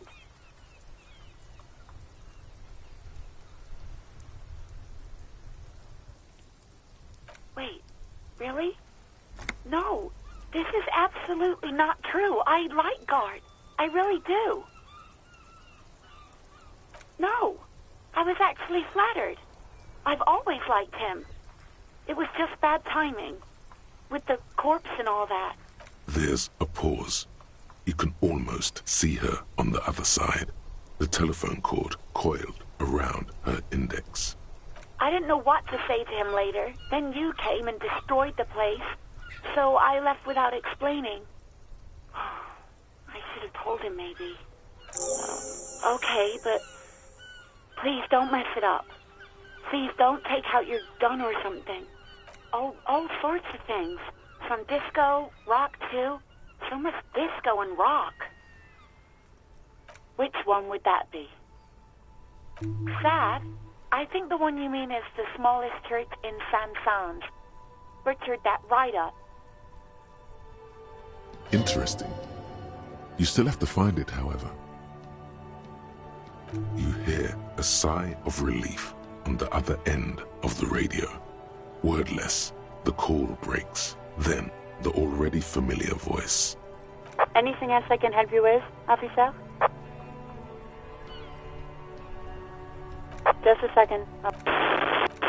Sylvie Malaika. Yes. Hello? Oh, great. What else do you need, detective? You hear the... Anything else I can help you with, officer? Just a moment. 10-4, come in, officer. Over. 10-4, I hear you. I don't have the authority to grant your request, but... What does he want now? He's asking for money. Is he fucking kidding? I don't think he is. Don't give that asshole anything. He's just gonna drink it all. Right, that's a negative on the additional funds, sir. Over. He says it's important to the case. He isn't getting a red cent. You can tell him that. Request denied, sir. Over. He says he's in trouble. Doesn't have a place to sleep.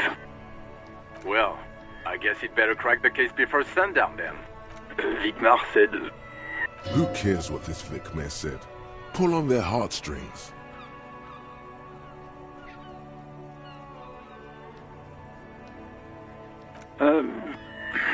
He said, it's okay. You can do it, sir. What is he saying? Did you want anything else, sir? He's trying to keep you from further embarrassing yourself in front of your colleagues. What? I thought you had your shit together. This is nearing a complete meltdown. Stop it.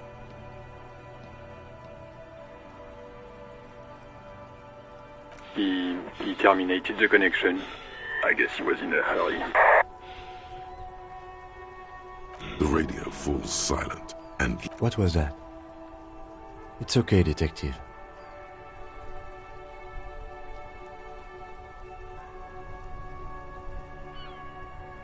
We should get on with our tasks. Work always helps me center myself. Now, anything else you need from my vehicle, or...? Hey, so we've been monitoring you internally, and now we know your Copo type. Yes, guess what's yours? No, you're the sorry cop. The cop who's sorriest. Let's make it official then, shall we? Huge lack of enthusiasm going on in here.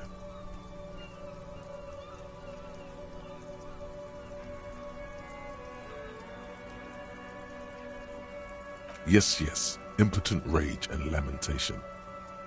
No you don't. Come on, you'll be back to saying sorry in 2 minutes. Wow, okay, fuck off. Coach, physical instrument. Wait, how did you know all those hammer throw techniques? How do you know how to hold a discus?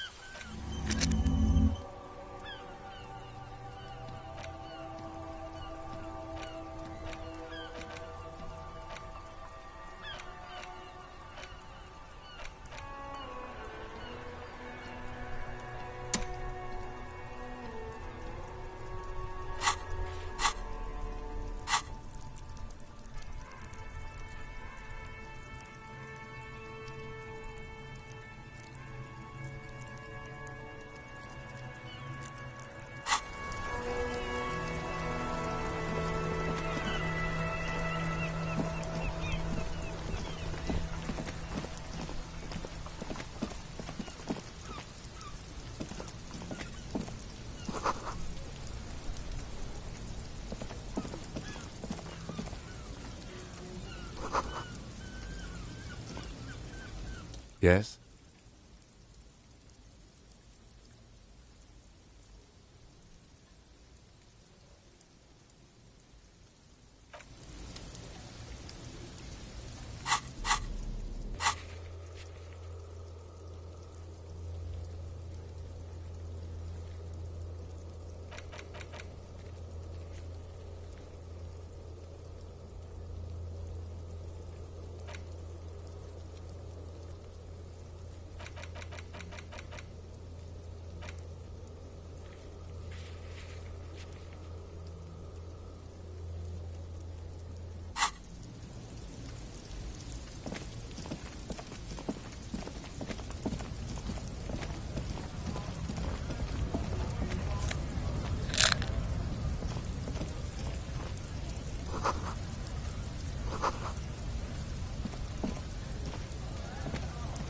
Welcome to Revachol.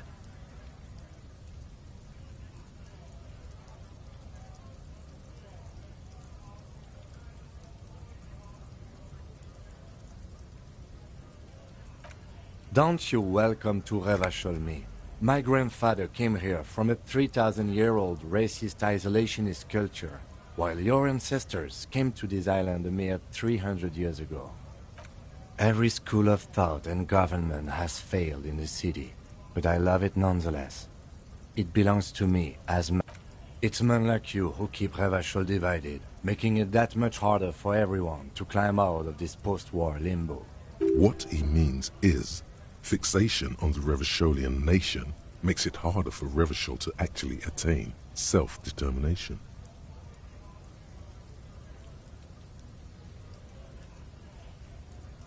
Oh, come on, man. I just said, welcome to Revachol. It's a lorry driver thing. I know exactly what you meant. You think my kind doesn't belong here, that I should watch myself and behave. But you see, I'm an officer of the RCM. It's actually my job to make sure you behave. Silence. The air between them becomes tense. Your partner needs backup. Now's your moment to shine.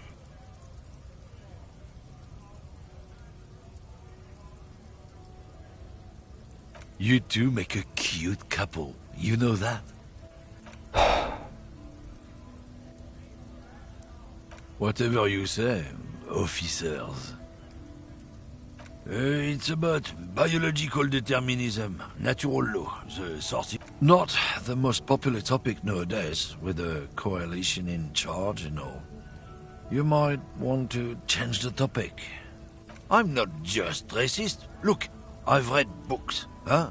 The science of racial theory has all been proved. Even people who've studied these things say that you and me are superior by design.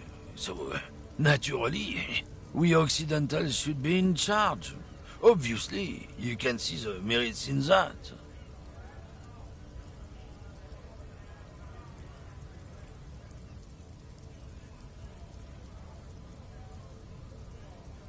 Open your eyes. Haven't you noticed something different lately? An unfortunate downturn, maybe? Huh?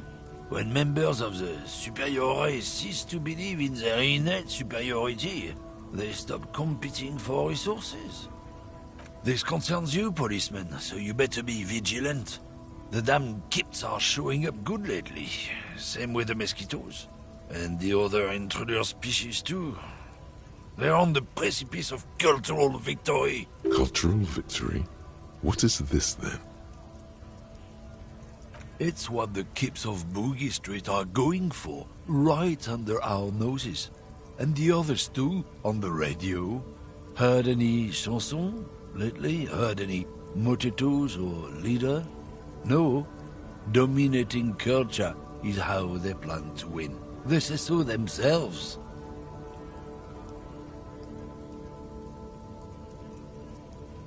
It's true. Also, you need to realize the dangers of mixing races. Who knows what might happen if people don't stay in their birthplace? You might end up with a new sub-race, with unknown characteristics, leading to extra competition. That's why you've got to control the offspring.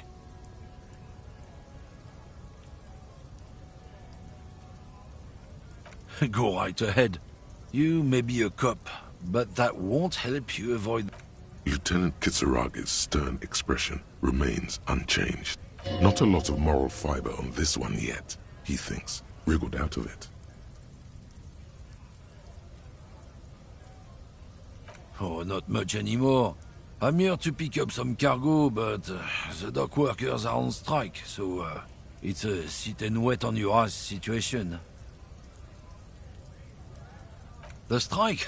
Oh, they've been at it for a while. A month. 2 months, maybe. But this here is just the last week or so. Apples. Apples is exactly the kind of thing you'd say if you had something to hide.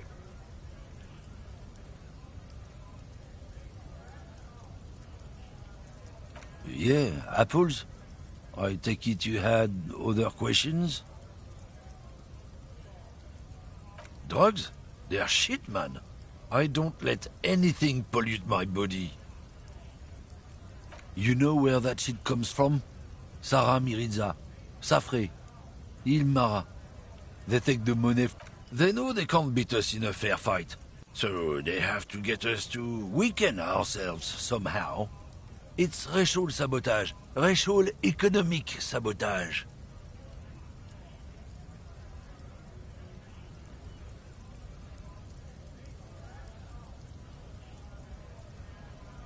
He eyes you warily, unsure how to respond. This goes on for about 2 seconds. Then... I don't know shit. And if I did, I wouldn't tell you. What do you think? I can't leave the lorry unguarded. Stuff's been getting looted lately. It's those little kips sneaking around at night. If they touch my stuff, the bosses will be on my ass like ass cancer.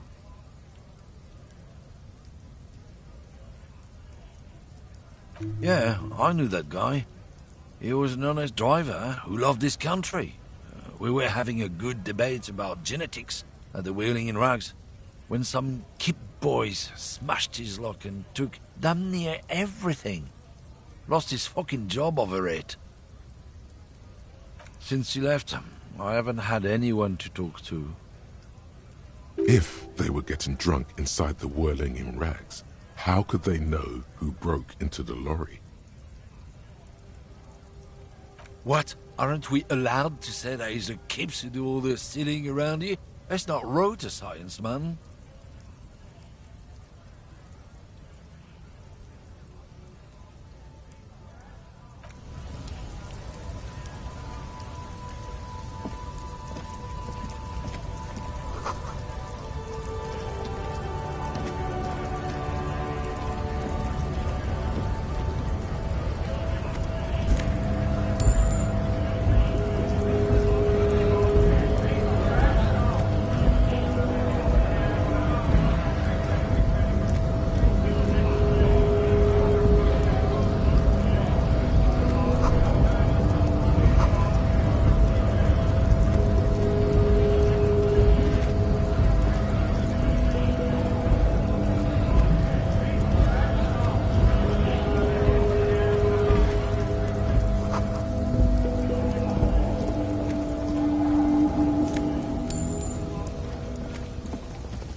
An old monument stands in the middle of the traffic island, pointing toward the sea. It looks as if it's been reassembled piece by piece. A silver plaque on the statue's pedestal reads, "I am Philip III, the Squanderer, the greatest of the Philippian kings of Revachol, son of Philip II, the opulent, father of Philip IV, the insane." Even by the standards of the Philippian kings, old sumptuous Philip was known for his profligacy. Well, he blew through the whole national treasury, starting the decline of one of the penultimate century's greatest superpowers, the suzerain of Revachol.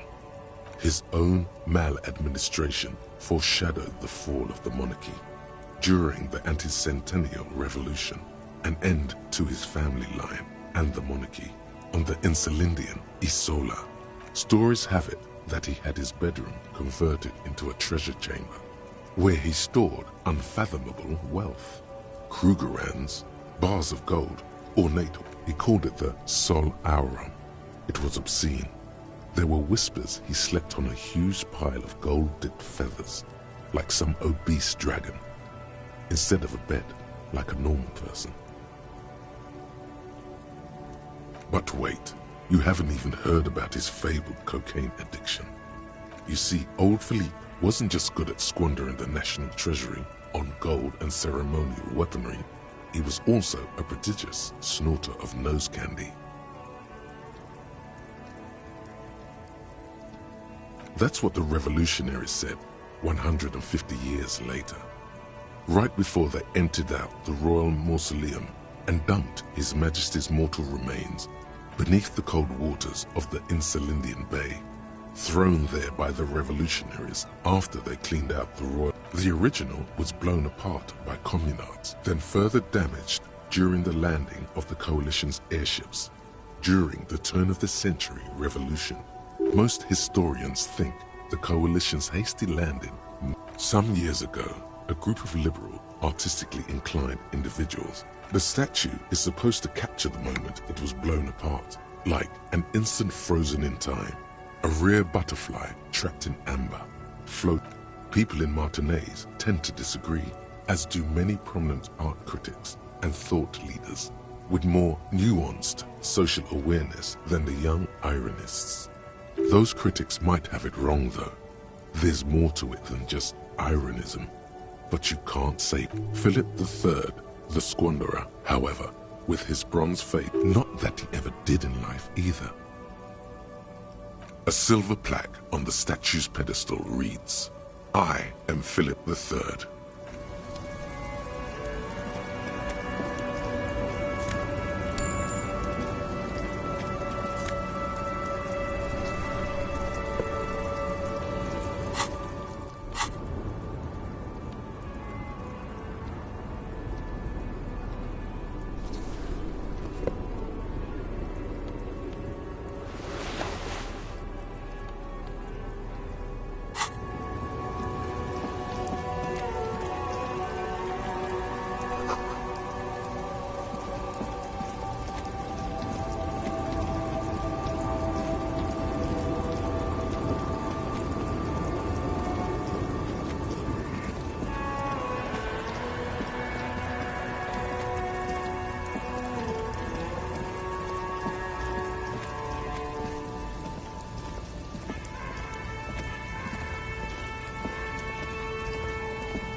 Stuck in the traffic jam. This big, heavy Grad-made machine is well kept for some. The windows are clear. They've been recently washed.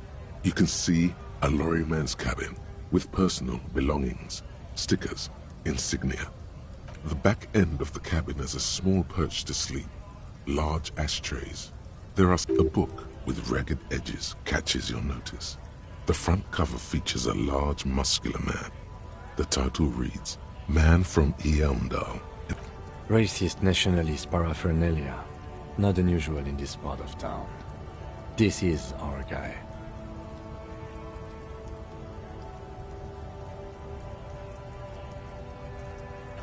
Likely, yes. This guy's proud of who he is. Drapes it all over his machine. The driver has adorned his space with a substantial collection of peculiar paraphernalia. Proclamations about honor, strength, and purity are glued to various panels.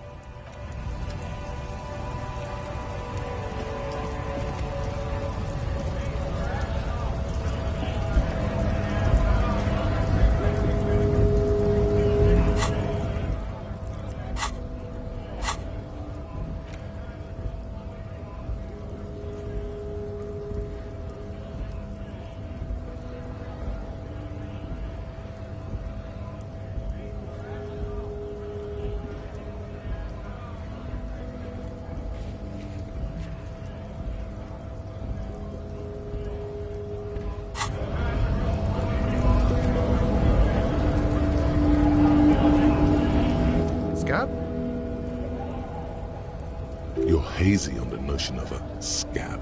Smells like politics, though. Maybe it's got something to do with the flask he reaches for from time to time. Good one, officer. Don't worry. We here have solidarity with the RCM. Imagine, you cops going on a strike, but then another cop comes in and says, let us cop for less money. Speaking of, what brings the RCM here, to the Wild North? Come to see the strife?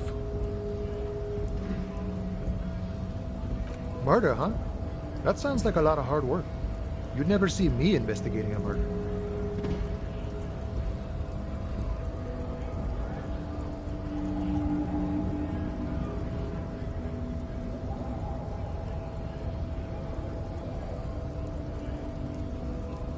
That's okay. I have no idea what I'm doing either. I don't even know what day it is. Don't tell me. It's a better day that way.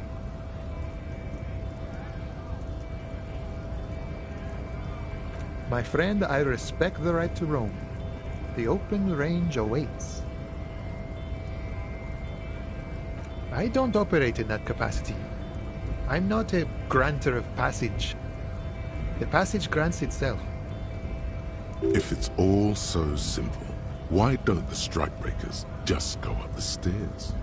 Aye. Walk right past Measurehead and go in. Yeah, the 2.5-meter tall Semini supremacist there. Walk right past him, then press the button to unlock the door, then go past him again, and you enter the arbor through the office. Está.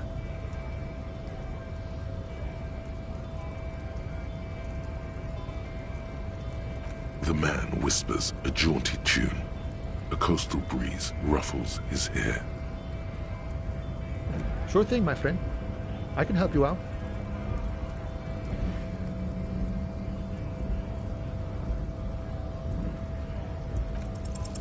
The coin narrowly slips by your outstretched. Oh, I'm sorry. Didn't mean to throw it like that. Was not meant as provocation or ridicule. Lieutenant Kitsuragi picks up the coin and hands it to you. Right, always glad to help out the RCM. We're on the same branch, you and I. Humans, I mean, not slithering. You know, serious business. I'm sure the big boss will be glad to tell you. You'll have to ask him first. He's a chatty guy. Wants to talk about the strike. Return once you've met the union boss and are on a better footing with the organization.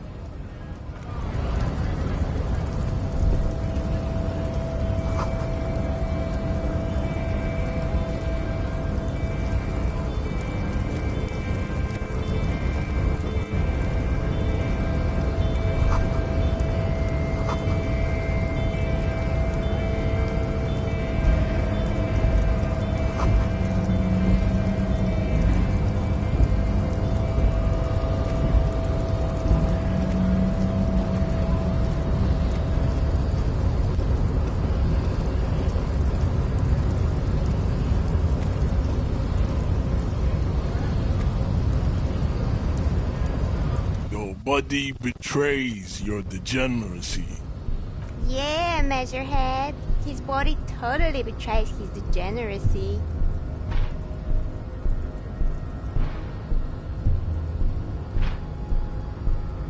Are you admiring my morphophysiology? It must be frightening to stand in the shadow of this racial pinnacle. Be calm, Sandwich.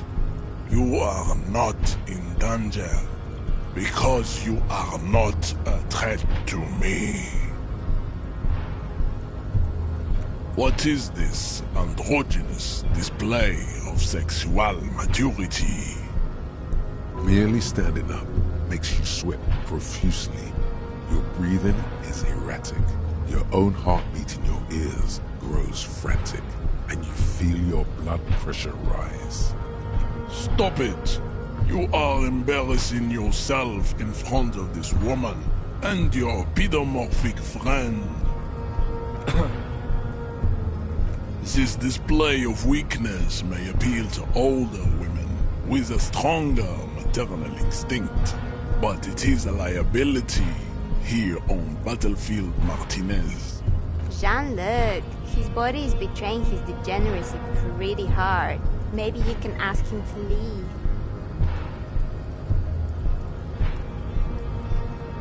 You have succumbed to Al-Ghul. You reek of it. An invisible sword of Al-Ghul emerges from your throat. You cannot see it, but others can. It is making the woman in my company sick. Yes, Al-Ghul. He means alcohol. I doubt it. My microcephalic race, so... It's not good. No, you don't. You need to get another drink. Occidental Haplogroup B4 is done giving orders around here. The influence of the ham sandwich race is waning. Does this remind you of someone? The guy down there?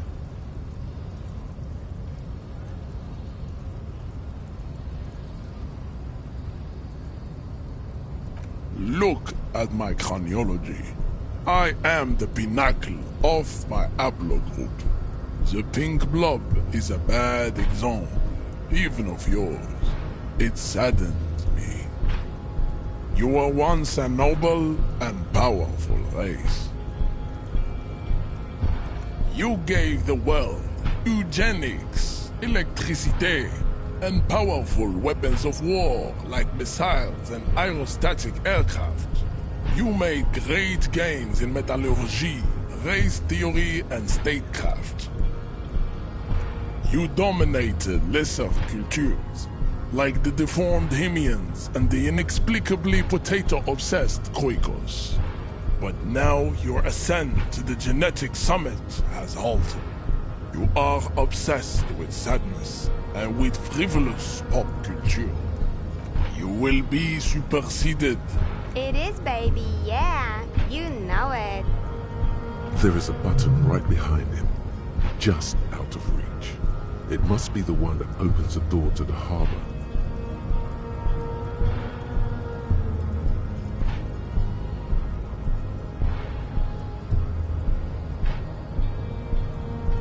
It is my task to keep the degenerate drunks from entering the harbor.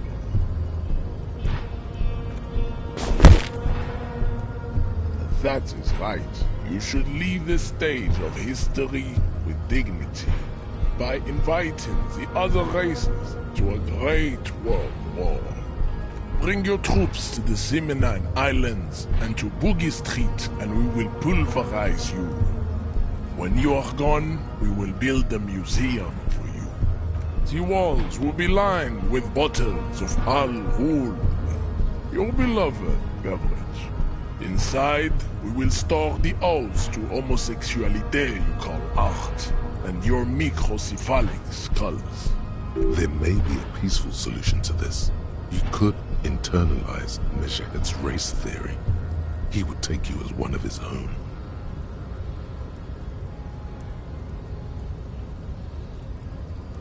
Well, not as such. What you do with a mastery of advanced race theory is up to you. You could reject the findings, sure, or accept them and become an advanced racist.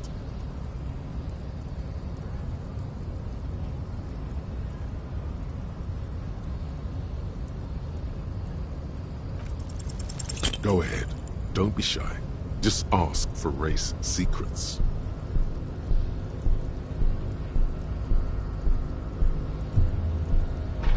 Do not be naive. I know the answer to the great race enigma. Why would I share it with a deformed infant? You do not have the devotion for servitude. Racists are generally not very good examples of their race. I am not like them. I am craniometric perfection. I have taken the trouble to permanently draw a phrenologic grid on my skull and features. The drawings are precise and look true to their pseudo-scientific ambitions. One thing, however, It is not entirely free of throwbacks in the phylogenetic tree. Its large jaw, for example, could be a trait indicative of criminalism. Also, its earlobes could be small.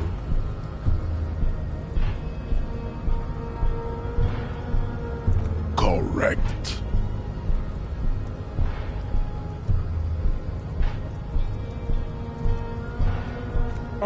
Don't be vulgar.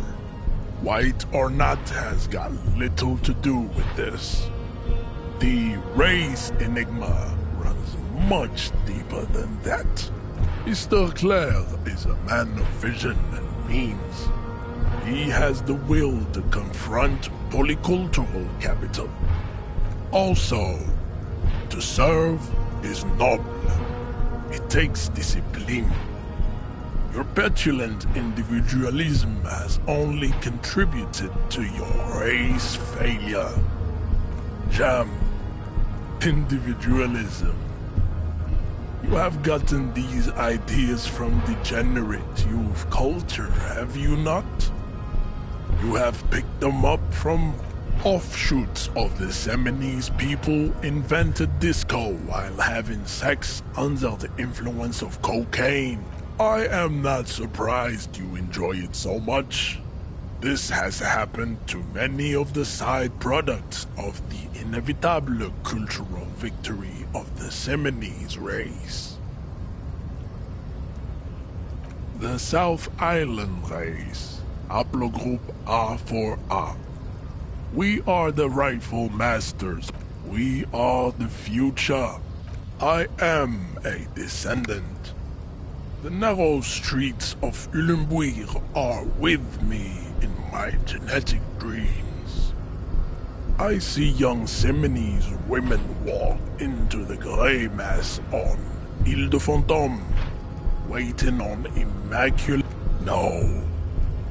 I have heard about it on... You would be appreciative if you did not further chase this line of inquiry in front of the women.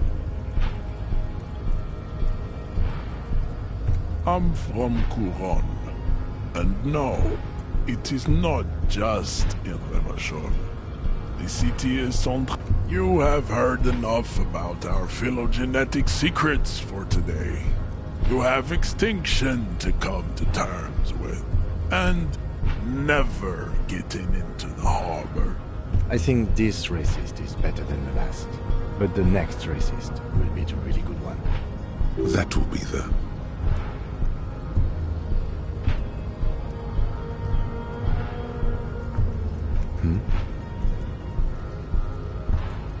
That is understandable. These cops are just jealous, Jean-Luc.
There he still is, looking right through you with his white eyes. The body below is... As you breathe in, the odor comes over you. It's a smell of the mind telling you to run, and your stomach to wring itself empty. with your hands at your sides. It's a puzzle. What's hanging in front of you is a puzzle of decaying flesh, tattoos, and tendons. The man before you is naked, but for a pair of underpants and enameled boots. His skin is greenish, marbled with decaying veins, and blotched by lividity. A fading web of tattoos covers his chest and shoulders. The cargo belt used to fasten him to the branch above appears industrial in strength. The material appears to be ceramic. Its clean white stands in stark contrast to the decaying flesh above the knee.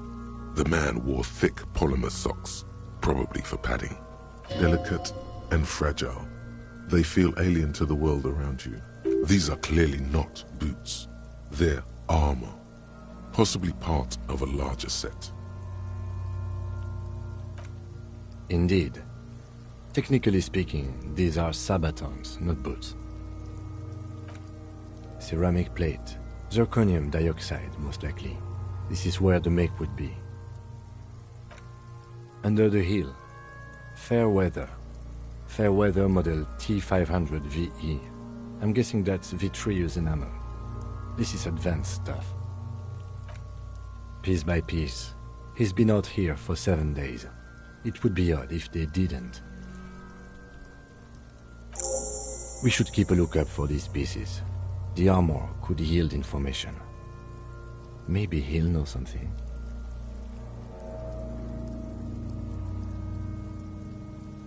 The sabatons dangle off the man's decaying form, ageless and synthetic.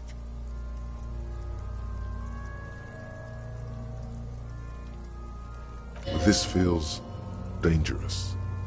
Are you sure? The stench fills your nostrils. As you push downward, an ominous creaking sound comes from above. Stop! Pig's gonna pull his head off. Brutal!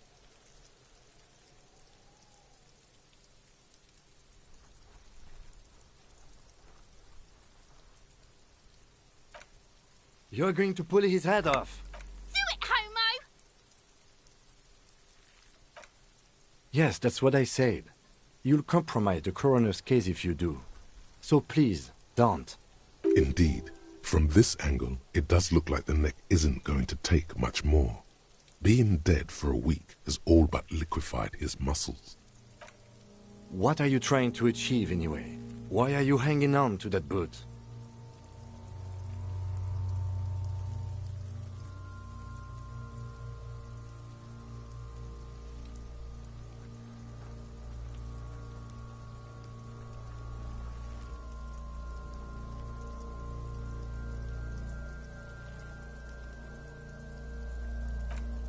Maybe we should concentrate on what's outside the boot and leave what's inside to the boys at processing? There's no way you're getting them off. All the organic matter in his body has been flowing down into the boots. They are fused to his feet now. Why do you think the locals haven't scavenged them yet? You're sure there's a way to peel them off, but first the body needs to be down. And second, it would probably be better if the lieutenant wasn't around.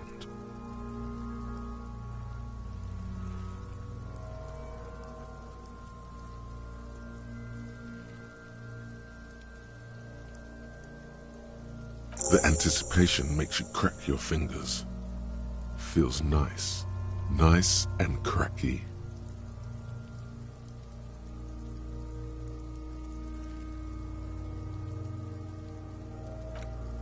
Processing will take care of them. With the situation in the morgue, it will yield nothing. But we must pick our fights. Should we continue?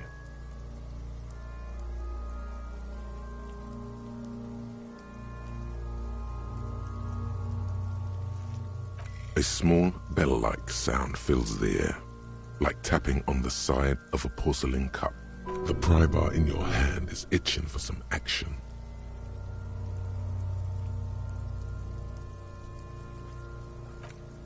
It's anything but. This material is a kinetic redistributor. It spreads kinetic energy horizontally, from plate to plate. dissipating it entirely. See? Faint, organic lines cover the plates where they separate into smaller ones, like whirls of floorboards.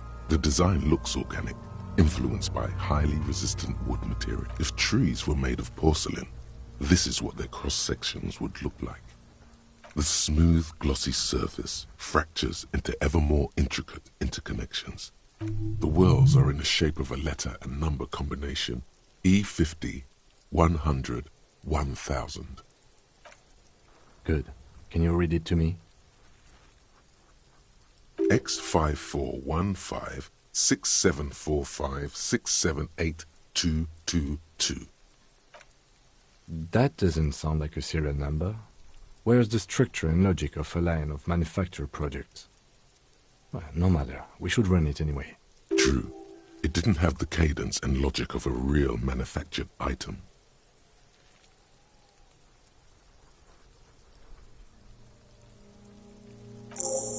We have a make and a number. That's something. We can use the radio in my kinema to run it later. Either station can chase it for us.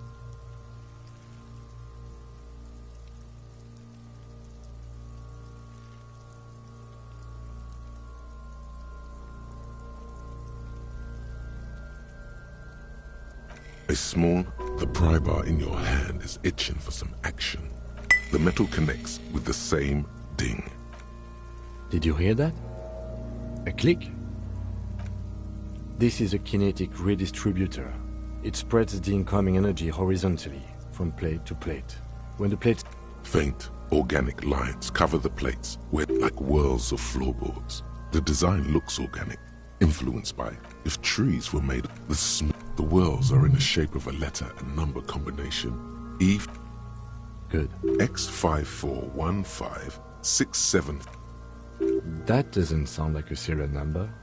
Where we have a make and a number. That's something. That's for us to find out. Mr. Gart implied he was security personnel for the harbor company. This confirms my own assumptions.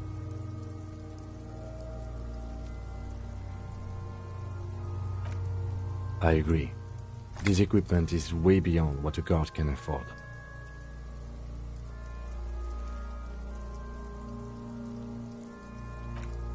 It is. It's expensive. We've requested similar material for our tactical units for years now. The constabularies deemed it too costly. For a full set, about 4 years of wages. For the northwest region of Revachol, an officer's average yearly income is 5,500 real, unadjusted for rank. By catching, do you mean let's not log them as evidence? Let's steal them? What was that about the constabulary before? You need to push some buttons if you want to recruit a lieutenant in a conspiracy.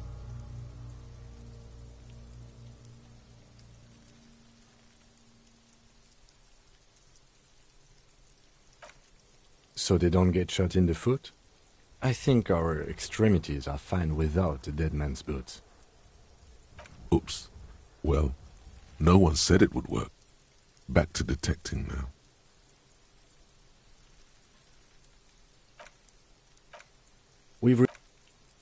For the northwest region of Revachol.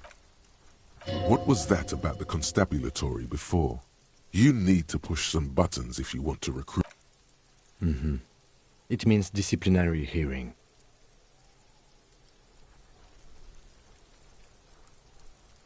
The cadaver slowly twists on the cargo belt, his torso covered in tattoos, and extremities blotched pink, and the hangman's knot is pulled tight by the weight of the corpse below. Yellow, hard-edged polyester cuts into his neck. Above, a sliding buckle ties the belt to the branch. This is a steel-reinforced cargo lashing belt, big brother of the regular cargo belt. It's used for tying cargo under 6-rotor airships. Airlifting. I thought it was used on lorries for strapping cargo to them.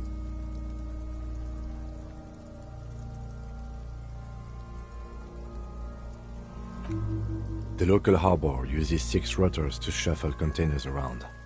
I get the sense they use whatever was on hand, without paying much attention to not incriminating themselves.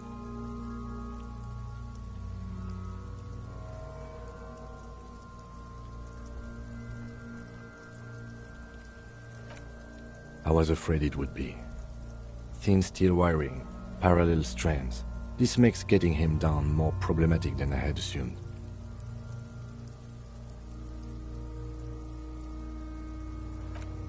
I'm still approaching this as a lynching, yes. Motivated by the ongoing strike. You?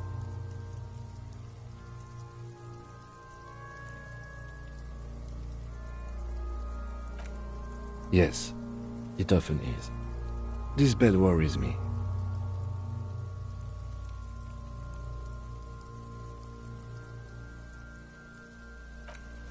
A noose is one of those things that's easier to use one way around.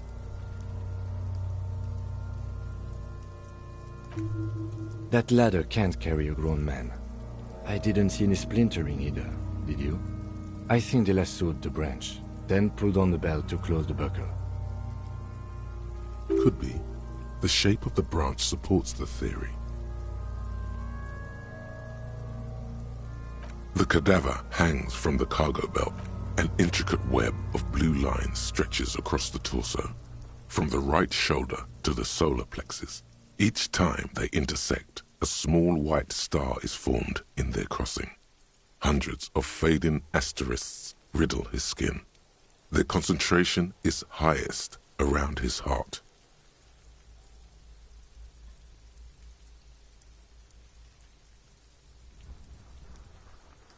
His corpse is marked by stars, alcohol, and heartbreak.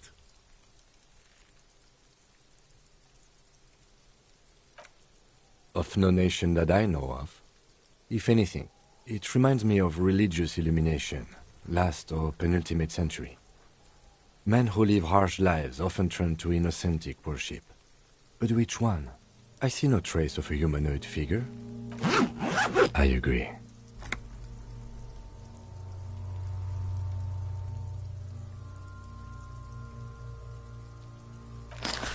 He takes a thin piece of milled aluminium from his coat pocket and pulls it open. Sounds like a sword being unsheathed. A small lens appears. Some sort of camera. Shit, Kuno! What the fuck is that? An instant color camera.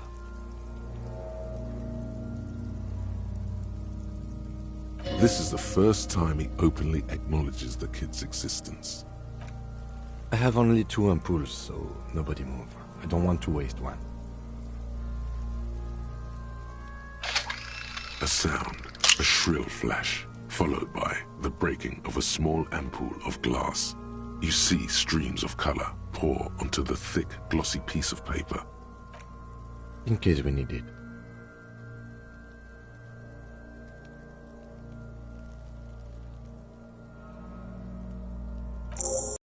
Contains insight to the victim's person.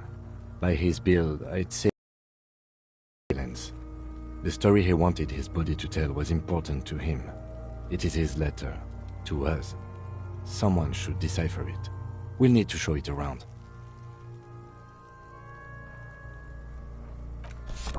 Sure. Just don't lose it. The glossy-eyed corpse looks by, his mouth mute and his skin as colorful as the chemical rainbow. You've acquired an interactable item. Investigate this item further by going to the Interact tab in your inventory.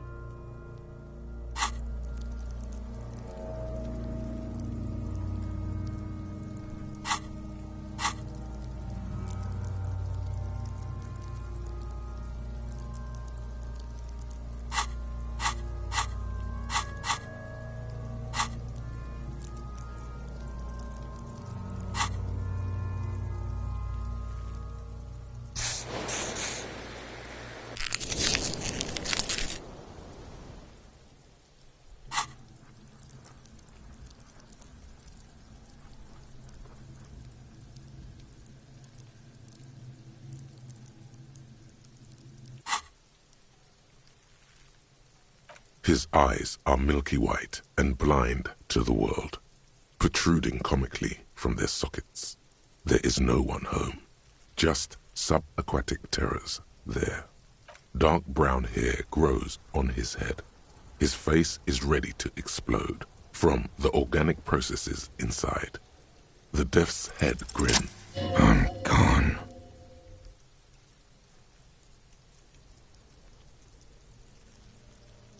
I'm a joke. Look at me.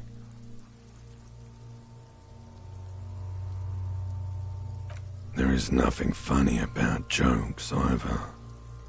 A killer, a motherfucker, and a killer. Go ahead, Coppo. Into the wild pale yonder. In the past, way out in the west. What do you mean? It's the power of your imagination. Go ahead. Ask me more questions. You fucking love questions. Because you're a copperoonie. Look at all of them go. Do you want more questions? Coming right up, copperoonie Rooney. This is getting upbeat now. Fuck no. You're no Rooney. No, you don't. Between you and me, your name is probably Harry. Because you have loved it, me and Brother Copo. It was love all along.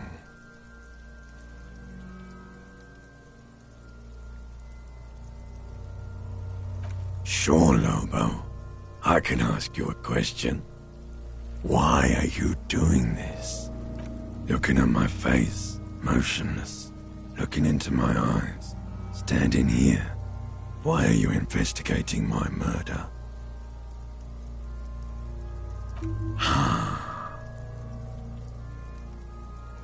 Something is on its way. Something hidden. It's coming. A miracle from the northwest, and it's almost here. You can feel it in the air, on your hands. The cold spring air smoothing them over. Do I remind you of someone? A child born with Muller's disease, harlequinism, grown up miraculously. You sure wriggled out of that one, Coppellini? Come back later, Coppo. Amuse yourself with my frank manners and my memento mori features. If possible, also, see me in your dreams.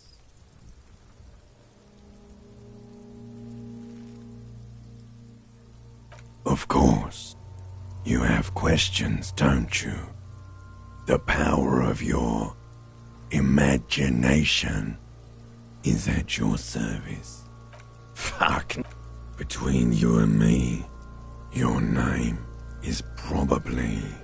You might be onto something there. Shh. Looking at my face, motionless. Looking into my eyes, standing here. I am all you have. Then you truly lost it all, brother. Come back later, Coppo. As you narrow your eyes, the monster before you blurs into a violent mess of green and pink. This is a trick. You've done it before. Pink is where the blood settled in the first hours post-mortem. You can use it to see if the corpse has been tampered with.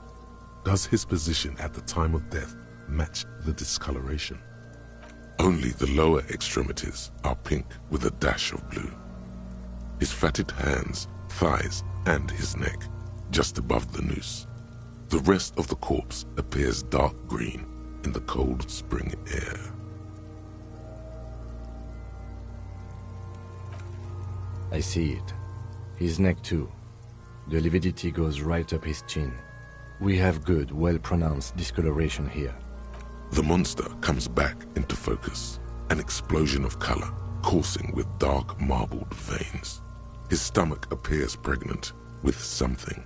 Black liquid streams down his thigh and onto his boot. So, what do you think?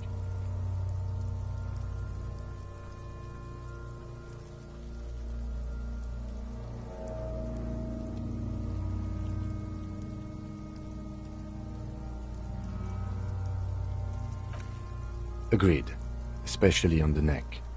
The belt acted like a tourniquet, keeping the blood in his head. The hypostasis supports her hanging. You would still like the hypostasis marks in the neck to be a bit more pronounced.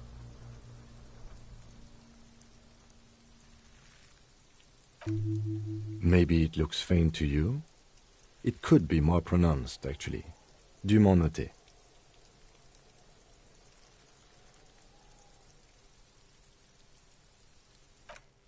Yes, there's always a chance we are wrong. We should check for ligament marks on his neck to see if they're in tune with the belt. We'll have to get him down first. I agree. There are crow's feet in his eyes. He's laughing silently. His personality is no longer a part of the world.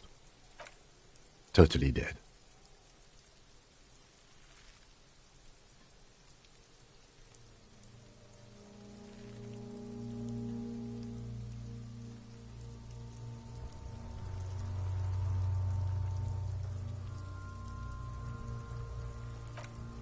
Absolutely.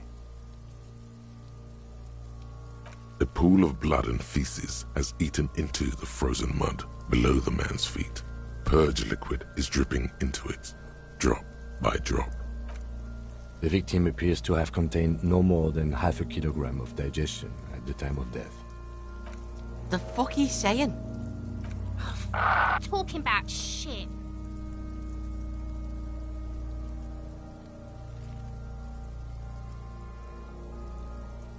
Malicious laughter erupts in the yard. Sounds like seagulls. Big said he's a...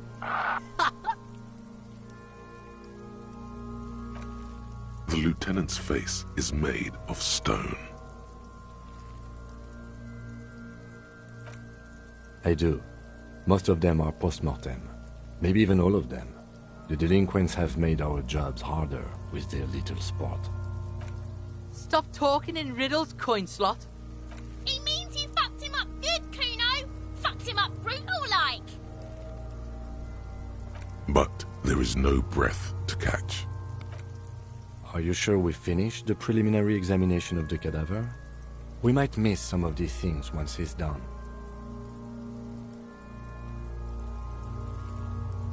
The cadaver slowly twists on the cargo belt, his torso covered in tattoos, and extremities blotched pink and blue. The steel-reinforced belt presents a unique challenge. I brought chain cutters, but I don't see a good angle of approach to the belt. He doesn't actually think the challenge is unique. He thinks it's frustrating, annoying, and harder than he thought. The cadaver is a good 1.2 meters up. Neither one of us can reach the belt without assistance. And even if we do, there's the question of cutting the airship strength material.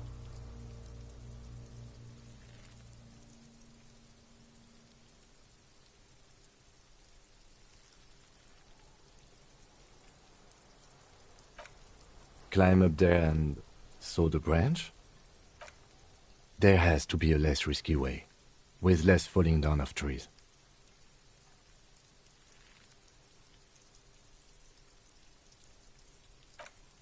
I was really hoping we wouldn't. The Union appeared to be suspect in this case. It seems like a dangerous route to go down. I would really prefer if there was another way. These people might have an agenda. But what other options? The corpse twists on the belt, like chicken on a skewer. Someone else? You mean like the police? What was that about processing, then? Weren't they supposed to take care of the boots? Why don't they help? No. Think of the boys from processing as murderers. Only instead of people, they murder crime scenes. Processing is a wrecking crew. They know how to commission off items and how to work the incinerator in the morgue. I know it's hard, but I assure you, the others won't come to help us. And we have a growing sanitary concern here. We need to get him down, fast.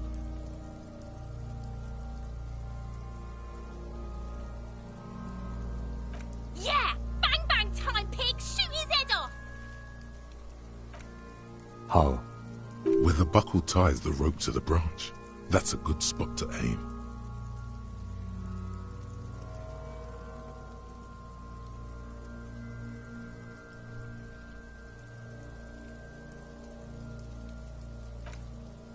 Where? Ah, yes, I see. If the shot hits that, there might be a chance to release the belt. Yeah, now we're talking. Entertain a Kuno with some shit. They'll miss! The pigs will miss Kuno! The lieutenant is undecided. On one hand, he wants to shoot some gun. On the other, it's an awfully stupid idea.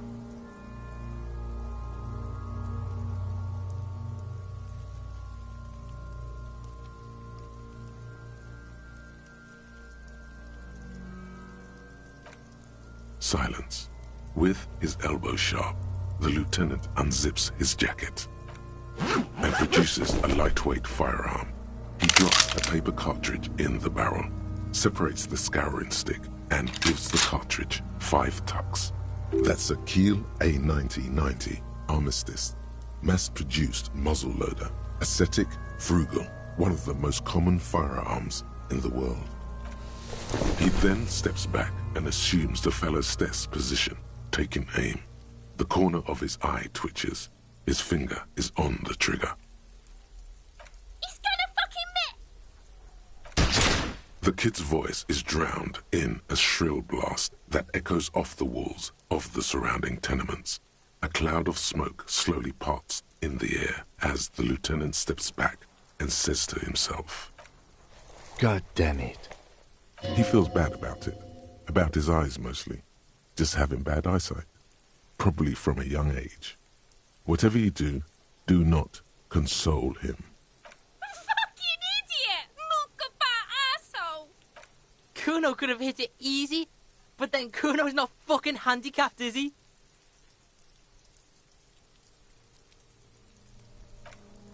No, we are lucky as it is. We didn't break anything, and the victim remains uncompromised. Any more mistakes could put us in an unfortunate position with the locals. We have eyes on us. I didn't do us any favors with that. I have to say, it's beginning to look unlikely we can get him down without assistance.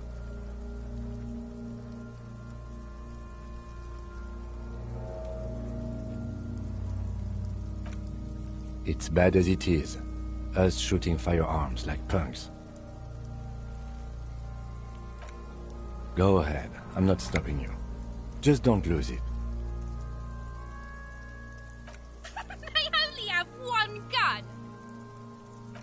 This is the sorriest pair of pigs Kuno's ever seen. Yeah, take it, you fucking banani boyka! Take it and shoot yourself in the mouth!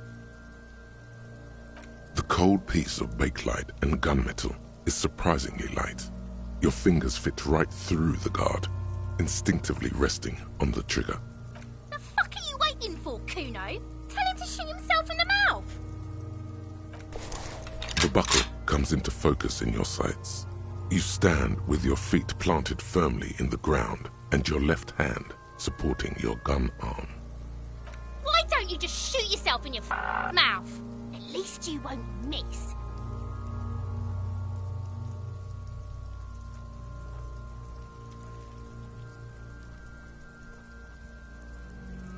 Your field of view narrows. The branch slowly moves, becoming entirely two-dimensional. The slow movement of the branch in the wind and your shoulders directing the... Look, he's crying. You gonna cry now, fucking faggoty? Or what? You gonna fuck me? Or what? You gonna fuck me? You wanna fuck me, pig? Is that what this is about?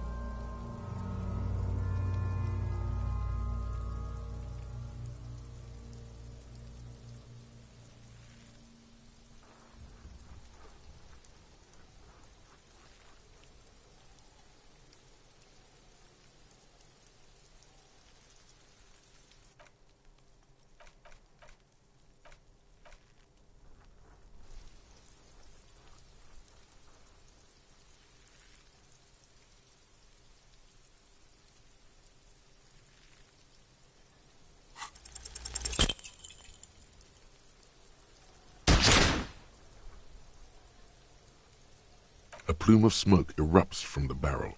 Your hand goes numb from the explosion. With your ears still ringing, you lower the weapon to see what happened. You missed the belt, but hit the corpse straight in the chest. Bits of ribcage protrude from the skin. No blood, only a murky sludge dripping down his belly. Oh my god, he's gonna fucking cry! I knew it! What a mulko!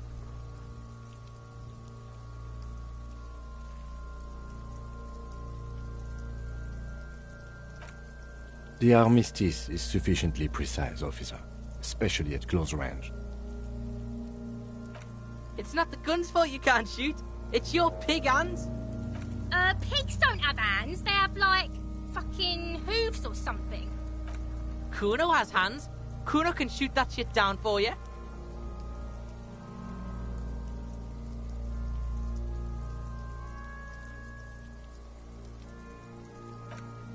The lieutenant does not dignify that with an answer.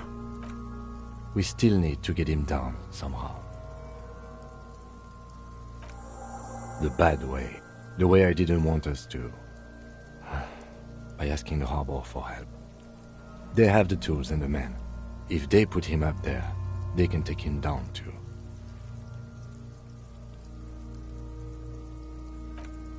To ask the suspect for help with the victim's body? To be indebted to Everard Clare? Very much, yes. Which is why I would have preferred us to handle this ourselves. Clearly we can't. Suck my dick, bitches!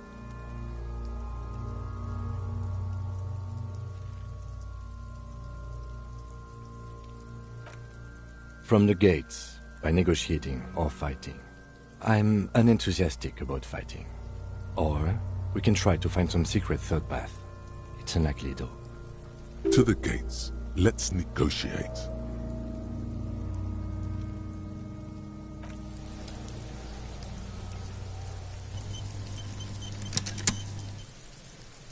The man before you is naked, but for a pair of underpants and white boots. Yes?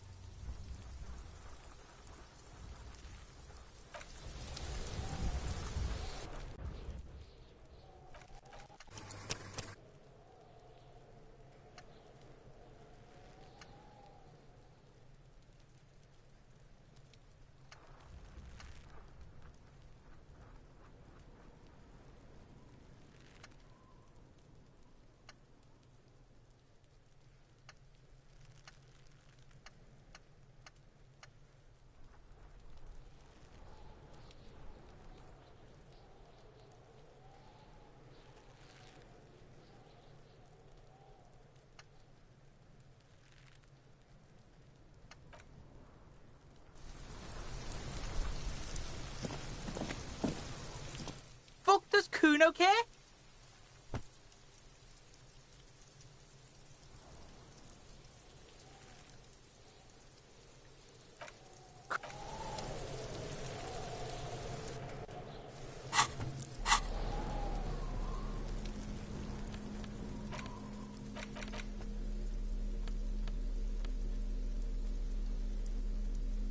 An intricate web of blue lines stretches across the torso. The pattern still kind of has an ethnic feel to it, but nothing familiar. Gone. For you to discover. You've gotten as far as you will without assistance. Someone close to the victim might know. Someone who knows about history could tell you.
Fuck does Kuno care?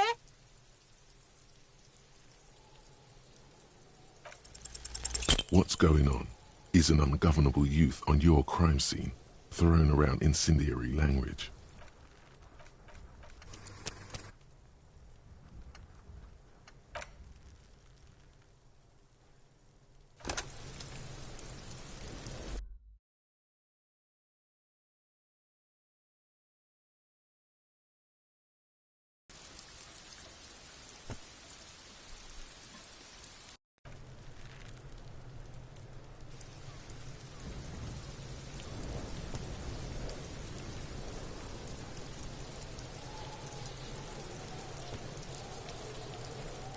Fuck does Kuno care? What's going on? Like... Trying to fuck.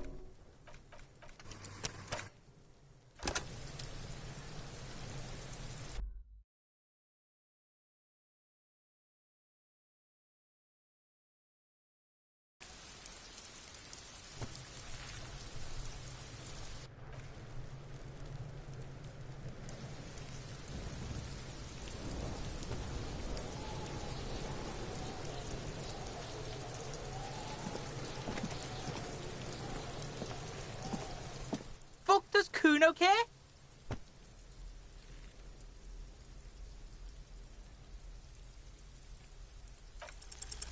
What's going on?